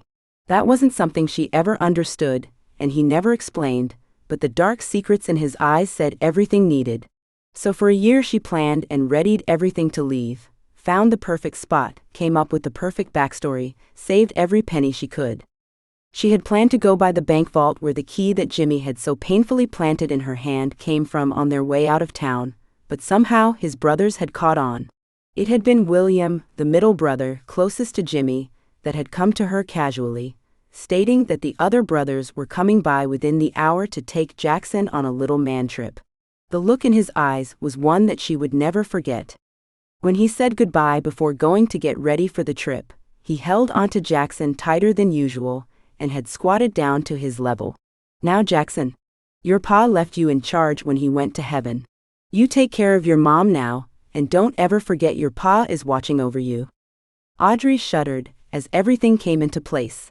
The memories faded, but did not disappear. When her tears had dried, she stood up, washed her face, and looked into her own determined eyes. She knew now how to get the money. One way or the other, she would secure Jackson the future he deserved, the future his father had made her promise to uphold. That day, while Jackson was riding with Wesley, she packed her suitcase, stashed travel money into pockets and socks, and searched for the key she had hidden under the insole of her favorite shoes. She hadn't worn the ballerina-like shoes since her accident. They didn't fit in here on the ranch. With her memories restored, she also remembered the first time she had met Wesley and the attraction that had been growing between them before her accident. She remembered the internal war she had been having, even with her husband being gone for as long as he had. Wesley wanted this, but could she let go enough to allow it for herself? Either way, she was getting that money and saving Wesley's ranch. Jackson needed him, even if she couldn't allow herself to. When she said prayers with Jackson that night, she brushed back his hair and stared lovingly into his eyes. Why are you looking at me like that, Mom? Like what? Like you're afraid you're never going to see me again. Audrey sucked in a breath and sat back. I've made a decision.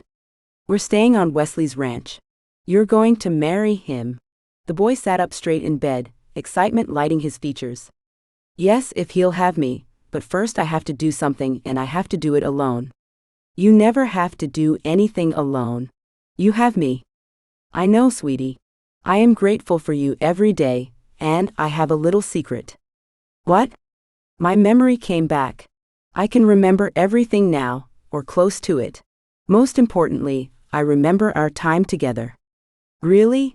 So you know why we had to leave now, right? Why we have to keep our identities a secret. Yes. I'm so sorry you've shouldered that without me these last few months. You were still here, Mom, and I have Wes now too. The blood drained from her face, leaving it feeling numb. You told him about. No, but don't you think we could trust him? She paused, thinking it through. Yes, I do. I'll tell him when I finish what I need to do. Mom, I don't want you to go. I know, sweetie. Don't worry about it. Everything will be okay. She knew she didn't sound convincing, but this was something she had to do. She didn't see any other way around it. She kissed his cheek and tucked him in. I love you, Jackson said. And I love you, Jackson. More than life itself. Her heart clutched so tightly then that she almost lost her nerve and decided against going. How could she be so far away from him, even if for only a short time? Just remember, I need you in this life. His serious expression only tortured her further. I will, sweetie. You don't need to worry about me. His expression didn't show he believed her, but he blew her a kiss, rolled over, and closed his eyes. Once she felt confident that Jackson slept soundly, she pulled out her packed bags and the note she had written for him and the one for Wesley, and laid them on her still-made bed. Her heart pounded. She thought it would break as she watched her son sleep. He might never forgive her for leaving like this, though she hoped when she returned he would allow her to make it up to him. She said as much in the letter. With tears streaming down her cheeks, her throat so tight she could barely breathe and her chest feeling as if it would crush her heart, she kissed her son and then slipped out the door before she lost her nerve. Knowing Jackson would be safe made it easier. That's why she had to leave tonight, when no one knew any better. It would be hard on Jackson, but not as hard as him having to say goodbye, or maybe that was just her being selfish. Determination filled her. There was no other choice. That money had to be brought here, and it was too dangerous to take Jackson with her. At least this way he would be safe and secure as Wyatt Cody, future cowboy of the Miller Ranch. She liked the sound of it. Gratitude filled her. Wesley had been an answer to a prayer she didn't even know she needed. This was where her son belonged, and the more she stayed here, the more she thought she might actually find peace, and maybe love as well. Chapter 17. Wesley woke with a start as a warm small hand touched his bare shoulder. He pushed up in bed, his heart hammering as soon as he saw the tear-streaked face of Wyatt. What happened? Fear engulfed every fiber of his being. He and Layla hadn't even looked each other in the eye the rest of the day. His heart hurt, his head hurt, and he had no idea how to make this situation right. That night, as he had tossed and turned before sleep finally overtook him, he had decided he would take whatever she could give and hope and pray that one day she could fall in love with him. Now, with her son in obvious angst in front of him in the middle of the night, fear practically froze him. "You told me that people share things with those they trust," he said with a sniffle. Wesley sat up and patted the bed next to him. "Yes. You can trust me with anything you want to share, Wyatt." The boy sat and solemnly gave him a letter. Wyatt leaned over and turned on the bedside lamp. With one last look at Wyatt, he turned his attention to the letter written to him in Layla's handwriting. He scanned it quickly, the tingling down his spine increasing with every word. He finally looked back at Wyatt, who watched with wide, frightened eyes. "I can't lose her too." "You won't." Wesley stood up and shoved his feet into some pants. He dialed her cell number as he looked for a shirt. "Do you know when she left?" he asked Wyatt when the phone went straight to a generic voicemail. "I heard her car start. I ran after her, but it was too late. I went back into the studio and found these letters. One for you. One for me. There's still a chance I can catch her," Wesley said as he pulled a shirt over his head. "Do you have any idea where she is headed?" Wyatt watched him a moment. "Chicago." "Chicago?" He turned to stare at the boy. "Yeah, that's where we are from." "I thought you were from New York?" "That was our story. I'm sorry we lied. It was to keep us safe." The boy's lip quivered and fresh tears ran down his face. "I understand, Wyatt. It's going to be okay. If I go now, I might catch her before she gets past the county line. She'll have to stop for fuel eventually. She is close to being out, actually. When we came home yesterday, she got mad at herself for not getting gas while we were in town. Plus she drives slow. Even better odds." He watched the boy as he sucked in a breath. "Will you stay with Grandma?" "I want to come with you," Wyatt whined. He had never seen the boy so despondent, and he felt a heaviness in his chest. What had Layla got herself into? Why would she leave her son with no word, no goodbye? It didn't make sense. "You said there was a letter to you as well." Wesley dropped to meet him face to face.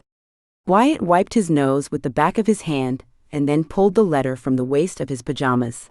He looked at it for a moment and then handed it to him. "Thank you for trusting me, Wyatt." Scanning the letter, it all began to make sense. She had remembered where her promised money was.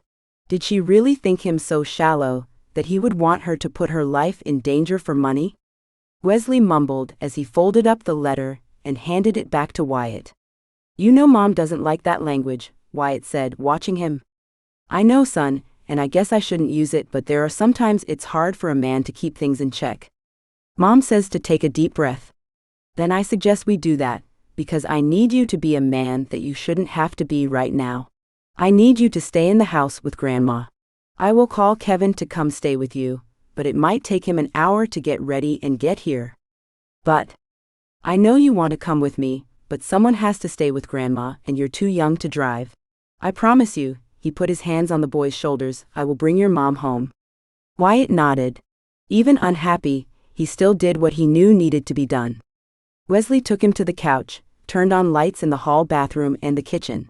He laid a blanket over Wyatt and handed him the remote. I know there's a rule about no TV this late, but desperate times call for desperate measures. Thank you. I'll bring her back. Now you take care of Grandma. I'll call you as soon as I catch up with her. He laid his hand on the boy's head a moment before turning toward the door. I need her, Wyatt whispered. Wesley turned one last time. I know, son. I do too. He thought about waking his mom, but she had the habit of waking up disoriented. That would add stress to the situation and delay him further. He glanced back once as he shut the door, the boy's stare burning into him. He would keep his promise. He would bring her back. As soon as he stepped off the porch, he pulled out his phone as he strode to the truck.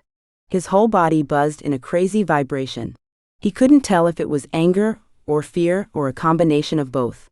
All he knew is that he needed to catch Layla and bring her home.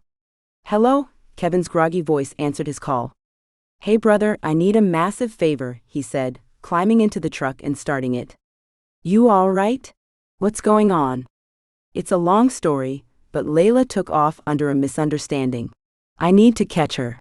Would you come to the ranch and watch over my mom and Wyatt? She left Wyatt? Yes, something about needing to keep him safe. Like I said, long story. Can you do it? Of course, man. I'm getting dressed right now. I'll be there in 20. Wesley blew out a breath. Thank you, man. I'll keep you updated. No worries. Just be safe. I'll take care of everything. I'll owe you, he said as he pulled out onto the highway. What are friends for? Now race like the wind. Race like the wind. That was something Kevin had told him before a rodeo event. For some reason it seemed to fit, for right now he needed to rope the woman he loved and bring her back to safety. Audrey's heart hammered and guilt twisted her stomach. The dark deserted road reminded her so much of when she and Jackson had fled, and now here she was returning. Well, she would if she could get some gas. The pumps in town were closed. Crazy small-town pumps without self-automation, she grumbled. She had never seen such a thing. Driving gingerly down the road to use as little fuel as possible was not the plan. She had planned to drive all the way to Illinois and stay in a cheap, out-of-the-way hotel just over the state line, and then wake up early to be the first at the bank the next morning. From there she would just drive straight home, only stopping for gas. The light blinked on her dash just as she passed the road sign saying the next town was still 10 miles away. She should make it. She bit her lip as her stomach clenched. Hopefully the next town was bigger than Clarity and had an automated pump, otherwise she would be stuck in her car until they opened in the morning. The lights of the town glowed in the distance, and a sigh shook her body. Her car felt like it ran on fumes as she coasted into the gas station. The lights over the pumps were on, but as she pulled up her elation deflated. Of course the pumps only took cards. She had just opened up an account at Clarity's local bank under her alias, but the card wouldn't arrive for 2 weeks. The stack of bills in her purse wouldn't do her any good until morning. She looked down the empty highway. Maybe someone would come, and she could pay them cash for letting her fill up on their card. Nothing stirred besides the summer wind. Climbing back into the driver's seat, she rested her head on the steering wheel, finally giving in to the tears she had been struggling to hold at bay. She didn't know how long she had sat there, but headlights slowly pulled her out of her remorse. When she heard the rumble of the truck, she thought she had lost her senses. Carefully, she watched through her mirror as the truck pulled in right behind her. She would know that rumble anywhere, and when the headlights finally turned off, she saw the truck and knew. Audrey bit her lip and squeezed the steering wheel, having no idea how to react to him being there. Had he come to rip into her for leaving her son with him with no warning or permission? Would he drag her back kicking and screaming? She shook her head. No. She couldn't let him. They needed this money. Jackson's future depended on it. She set her chin in determination just as he opened the door without preamble and pulled her out of the car and into his arms. For several minutes, he said nothing. Eventually, she wrapped her arms around him as well, listening to the rapid beating of his heart slow and calm. It relaxed hers as well. Finally, she pulled back and wiped her eyes. Can we go home now? He asked. She shook her head. I can't. If you're here, then yeah. She sighed, so tired of all the lies. My son told you what I was doing. You probably read the letter. He nodded, crossing his mostly bare arms. Seeing his muscles bulge in his shirt distracted her for a moment, but she held strong. I have to go. There are no other options. I told you I would take care of it, he said plainly, firmly, like that should end the conversation. How? And at what cost? She shook her head more adamantly. It's for my son's future. That can be my responsibility too. You just have to say the word. You've changed your mind? She asked, watching him closely in the blaring lights of the gas station. No, but I'll run with it, with the hope that one day your heart will allow you to return my love. She had no idea he could be so poetic, and his words made her heart pitter-patter and almost give up everything and fall into his arms. You don't even know what you're marrying into. She heard the distaste of the truth in her voice. He paused and then turned back toward his truck. Her heart crashed, thinking he would be driving away and leaving her here stranded in a small town with no gas. Yet when he slammed the truck's door, he strutted back toward her with a bag in his hand. You'll have plenty of time to tell me everything on the drive. What? If you won't go back home, then I'm coming with you. I promised Wyatt that I would bring you home. I don't take my promises lightly. What about Wyatt? He can't. Kevin is over there now. I'll call him, and they will ensure between them and the church that my mom and Wyatt are cared for while we're gone. But, Audrey started, she didn't know about leaving Wyatt with people in the church that he didn't know. He'll be fine. It's you who is in danger right now. He tossed his bag into the back next her suitcase. I'm going to park my truck out of the way. Do I need to take your keys so you don't leave without me? No. I'm on empty. Well, fill up. I can't. They only take cards. He looked at her skeptically, then pulled out his wallet and entered his card into the pump. She dug out 2 20s from her purse, holding them out to him as he turned toward her after starting the gas pumping. What's that? He asked. For the gas. I'm not taking your money. You are. That's why I'm getting it. Besides, if we get married, it will be our money. All the more reason I don't need to take your money. He slipped past her to park his truck. Audrey had put the pump nozzle away and closed up the gas hatch by the time he made it back over. She had heard his deep voice on the phone and knew he called Kevin to tell him what was going on. Her mind whirled with the turn of events, and she braced herself against the trunk. You don't look well. I'll drive. He held open the passenger door for her, watching until she slipped in and strapped on the belt. It took a minute for him to readjust the seat and mirrors to accommodate his much larger size, and then without preamble, he started the car and pulled back out onto the barren highway. Wyatt will be calling in the morning, he said. Is he all right? Kevin said he had just fallen back to sleep. I'm sorry. I didn't know what else to do. You could have started off with asking, he said, slightly glancing at her as he drove. You would have said no, she said, sure that she was right. He humphed, but didn't argue with her. Exactly. I couldn't bring my son with me. It would be too dangerous for him. And it's not for you? It's him they want. She watched him from the corner of her eye, her heart pounding knowing that she needed to tell him everything, and fearful he would look at her and more importantly her son differently, unwanted. Chapter 18. Wesley did his best to concentrate on the road, as Layla haltingly shared the reality of their story. First off, my real name is not Layla. It's Audrey, isn't it? He asked, remembering her arguing that was her name after her accident. Her lips slightly parted, but he turned his eyes back to the road. As much as he wished he could read her eyes right now, the interior of the car was too dark, and they had a long way to travel. Not only did he not want to leave his horses that long, but the thought of Wyatt being without one of them and scared. What's Wyatt's real name? The thought tore at his gut. The poor boy having to go by a fake name this whole time. A hint of distaste filled his mouth. Jackson, she whispered, and he knew the weight of what she and Wyatt Jackson had been keeping to themselves. He nodded.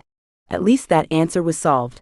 She had stumbled on her son's name ever since they had met. He didn't know why he hadn't put 2 and 2 together before. Then it hit him in the chest. Yes, he did. He had fallen in love with both of them and the thought of making a family.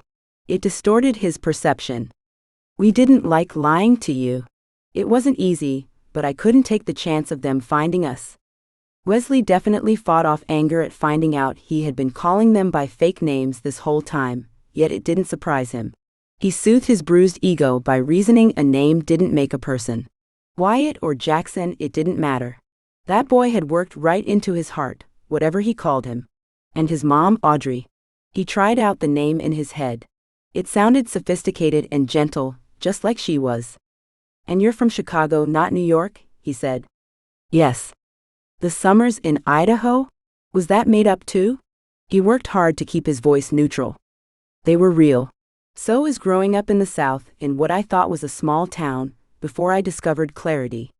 "So, how did you end up in Chicago running for your life?" "My son's life, well, and mine too, I guess. I stood in the way." She blew out a breath and looked out the window into the darkness blurring by. "That all started with Jimmy, my husband." Wesley couldn't stop the growl from emitting from his throat.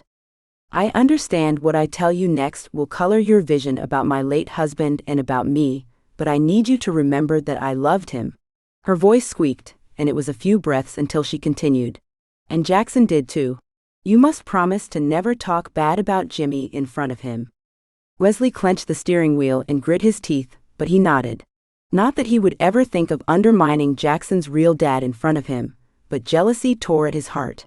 Not only for Jackson having a man that he assumed was a loser for a dad, but that Jimmy was where Layla, no Audrey's, heart lay. "Go on," he said through his teeth.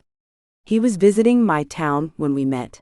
She hesitated, glancing at him before continuing.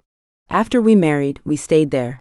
I need you to know that he was a wonderful husband. He never treated me wrong, nor Jackson.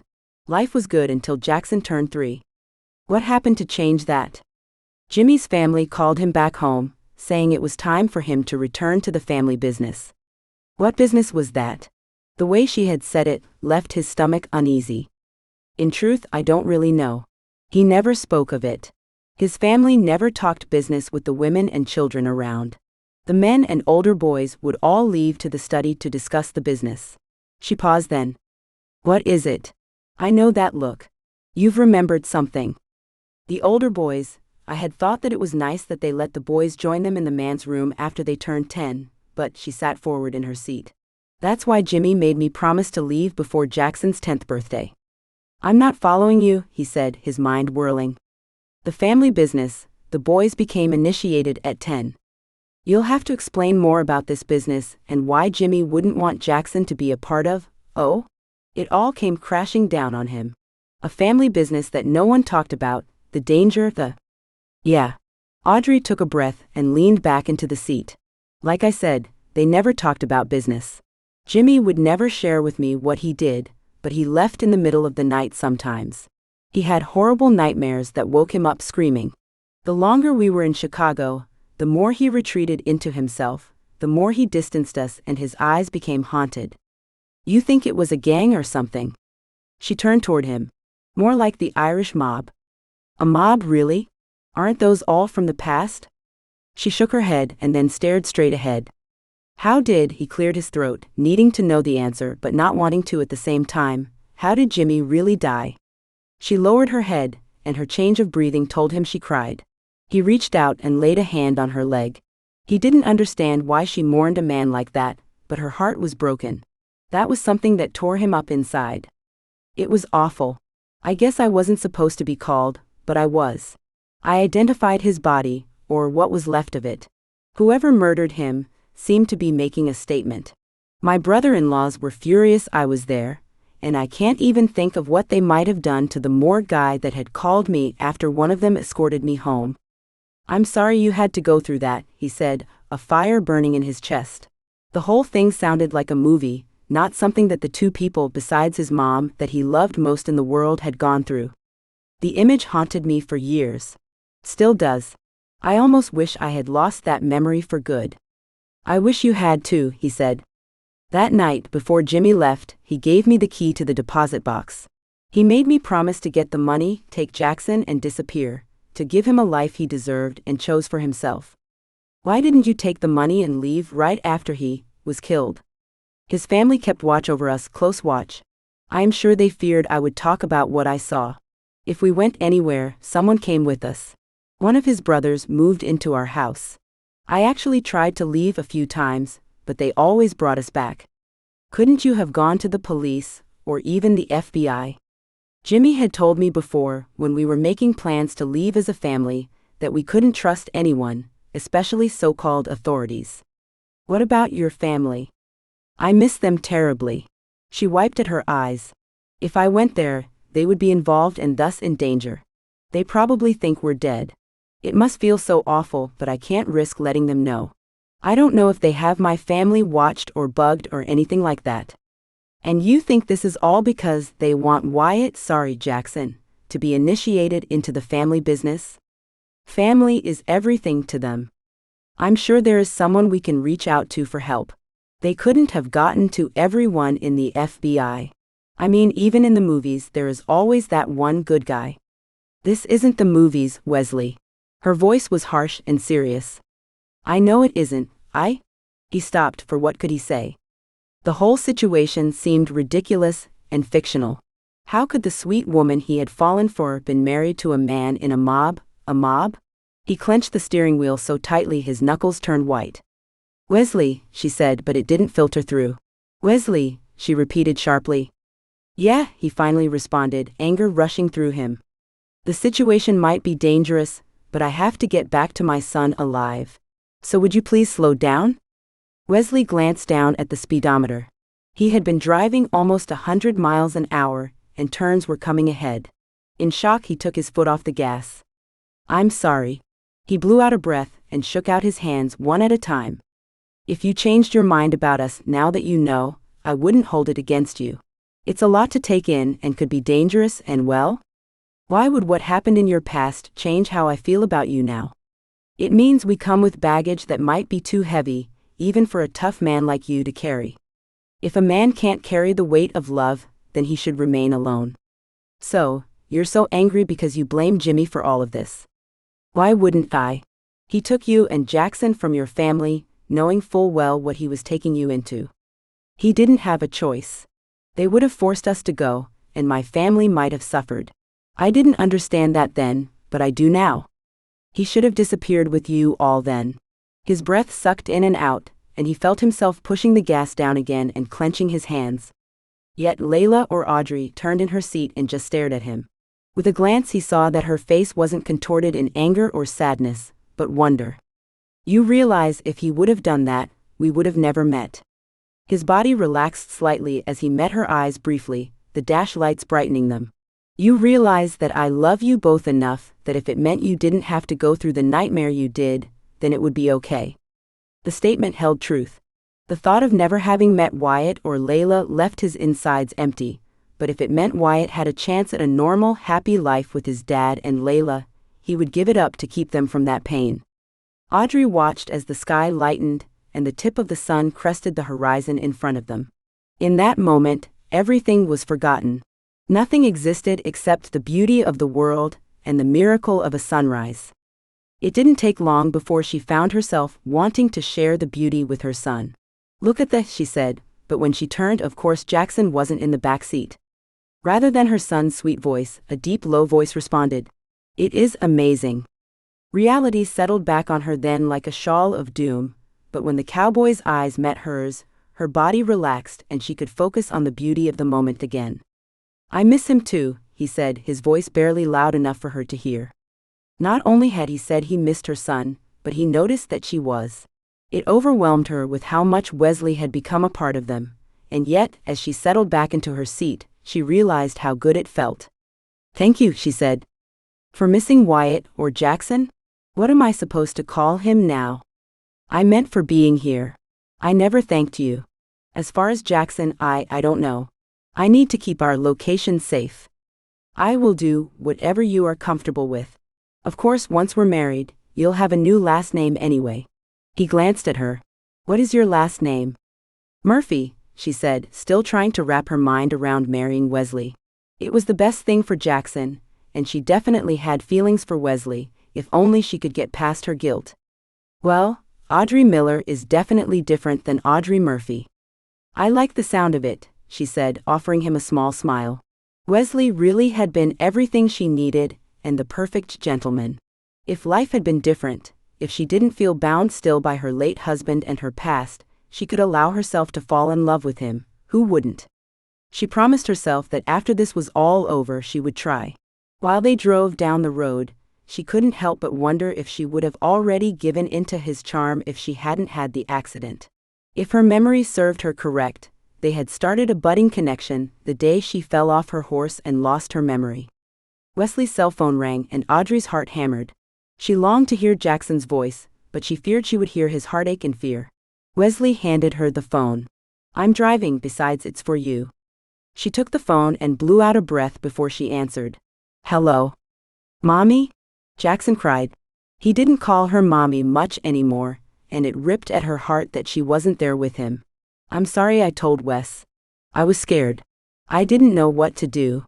Are you mad at me?" "Of course I'm not mad at you, sweetie. I am sorry I left you like I did. I should have found a different way to make this happen. I'm just glad Wes found you. He promised to bring you back to me, and I know he keeps his promises." Audrey glanced at Wesley, his steadfast presence exuding confidence and protection for those he loved. Yes, he does. "Where are you now?" "About 10 hours away from Chicago." "When will you be home?" "I'm hoping very late tomorrow night, more like early morning." "That isn't too bad. Are you okay? Grandma okay?" "She's still sleeping. Which is good. She's going to be mad when she wakes up. Please tell her I'm sorry. This is all my fault. You're doing this for me, Mom. I know it. Once she understands, she will be okay with it." "You are a very smart boy, Jackson." "Mom," he warned. "It's okay, sweetie. I told Wesley everything." She held Wesley's eyes as long as she could, before he focused back on the road. "There are no more secrets between us." "That's a good thing. He'll protect us." "I know it. He will. And Jackson? I'm doing this for all of us." "All of us, like we are going to be a family?" The excitement in his voice squeezed her heart. "Yes, sweetie." She reached out and placed a hand on Wesley's arm, meeting his eyes when he glanced at her. "A family." Saying goodbye to Jackson made her nauseous. She wished he could be with them. That's how it was supposed to be. She turned her head away, looking out her window into the fields that blurred by in rows of green and gold. She let her mind relax until she heard Wesley's stomach growl. Her tears had long dried, and she held on to the peace the land had given her. When she turned toward Wesley, he smiled sheepishly. "I don't know about you, but my stomach is eating me alive." He yawned. "And I could use some coffee. Would you mind a short stop?" Audrey glanced at the clock on the dash. It was 10 o'clock. They had about another 8 hours of driving or so, until they arrived at the small town just over state line, where she had planned to stay the night. "It would probably be good to get fueled up. Both us and the car. I'll drive the next leg." She did her best to give him a smile. While eating breakfast in the mom-and-pop diner they found, she realized that the breakfast or brunch was as close to a date that they had ever had. "What's that smile all about?" he asked. "I was just thinking, we're talking about getting married, and this right here is the closest thing we have had to a date." Wesley's face turned crimson, and he pulled on his shirt collar. "Well, I never claimed to be good at this or be conventional. If dates are what you want, we'll start on that right away." Audrey laughed. Once she started, she couldn't stop. The release of tension kept it coming, in an ever-flowing fountain. When Wesley's expression turned from bewilderment to embarrassment, and she felt eyes from around the diner staring, she sucked it back and blew out some breaths. "That wasn't supposed to be funny," Wesley muttered. "I know. I'm sorry." She shrugged. "Laughter is a good way to relieve stress, you know?" "I didn't, but if you say so." She reached out and laid her hand on his. "I think dating when we get back sounds wonderful. I don't need anything fancy." "Well, that's good because Clarity doesn't do fancy." She smiled. "I like simple. A ride out, and a picnic or a drive on the back roads. Just time to get to know each other." "I say we start now then. Right? One super long, very unconventional first date." "Why not?" He smiled that smile that drove her wild, and she embraced the warmth it created within her. "Why not?" She squeezed his hand, and he wrapped his fingers in between hers. She could do this. She could love again, for Jackson, for Wesley, and for herself. Chapter 19. Wesley set his hat on the bed closest to the door and tugged at the collar of his shirt. He hadn't stayed in hotels since he rode on the circuit back in high school, and being in the room with Layla, his skin felt on fire and cold all at once. "So, only one room, huh?" he said, trying to keep his voice from giving him away. "That's all they had. At least there are 2 beds. That would have been awkward." She laughed, a little too forcibly. His nerves somewhat settled, hearing her nervousness as well. "It'll be like a slumber party." She turned to look at him, her head at an angle. "I wouldn't have thought you to be the slumber party type." He allowed a bellowing laugh to escape and ease his tension as he bounced onto the bed. "I wasn't, but it's never too late to start, right?" "Guess not," she said as she peeked into the bathroom. "Well, it's not the worst place I've stayed in, but I wouldn't call it the best either." "We could have gone into the next town?" She shook her head. "No. That's getting too close to their home territory. I already need to be careful." "Well, let's try that wig on then." He had suggested they go by a costume store they saw in one of the bigger cities on their way. He didn't know much about hiding out from a mob, but he had watched a few movies. Not that he would mention that to Layla again. She twisted her face up in disdain. "I can't imagine myself a dark-haired girl." "Well, red would have made you stand out too much." He winked. "As good as you looked in it." She rolled her eyes. "So, I'm thinking with the dark hair, dark makeup, and well, the clothes I normally wear these days, I shouldn't be recognized." "What would you have normally worn?" "Fancy dresses, high heels, and all the things a mobster's wife should wear." She smiled. "Funny. Seriously though, fancy city." "Well, maybe you should tie a bandana in your hair and," he couldn't finish because he cracked himself up. "We don't want to stand out either." Speaking of standing out, she nodded toward his hat, something he only took off in the house. "You'll have to leave the hat in the car." "But." "No buts. You'll already stand out, and with the hat everyone will look. There aren't many cowboys in Chicago." "What do you mean I will already stand out?" "Do you not look at yourself in the mirror? You're tall, like really tall, and you're built like an ox, and you're handsome." "You think I'm handsome?" A genuine smile took over his face, and his heart galloped.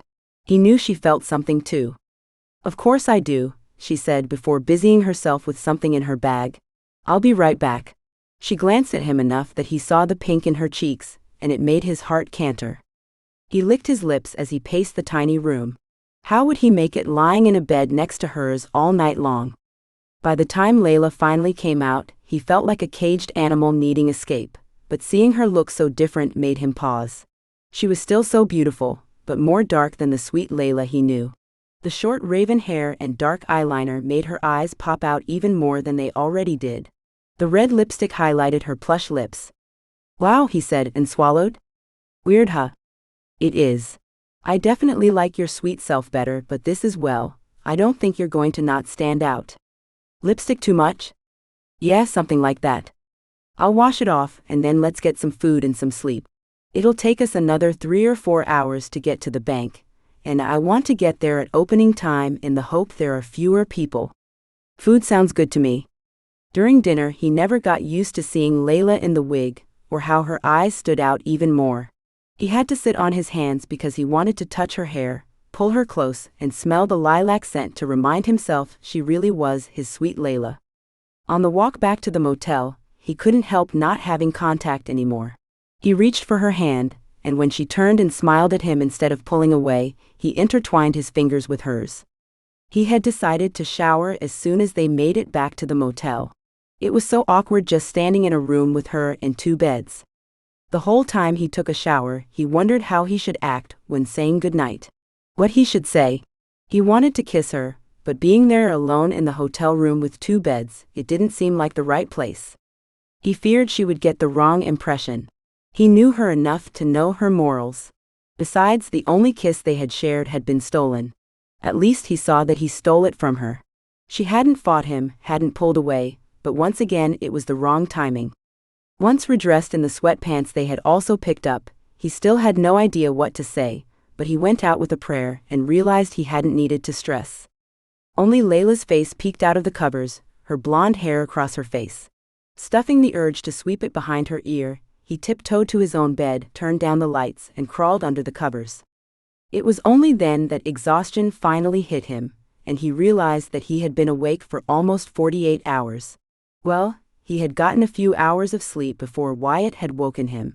No wonder Layla already breathed deep in sleep.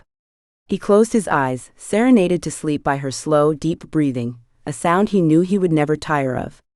The alarm blared like the roar of a siren, sending Audrey straight up in bed, heart racing and fear spiking like little pinpricks all over her chest. She slammed the off button, panting as the memories came rushing back in. They came so fast she held her head with her hands. "You okay?" a deep sleep-filled voice asked. "Wesley." His name popped in her mind, and with it a rush of emotion, yearning and comfort. She nodded her head, opening her eyes to see his shadowed figure standing next to her bed. As he sat on the side of her bed and reached out for her, she came willingly, only slightly starting as she felt her head lean against his bare chest. The contact felt like fire, but a fire of warmth and safety, and she welcomed it. His hands rubbed her back soothingly, and she wished she could just curl up in his lap and fall back asleep. The bank. She had to get to the bank and back home to Jackson. Grudgingly, she pushed away from the bare-chested cowboy holding her. She was glad the light was still off to hide the heat that filled her, as she thought it might not be too bad married to such a man. Not too bad at all. "I'll let you use the bathroom first." He stood and held a hand down to her. "Thank you," she said, trying out her voice, hearing the murmur of sleep still on her lips. A quick shower helped wake her up, clearing her senses, but she couldn't wash off the warmth from her cheek where it had rested on Wesley's bare skin. She needed to get this done so she could concentrate on her new life. A widow no more, but a wife of a Wyoming rancher. A wry smile curved her lips as she wiped off the steam from the mirror. Who would have ever thought she would find herself here? First, she had to finish the last page of her old life, the most dangerous one. The drive there felt tense. She didn't feel in the mood for small talk or to share more about her past. It took her whole willpower to wrap her mind around returning and how she could get in there, get the money, and disappear again. It all sounded so easy when rehearsing it, but a heaviness loomed over her. Nothing had ever been easy when dealing with the Murphys. She should expect trouble and plan accordingly. "Wesley, if..." She swallowed and tried again. "If something should happen to me, will you promise me you will take care of Jackson as if he was your own?" "I already see him as my own. That's why nothing is going to happen to you. You see, I promised him I would bring you home, and I intend to do just that." Audrey blew out a breath. Why did she always fall in love with stubborn men? She glanced at Wesley, feeling the shock travel through her system. Was she really in love with Wesley? The thrumming in her heart and fluttering in her belly told her yes. Why then was she putting him in danger? "I need you to stay in the car," she said, fear quivering her voice. "Not a chance. Wesley, you don't understand what these men are capable of. And you don't know that side of me that comes out when someone I love is threatened. You aren't leaving my sight." She growled, the low vibration tickling her throat and reminding her of Jackson when he was little. "Fine. But it must not seem like we're together." Wesley scrunched his eyebrows and kept his gaze on the road. A minute or two later, he responded. "That actually might be a good idea, but you won't leave my sight. Except to go into the vault." He scratched his chin and then nodded his head. "We'll see." Audrey decided to leave it at that. She knew it wasn't any use to argue with him anyway. "Turn into that parking garage on your right," she directed, her heart feeling like it pounded away in her throat. The oppression of the city weighed on her. How had she ever lived here? Love? It made almost anything seem bearable, even a chaotic, dangerous city. And now love brought her back, hopefully for the briefest visit possible. When Wesley parked, she remained motionless. Fear ricocheted within her like a pinball on fire. How would she get through this? Wesley handed her the wig with a smile. "You got this. A simple in and out, and we're on our way home." Home. She liked the sound of that. Clarity, Wyoming. Miller Ranch. Home. Chapter 20. Wesley watched Layla from about 20 yards behind, as she weaved in and out of pedestrian traffic. He couldn't believe the number of people walking the sidewalks and driving on the street. How could so many people live so close? He had a difficult time keeping an eye on her, while avoiding running into others, and apologizing when he bumped shoulders or bags or anything else. By the time he followed her into the massive bank building that rose stories high, he swore he had touched 100 people. The need for a shower overwhelmed him, until he saw the short, raven-haired beauty sneaking a glance back at him, her chest falling in relief. She was glad he was there, even if she didn't say it. It took a few moments, but soon someone came out to take her into the vault. She turned before rounding the corner, her eyes finding his. He could read her fear from there, and he almost followed her. A small shake of her head had him sitting back in his seat. The next 10 minutes were the longest in his life. People came in and left. Tellers watched him, wariness in their eyes. He did his best to sit still on the bench against the wall and look unassuming. He didn't know how Layla and Wyatt had so quickly worked their way into his heart, but he couldn't see his life without them. And though her agreeing to marry him as if it were a way to solve a problem rather than for love was not what he wanted, he had faith that it would turn into a love-filled relationship. When Layla exited from the rear of the bank, Wesley swore the air in the bank became lighter and filled with honeysuckle. Relief poured through him. It took all his resolve not to rush up and embrace her. Instead, his foot tapped the floor, waiting for her to pass him and out into the chaotic street. He pushed to the edge of his seat, just as Layla's steps faltered and hesitated. She ducked her head and continued walking. Wesley didn't wait, he rose to follow her. Something caused her hesitation. No way would he worry about following too close now. Looking past her, 5 men in sleek suits strutted straight toward the woman he loved. He hoped his judgment was wrong, but when she turned to veer in a different direction, one of the men took 2 quick strides and grabbed her arm. Fire erupted in Wesley's veins, propelling him forward as the rest of the world disappeared. Rage colored his vision in a red haze. He pulled the man's hand off, reaching back to punch the guy who dared to touch his Layla. His fist was caught in a vice grip as more hands wrapped around his elbows and cold steel pressed into his back. Yet, he still struggled against the 3 men holding him to get to Layla. "Let's not cause a scene," the man behind him hissed in his ear. Layla's gaze burned into his, a fire growing until he saw a side of her he decided he never wanted to cross.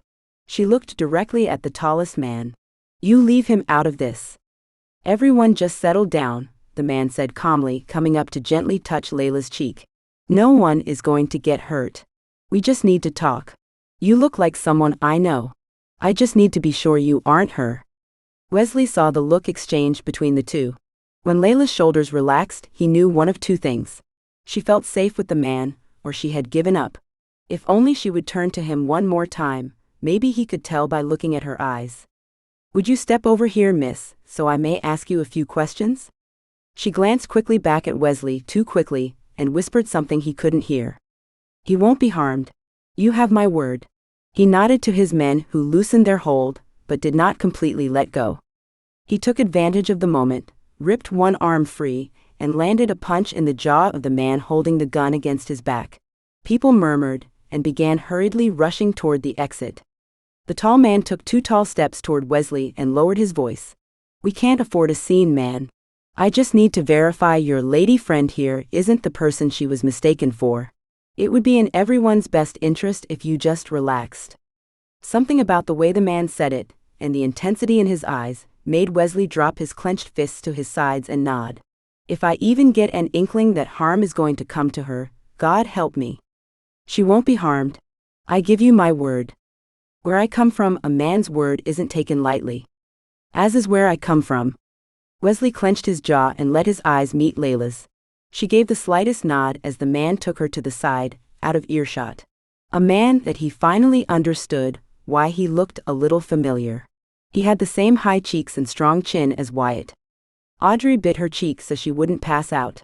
Her knees trembled, and all she could think of was Jackson safe on a ranch in the middle of nowhere. Her breath came in heaving gasps as William stared down on her. "What were you thinking coming back here? You should know we have people everywhere."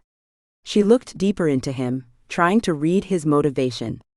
"I had just convinced them that you and Jackson were gone, either taken by the other side or disappeared into oblivion. They had finally decided to let it go. Then you come waltzing in here in a cheap wig and think you can hide? Those eyes will give you away every time." Audrey's throat clenched. William had come through. Jimmy's favorite brother. The one that had warned her to leave months ago now. Somehow guilt sank in her stomach. I know what you came here for. He let out an exasperated sigh. You going to take it? She asked, pulling the bag with more money than she had dreamed of inside of it closer to her. Jimmy earned that money. More than earned it, and he would want you and Jackson to have it. At least you were smart enough to not bring the boy back. How is he? She saw the love he had for his nephew, and the concern in his brow. He's happy, living the life he has chosen. William shot a glance toward Wesley, and nodded his head at him. Did you choose that too? A small smirk tugged at the corner of her lip. Actually, he did. He's quite the specimen. The way he's dogging me makes me think all you would have to do is give the word, and he wouldn't stop until he bled out. Audrey's eyes narrowed. Just a figure of speech, but he looks like that type. He is, and it would be best if you just let us go. Otherwise, you'll have a mess to clean up. We know how father doesn't like messes. William laughed, a sarcastic laugh full of years of pain. So true.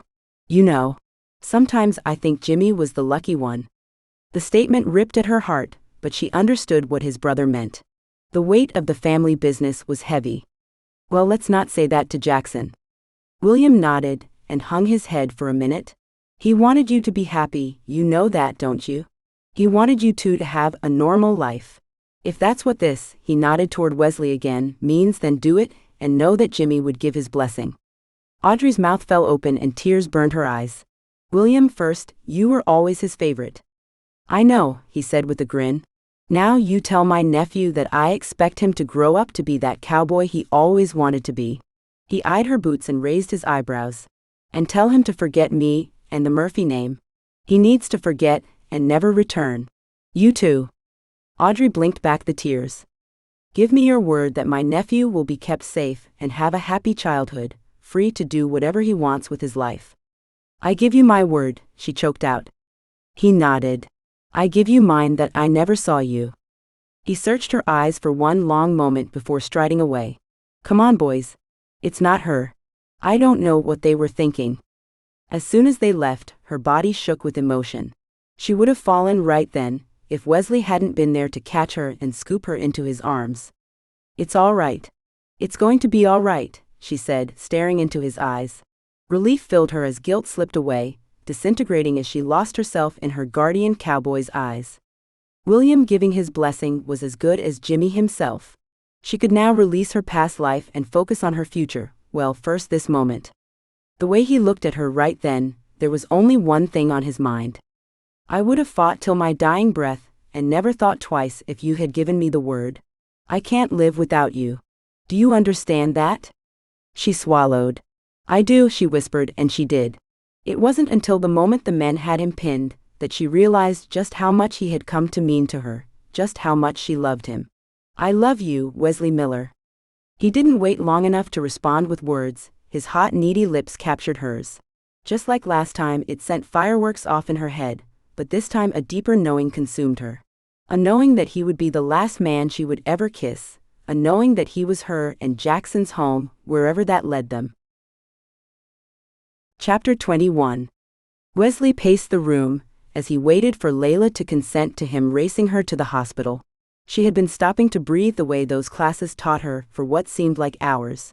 Though he knew how to deliver horses, the thought of having to deliver his own child sent cold ripples up his spine. Wyatt sat on the couch, his hands clamped together and his legs bouncing. Though Layla felt it might be safe to go back to their real names, she would rather not take the chance. Wyatt said that he would have chosen to keep being called Wyatt, so when he excitedly agreed to Wesley adopting him, they changed his name to Wyatt Jackson Miller. Hey, Wesley said as he sat next to him. You know she'll be okay. Yeah. I've seen enough births now to know, though, I also know that it isn't easy. Mom's tough though. Yes, she sure is, Wesley said with a smile as he thought of how much she had started helping around the ranch, until she got too big, that was. You're going to be a real dad, Wyatt said, though his eyes wouldn't meet his. Wesley squatted down, took the boy's chin in his hand so he looked right at him. I became a real dad the day you agreed to be my son. Wyatt didn't say anything, but his eyes watered, and he wrapped his arms around Wesley. As excited as Wesley was to have a child of his own blood, nothing would ever replace Wyatt or his love for him. Later that night, when Audrey's labor had finally finished and she held a perfect baby girl in her arms, he called Wyatt into the room. "Now I have a son and a daughter. My life feels complete." He kissed the top of Wyatt's head, his daughter's cute little nose, and his wife's beautiful lips. Life had become more than he had ever dreamed, and so full of love that he felt his heart would burst. "Well, don't forget about Grandma." His mom came wandering in. "Where's my sweet little granddaughter?" She came over bearing the blanket she had crocheted for her, and a bag she handed to Wyatt. "I didn't forget my grandson." Wyatt smiled from ear to ear. "Thanks, Grandma." "Well, open it before you say thank you, dear. You might not like it." Wyatt pulled out a scarf with words sewn in. He read them aloud. "Big brother. That's to protect you this winter while you're riding with your dad, and to remind you that now you have a big responsibility. Big brothers are important to little sisters. She's going to need your protection too." "Thank you, Grandma." He gave her a hug. "I love it. I love you, dear, and this sweet miracle." She cupped Layla's face then. "You have been such a precious gift to this family, dear. See, didn't I tell you that God worked in mysterious ways? A little memory loss was worth all the reward, wasn't it?" Wesley wrapped an arm around his mom and pulled them all together. Now life was complete. He didn't know how much longer he would be granted time with his mom, but he would make sure each day love came first. His life had taken turns he didn't understand, living through his dad's anger, having to give up his love of rodeo, his high school girl leaving him, and his mom getting sick. Yet looking back, he could see God working things perfectly, paving the road to this moment right here. He held his family closer, breathing in their scent and the love that had grown each day they had together. He knew it would keep growing with each sunrise, and that was all he needed. Audrey was in heaven. The only thing that would have made the day more perfect were her own family being there with her. That came soon, though. As she pulled her daughter closer on her chest, she closed her eyes, breathing in that sweet newborn smell. Wesley had figured out a way for them to meet her parents and sister without bringing attention to them. Through the unforgettable Cowboy's website that had brought so much support to him throughout her amnesia, he re-established a connection with a friend, Ryder. He had met Ryder on the high school rodeo circuit. Ryder had gotten him back in contact with their old rodeo friend, Jake, who still traveled the country year-round following all the big competitions. Jake had been their go-between to set up a meeting place. Audrey longed to hear their voices herself and counted the days until they met. Of course, they had to wait until little Faith had built up some immunities, and then they would travel, meeting her family at an out-of-the-way location in the guise of being new rodeo fans. She didn't know if the Murphys were still watching them, but they couldn't take a chance. The day arrived sooner than expected, and after 6 hours in the car and several nursing breaks, little Faith screamed to be held, and Wyatt itched to be unrestrained and running around. After much debate, they had finally agreed to let Mom stay at home with the horses. Kevin and Jenny would be staying there as a working vacation. It was now their slow time, so it would be a nice break away for them. Audrey stretched the best she could while holding her precious miracle. She hadn't expected to get pregnant so soon, but it seemed God had his own plan, and a month after they had wed, they found out a miracle had been born from their wedding night. She smiled at the memory of the wedding. They hadn't waited long after they returned from Chicago. Wesley was eager to make it official. She thought he worried she would run, but she had made her mind up the moment William had let them go. Nothing from her past, not guilt nor loss nor remorse, would hold her back from living her life fully and ensuring her son did as well. Pastor George happily led the ceremony in the small Clarity Chapel. The name of the town took on even more significance, losing her memory to gain clarity into her life, clarity and the ability to let her heart open to love once again. From out of the crowd near the entrance of the rodeo, she saw a woman running toward her. "Mom," she whispered. She handed her daughter to Wesley and then met her mom with open arms. Soon her father, sister and Wyatt joined in for the family reunion embrace. After several minutes of crying and hugging, Audrey pulled back, took her parents' hand and pulled them toward Wesley. "Mom, Dad, Sis, meet my husband Wesley and our daughter Faith." Wesley took their hugs with smiles and cheer. Audrey sat back for a moment, reveling in the beauty of seeing her family all together. Wesley glanced up at her, a smile of pure joy and pride brightening his face. His mom was right. God does work in mysterious ways. He used a fluke accident and memory loss to tie her to her guardian Cowboy, and then double knotted the knot. Now she could never see her life as any different. This was where she belonged. Epilogue. Jake watched his friend's wife's reunion from the shade of an oak that grew close to the wall around the arena. When he had gotten the call from Wesley, he thought his old friend had lost it. The things these guys did in the name of love. He shook his head, yet he couldn't pull his eyes away from the happy group. He had a part in reuniting them, and it tugged on something in his chest. He wasn't sure he liked the sensation, and yet he couldn't walk away. Wesley was one of his friends he thought would end up like him, bacheloring it for life. The good life. He chuckled, but the sound felt empty and weak. Wesley's life looked full.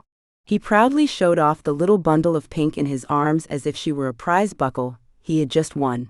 In fact, his friend looked happier than he had ever looked with a prize buckle, and that boy could have earned a whole lot more of them if he hadn't have given up rodeo.